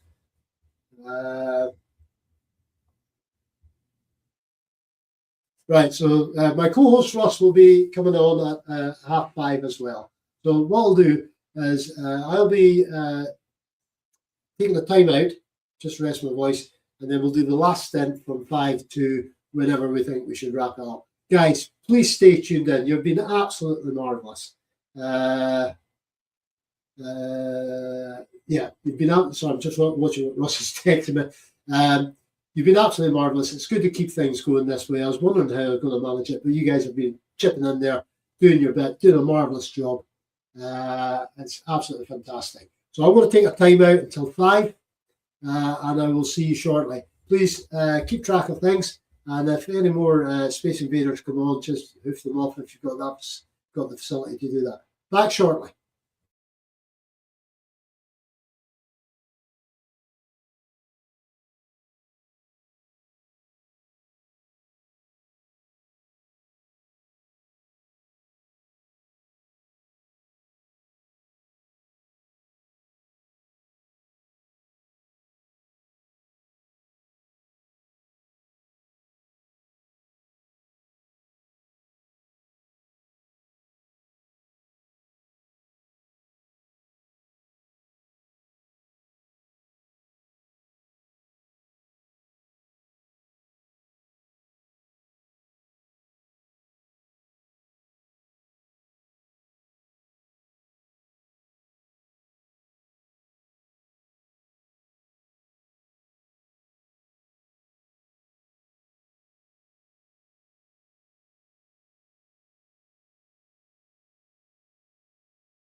And we are back for our final stint. Good afternoon, in fact. Sorry.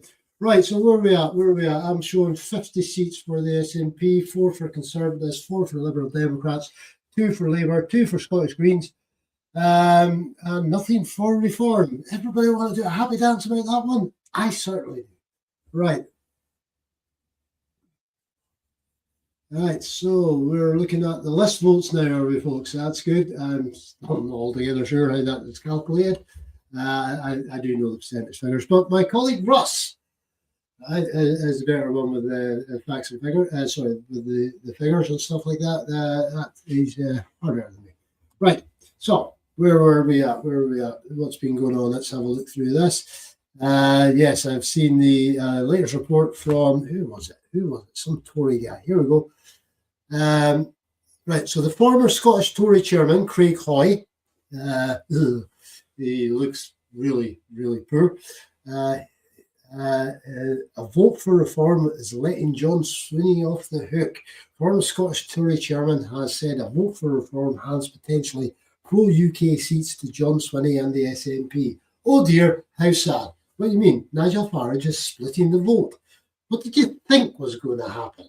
Yeah, your party has slid so far to the right. All that's voting for it now are potential reform voters. Yeah, so if a party sets up with even more scandalous bigotry than what your party had, well, unfortunate. Sorry, I cannot have any sympathy at all for any Tory. Some might call me harsh. I'm just being as honest as I can be here. So where are we at? What are we doing?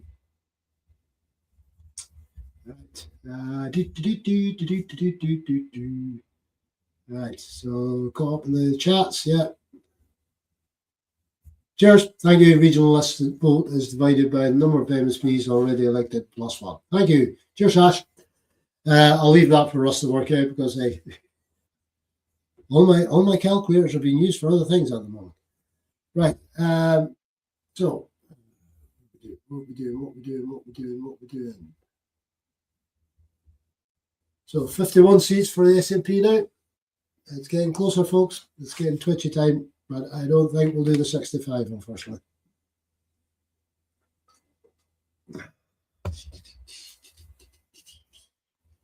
Right, let's have a look.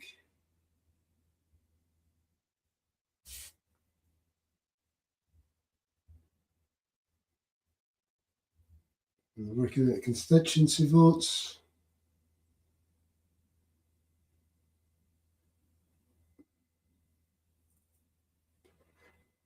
No idea what the BBC. I think they're trying to say the SNP is doing badly or something like that. Right. So where were we? Right. Let's thing on this one.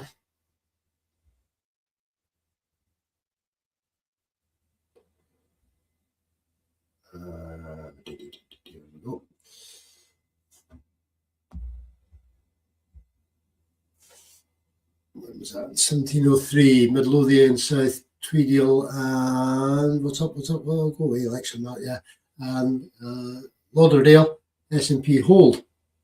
Again,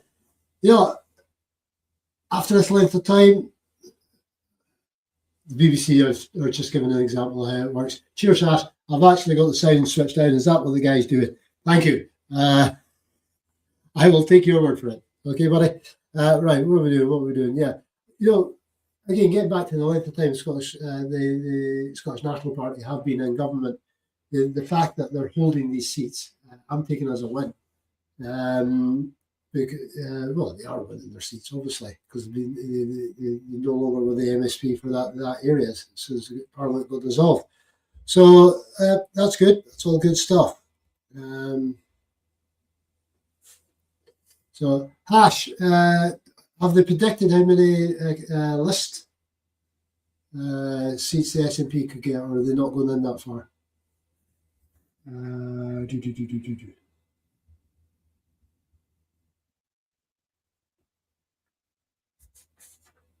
All right, so let's check with our colleagues.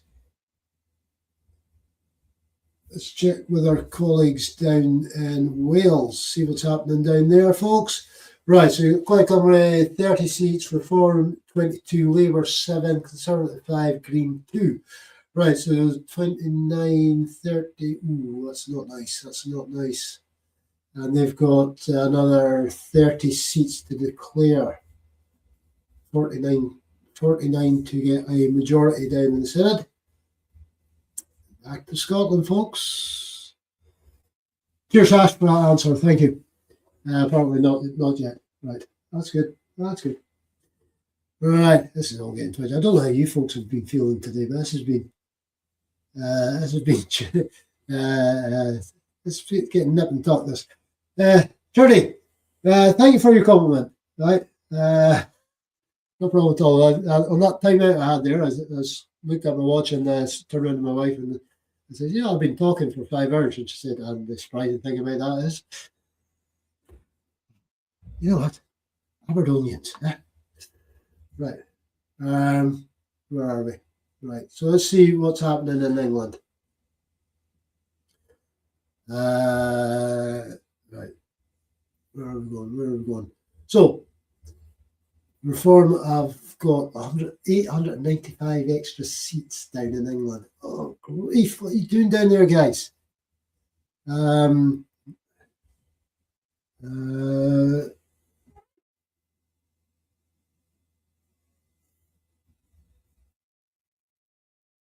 Right, here we go. Right, back into it, folks. Let's see what other news is awaiting us. Now, we mentioned the fact that the Navy lost one of their frigates. It's not been brought out of mothballs. It's been silently decommissioned, which is not good news because our frigates do the anti-submarine patrols up in the north between, I believe it's between Shetland and Greenland, which takes a heavy toll on both the crew and the boats. Sorry, ships. So let's see what else is in defence. See what the government have snuck in.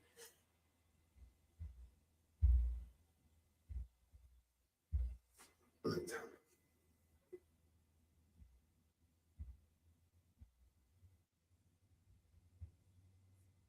And see what's been happening.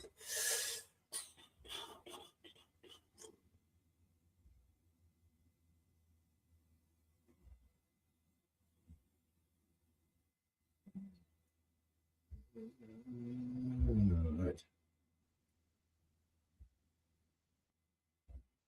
Can't see any spectacular news there. I did catch something about the much troubled, let's put it that way, Ajax vehicle. The Ajax is the new infantry fighting vehicle. It looks a bit like a tank. For those not clued up with this, it's not a tank. Yes, it's got tracks. It's got a gun on it. But the thing is, the difference between that and the tank, it carries troops. Right. It has been a disaster from start to finish. So, well, from start to now, it has been a complete procurement disaster. As most things in the Ministry of Defence seem to be. So I did catch something that they are going to be sticking with it and pushing forward to get the Ajax fighting vehicle rolled out. How the service personnel who have already been medically discharged feel about that, I don't know. And I really do hope they've got themselves some good solicitors, good lawyers, because they certainly deserve to throat punch the MOD for the fact that the noise-induced hearing loss they got. Now, if any have ever suffered noise-induced hearing loss, you'll know how uncomfortable it is. You might not have tinnitus, but just being in a crowded environment, I used to drop out the conversation. I couldn't hear what people were saying if there was background noise on the go. And I ended up having to lean into people and effectively become a space invader, which isn't nice. Finally, relented. I got myself some hearing aids, and life's good. Life is good. The digital ones, I can log them into my phone. I can set them up for different scenarios, and it's fine. I've got my hearing back. It's not as good as normal hearing, but it's better than what I was doing. And of course, me being me, I switched them off as soon as I come home. My dear wife loves that so much. So what we doing? Let's have a look at this. So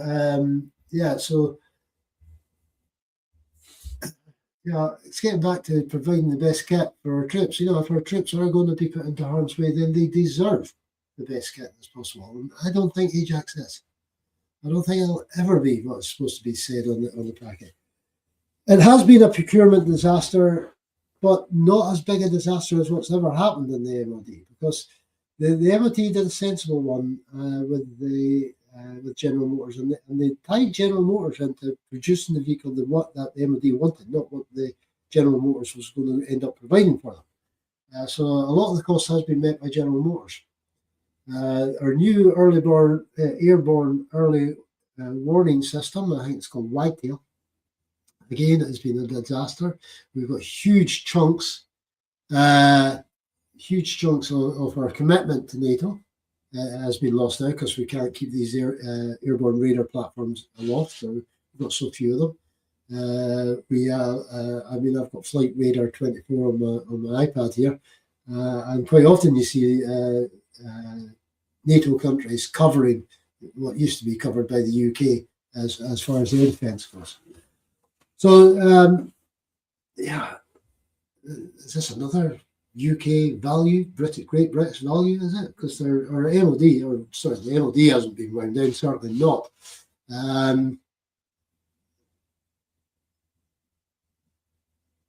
Right.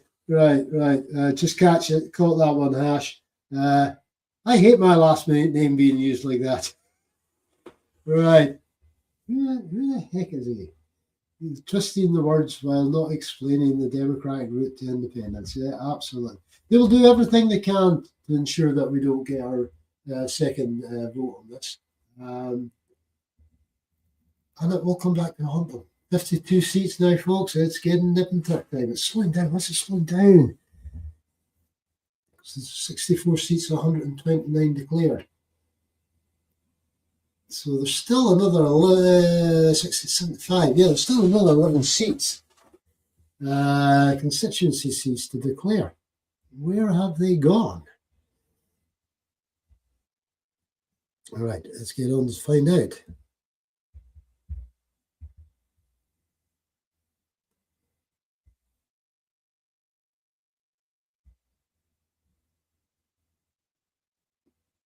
All right.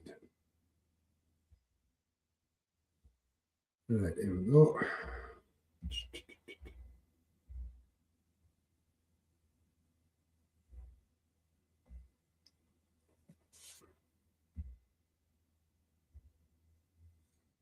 Yeah.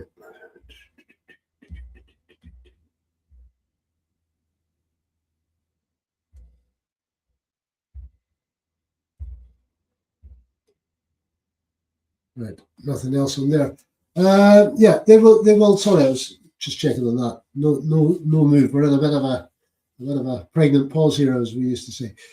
Right. So it doesn't come as any surprise, Hash, that a Liberal Democrat Lord, the second chamber in a democratic system that's unelected. We don't only just have an unelected head of state. We have an unelected second chamber, and people say, but they don't have any power, so why have them? Why are we paying for them?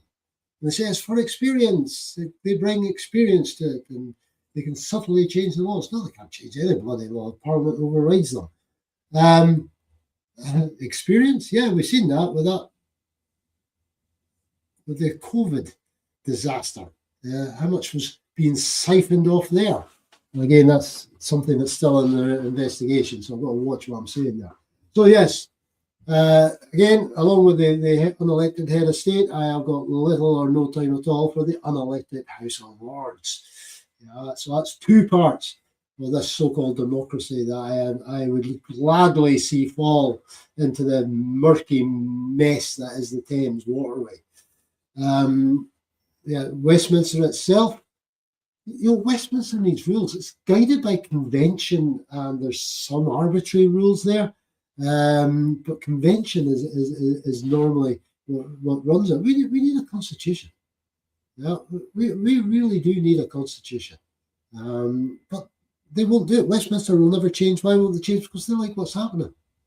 You know, they're there. The Lords are there. The Windsor family are at the other end of it. Yeah, and everybody just was all around that little triangle, right? Westminster, Whitehall, and Buckingham Palace. And you know, the rest of the country can go to shit. But they don't. Yeah, they will never ever change. Right. How are we doing, folks? How are we doing? It's been a long day. Thanks for sticking with us. All right, so no change there yet. All right, still the same. Ireland's still not declared yet. What the hell's going on there?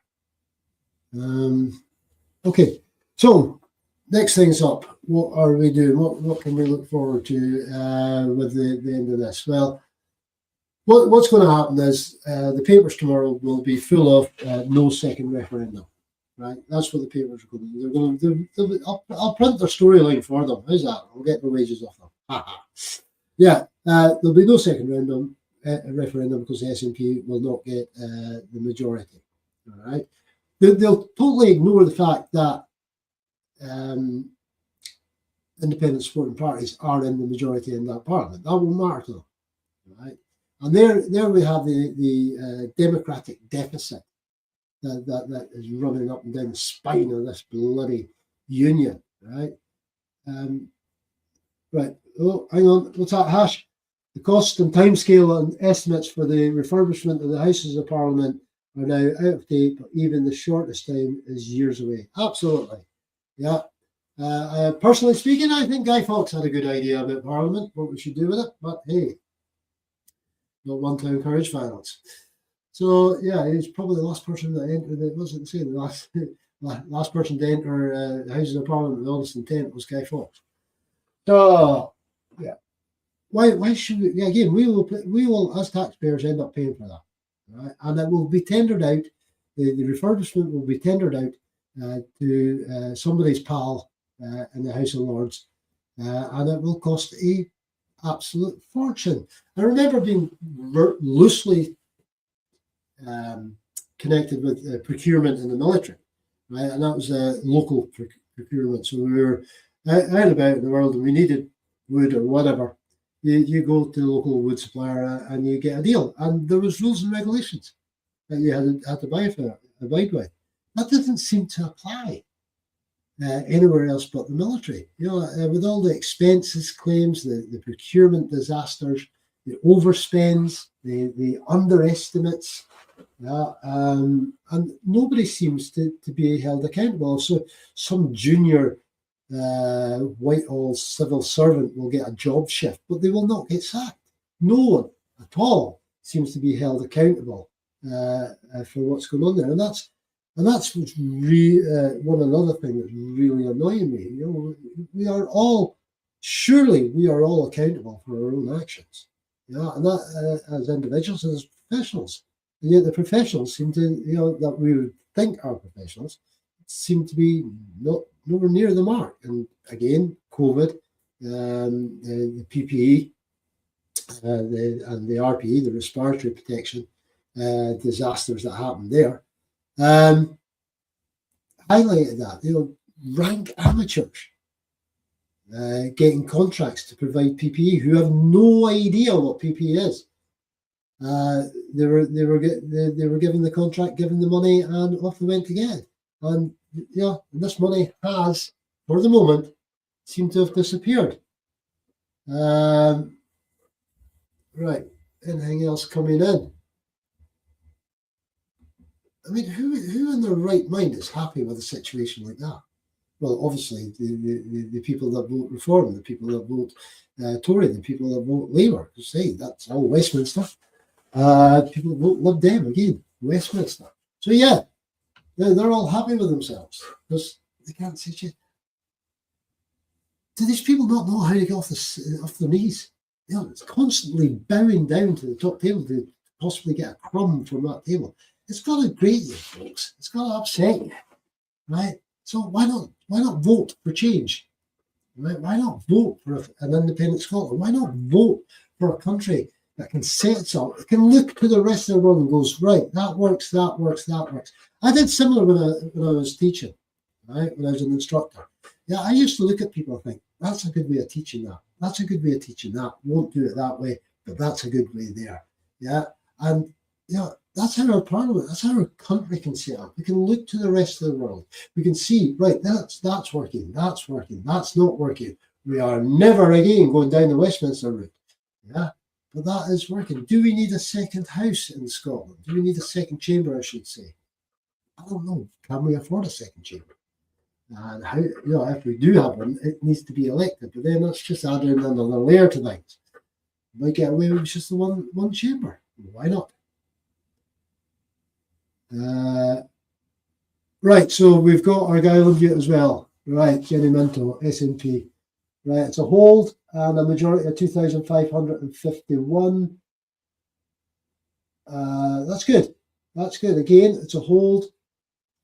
I'm happy with that. Happy with that indeed. So that takes us now up to 54. We're 11 seats away from it, folks. 11 seats. This is going to be.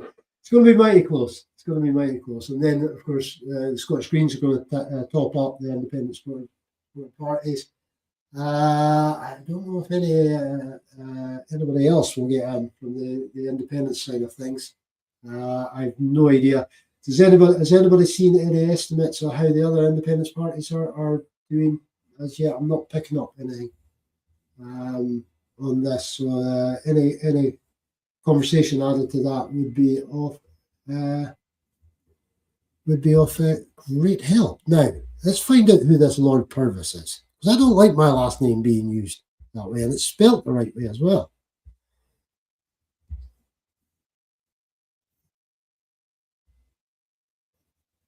Is it Baron? Yeah. Of Tweed. So he's the leader of the Liberal Democrats in the House of Lords.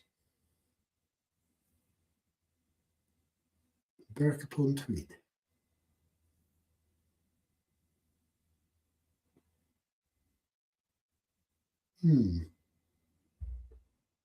All right. He was a member of the Scottish Parliament, Tweedale, Ettrick and Lordale from 2003 to 2011. He was then elevated to the House of Lords. There you go. Yeah, just got it, Hatch. Cheers, buddy. Yeah, what, Hatch? You are a damn good wingman. I know you probably think I'm your wingman, but hey, that's the way eagles go. I've got my eagle. Probably other people have theirs. I've got a massive eagle. So, yeah, what are we doing? Oh, my grief, I nearly pushed the wrong buttons there. Yeah, MSP, no problems, buddy, for 8 years. Right, so but he was elevated to the House of Lords, which just goes to show he was using the Scottish Parliament as a stepping stone to what I call the gravy, never-ending gravy train that is the House of Lords. God, I'm despairing. Oh, I hate that. I really do hate that. I'm exposing you all to my hatred today. Yes, the unelected head of state and his family are sponges, and the big chamber of sponges that is the House of Lords. Right, where are we going next? What result is this that's coming in here? Bishop Briggs. Conservatives, 2,122. Fascistos, 4,154. No apologies for calling them fascists, by the way. Lib Dems, 15,000.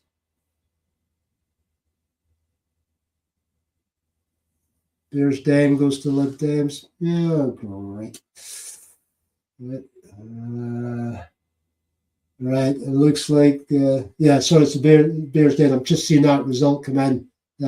Hash, cheers, buddy. So, yeah, I thought it was live from Bishop Briggs. My apologies. So, 2,000. Right, and again, that's a majority of 2,500 and odd. 2,000 people didn't bother getting out of beds up in that area, and we've now got Lib Dem in there. So, it's not looking good, folks. Right, that's not looking good. We're going to be, the SNP is going to be the Scottish Government again, but not good. Right, where are we now? 54 seats, 5 to Lib Dems, 4 to Tories, 2 to Labour, 2 to Green.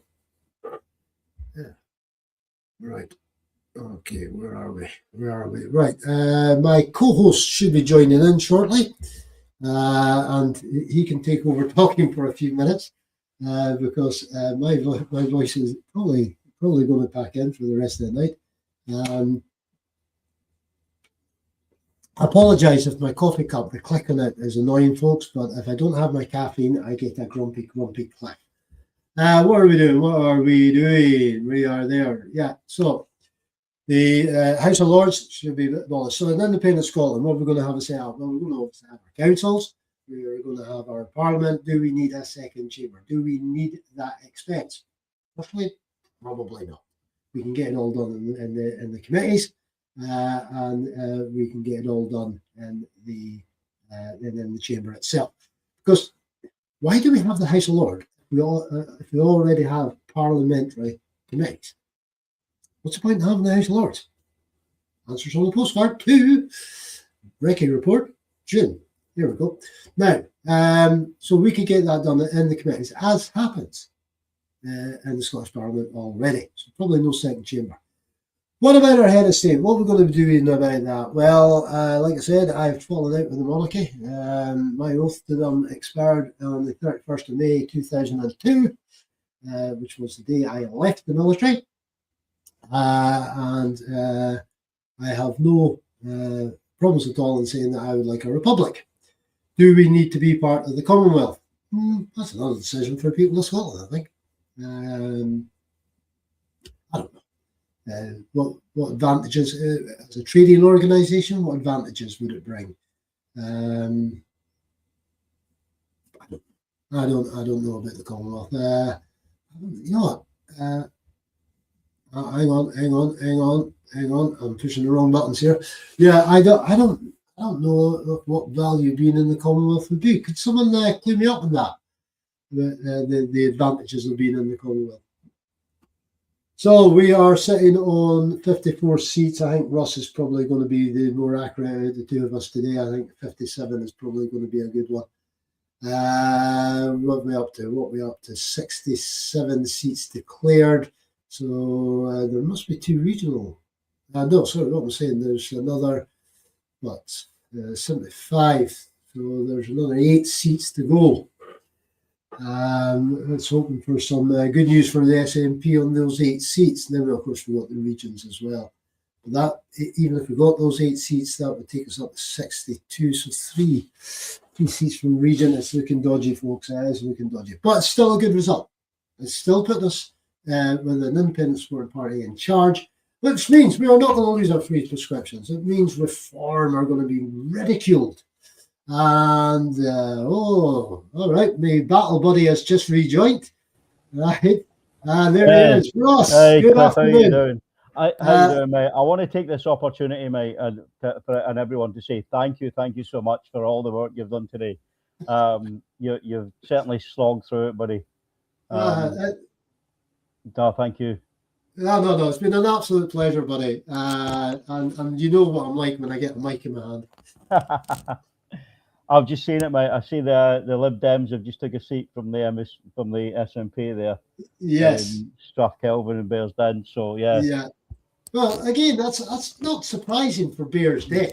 Yeah. Yeah, for that area, if they're going to be voting for someone, then Lib Dems would probably get. So we've got Clydesdale now coming in. And where are we? Oh, it's so ponderously slow. The returning officers like their moment in the spotlight, don't they? I know, mate. I know.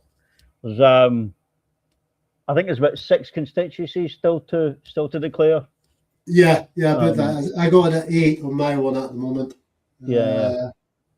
I'm thinking, I can't be sure, but I'm pretty sure in Central Scotland region, the SNP have taken all of those constituencies. I'm not sure. Right. I need to check after this. I've just finished work, so I've no idea. Yeah, yeah. And I wouldn't know how to check on that, buddy. We'll get in there. Get in there. So that would mean they'd get a chance of getting into the list votes in Central Scotland. Yeah. I think actually your thing of 57 is probably going to be closer to the mark. Right. The SNP have got Clydesdale. Yeah. Right. So that's good. I don't know, mate.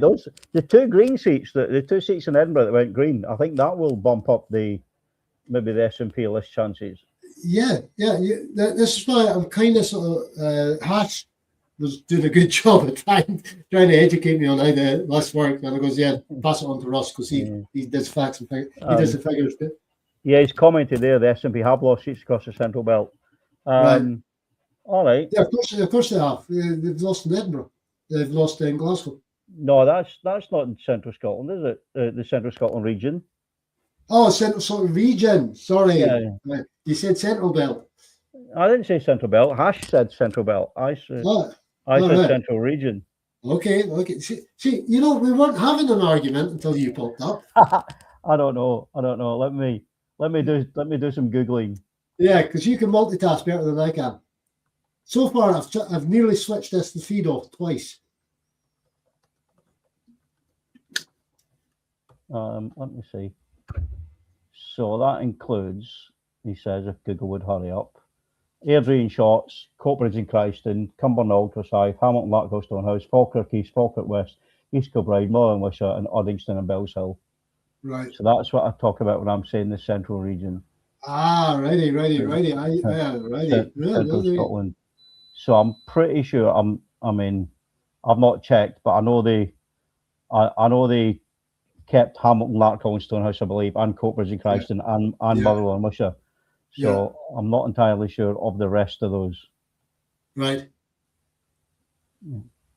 I just heard a beeping there. Were you beeping? It wasn't me, buddy.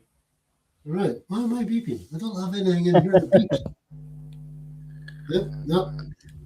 Right. Good. Terrific. Right. Where are we? What are we doing? Yeah. North. Right.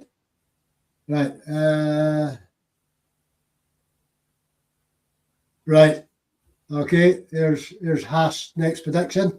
Next Deputy First Minister has just been elected in Clydesdale. Yeah. Yeah. She's a bit of a firebrand as well. Say again, mate. She's a bit of a firebrand. Was it Barry McCallum? Yeah. Unless they end up doing a deal with the Greens and one of them becomes Deputy First Minister.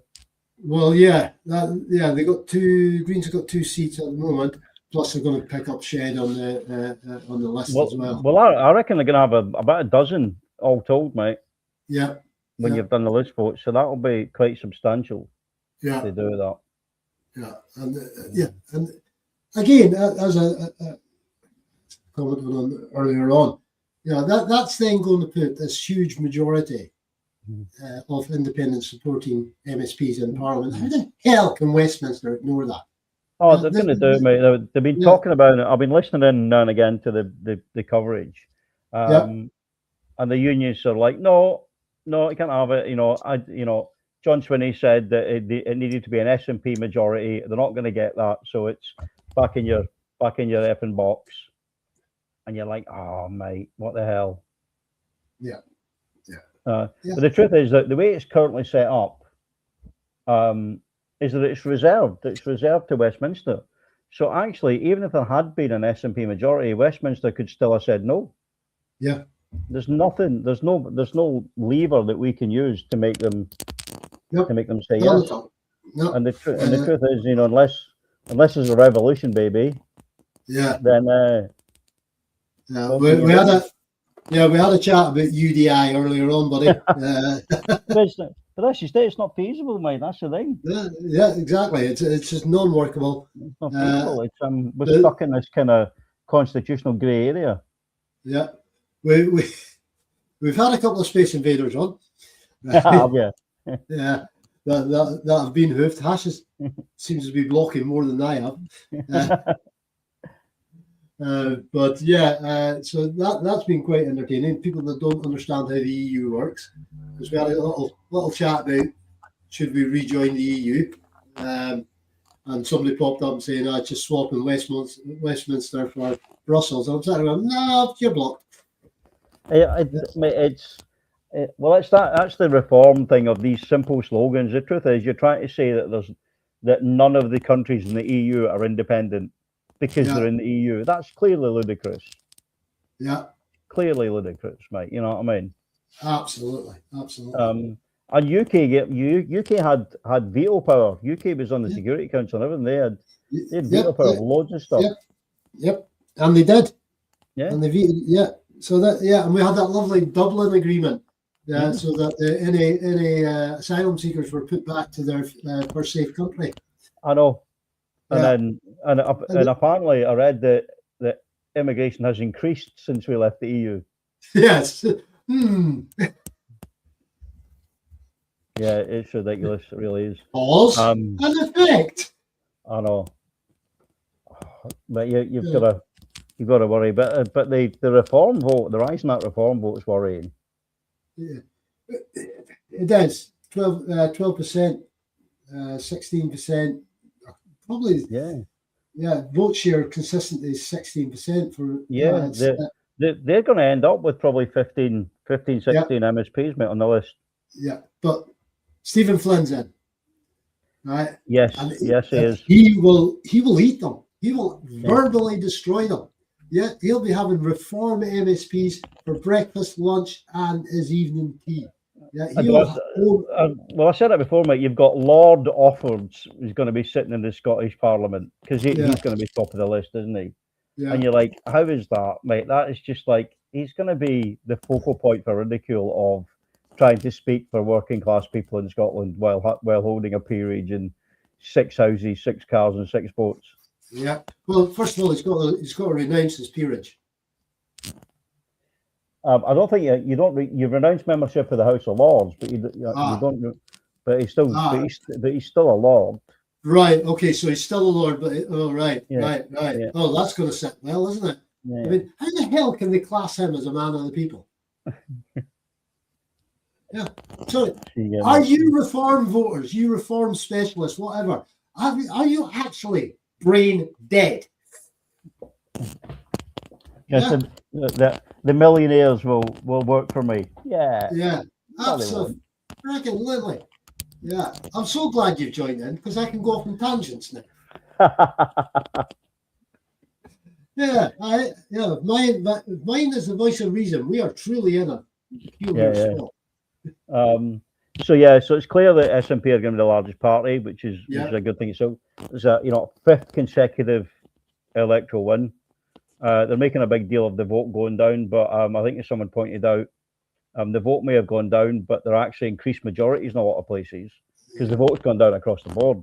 Yeah, absolutely. So that'll be 24 years in government by the end of this next parliament. Yeah, and there's going to be movement, mate. There has to be something. And I'm hoping, maybe naively, that the drubbing that Labour have gotten will make them kind of reevaluate their stance on things. Not necessarily supporting independence, but supporting the right of the Scottish people to decide. They'd have to break with Westminster then, wouldn't they? To do that. But they have to do that anyway. The fact that they've not broken from Westminster is what's destroyed them in this election. Yeah, that's true. Yeah. Starmer couldn't even get the constituency student. Yeah.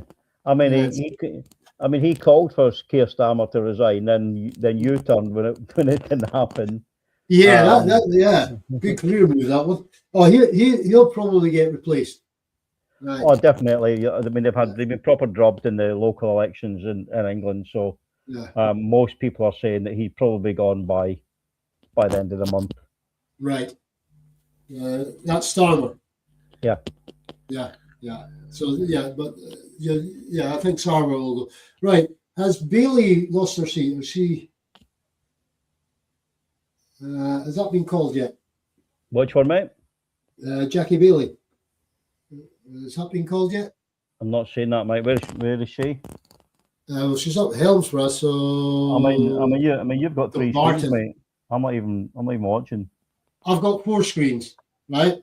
And I'm struggling. And you know what I'm like at multitasking. The boys and girls on the comments have been very complimentary about my multitasking today, and you come on being all freaking Sergeant Major again. Sorry, buddy. It's all right. I don't think it's been on yet. I've just looked at the coverage again, and Joanne Cherry's on there. Basically sticking the boot in.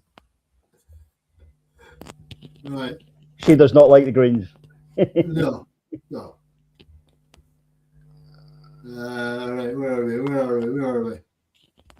Come on. And no, it's not good. Right, where are we?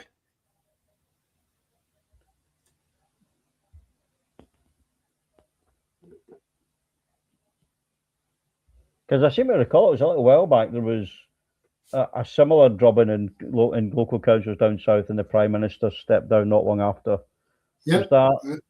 Would have been a Tory Prime Minister, I think, at the time. Yeah, we had revolving doors with the Tory Prime Ministers, remember? Yeah. I can't remember who that would have been. Was it Cameron after the whole... No, Cameron went after Brexit. That was it, yeah. Who was after him? Which one of the faceless non-entities was after him? Then it went to... What's her name? What, Liz Truss?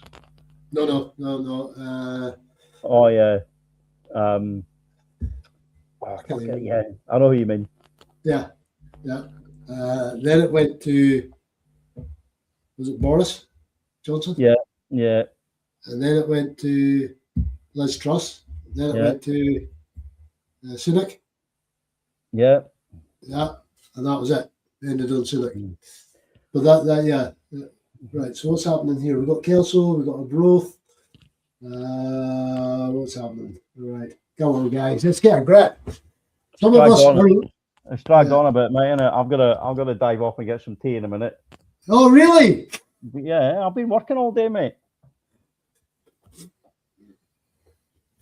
Right, let's have a tearful clapping of hands for Russ. Yes, well, you're young, you can do this work. You need to work, so I get a pension. Yeah. I'm old. But yeah, so I don't think we're going to get the final results probably till after 7 o'clock tonight, mate. So yeah. Right, we're on 1743. I think we've given this a damn good innings today. I think you have, mate. I think you have done a cracking job, mate. You have. I have been greatly assisted. I have been greatly assisted by every single person that has added the comments. So thanks to every single one of you that's added comments. And if you didn't add comments but were listening in anyway, thank you very much for listening in. Ross, thank you for helping me set this whole damn thing up today. No, you're more than welcome, mate. You've done a cracking job, mate. Is that it? We're going to call it for the day then? Yeah, I think we'll call it on that. Ladies and gentlemen, thank you very much for all your help today. Thank you for your input. And we'll just see how the last remaining seats trickle through. We will see you next on the second Monday in June for our usual break. Yeah, this has been May's offering. Cliff has taken it all on himself. We will see you on the second Monday of June. Thank you, everyone. Thank you, Cliff. Honestly, it's been a monumental effort from you, mate, and I really appreciate it. All good. Everyone, please take care, everyone. Right. So now I just put this bit here.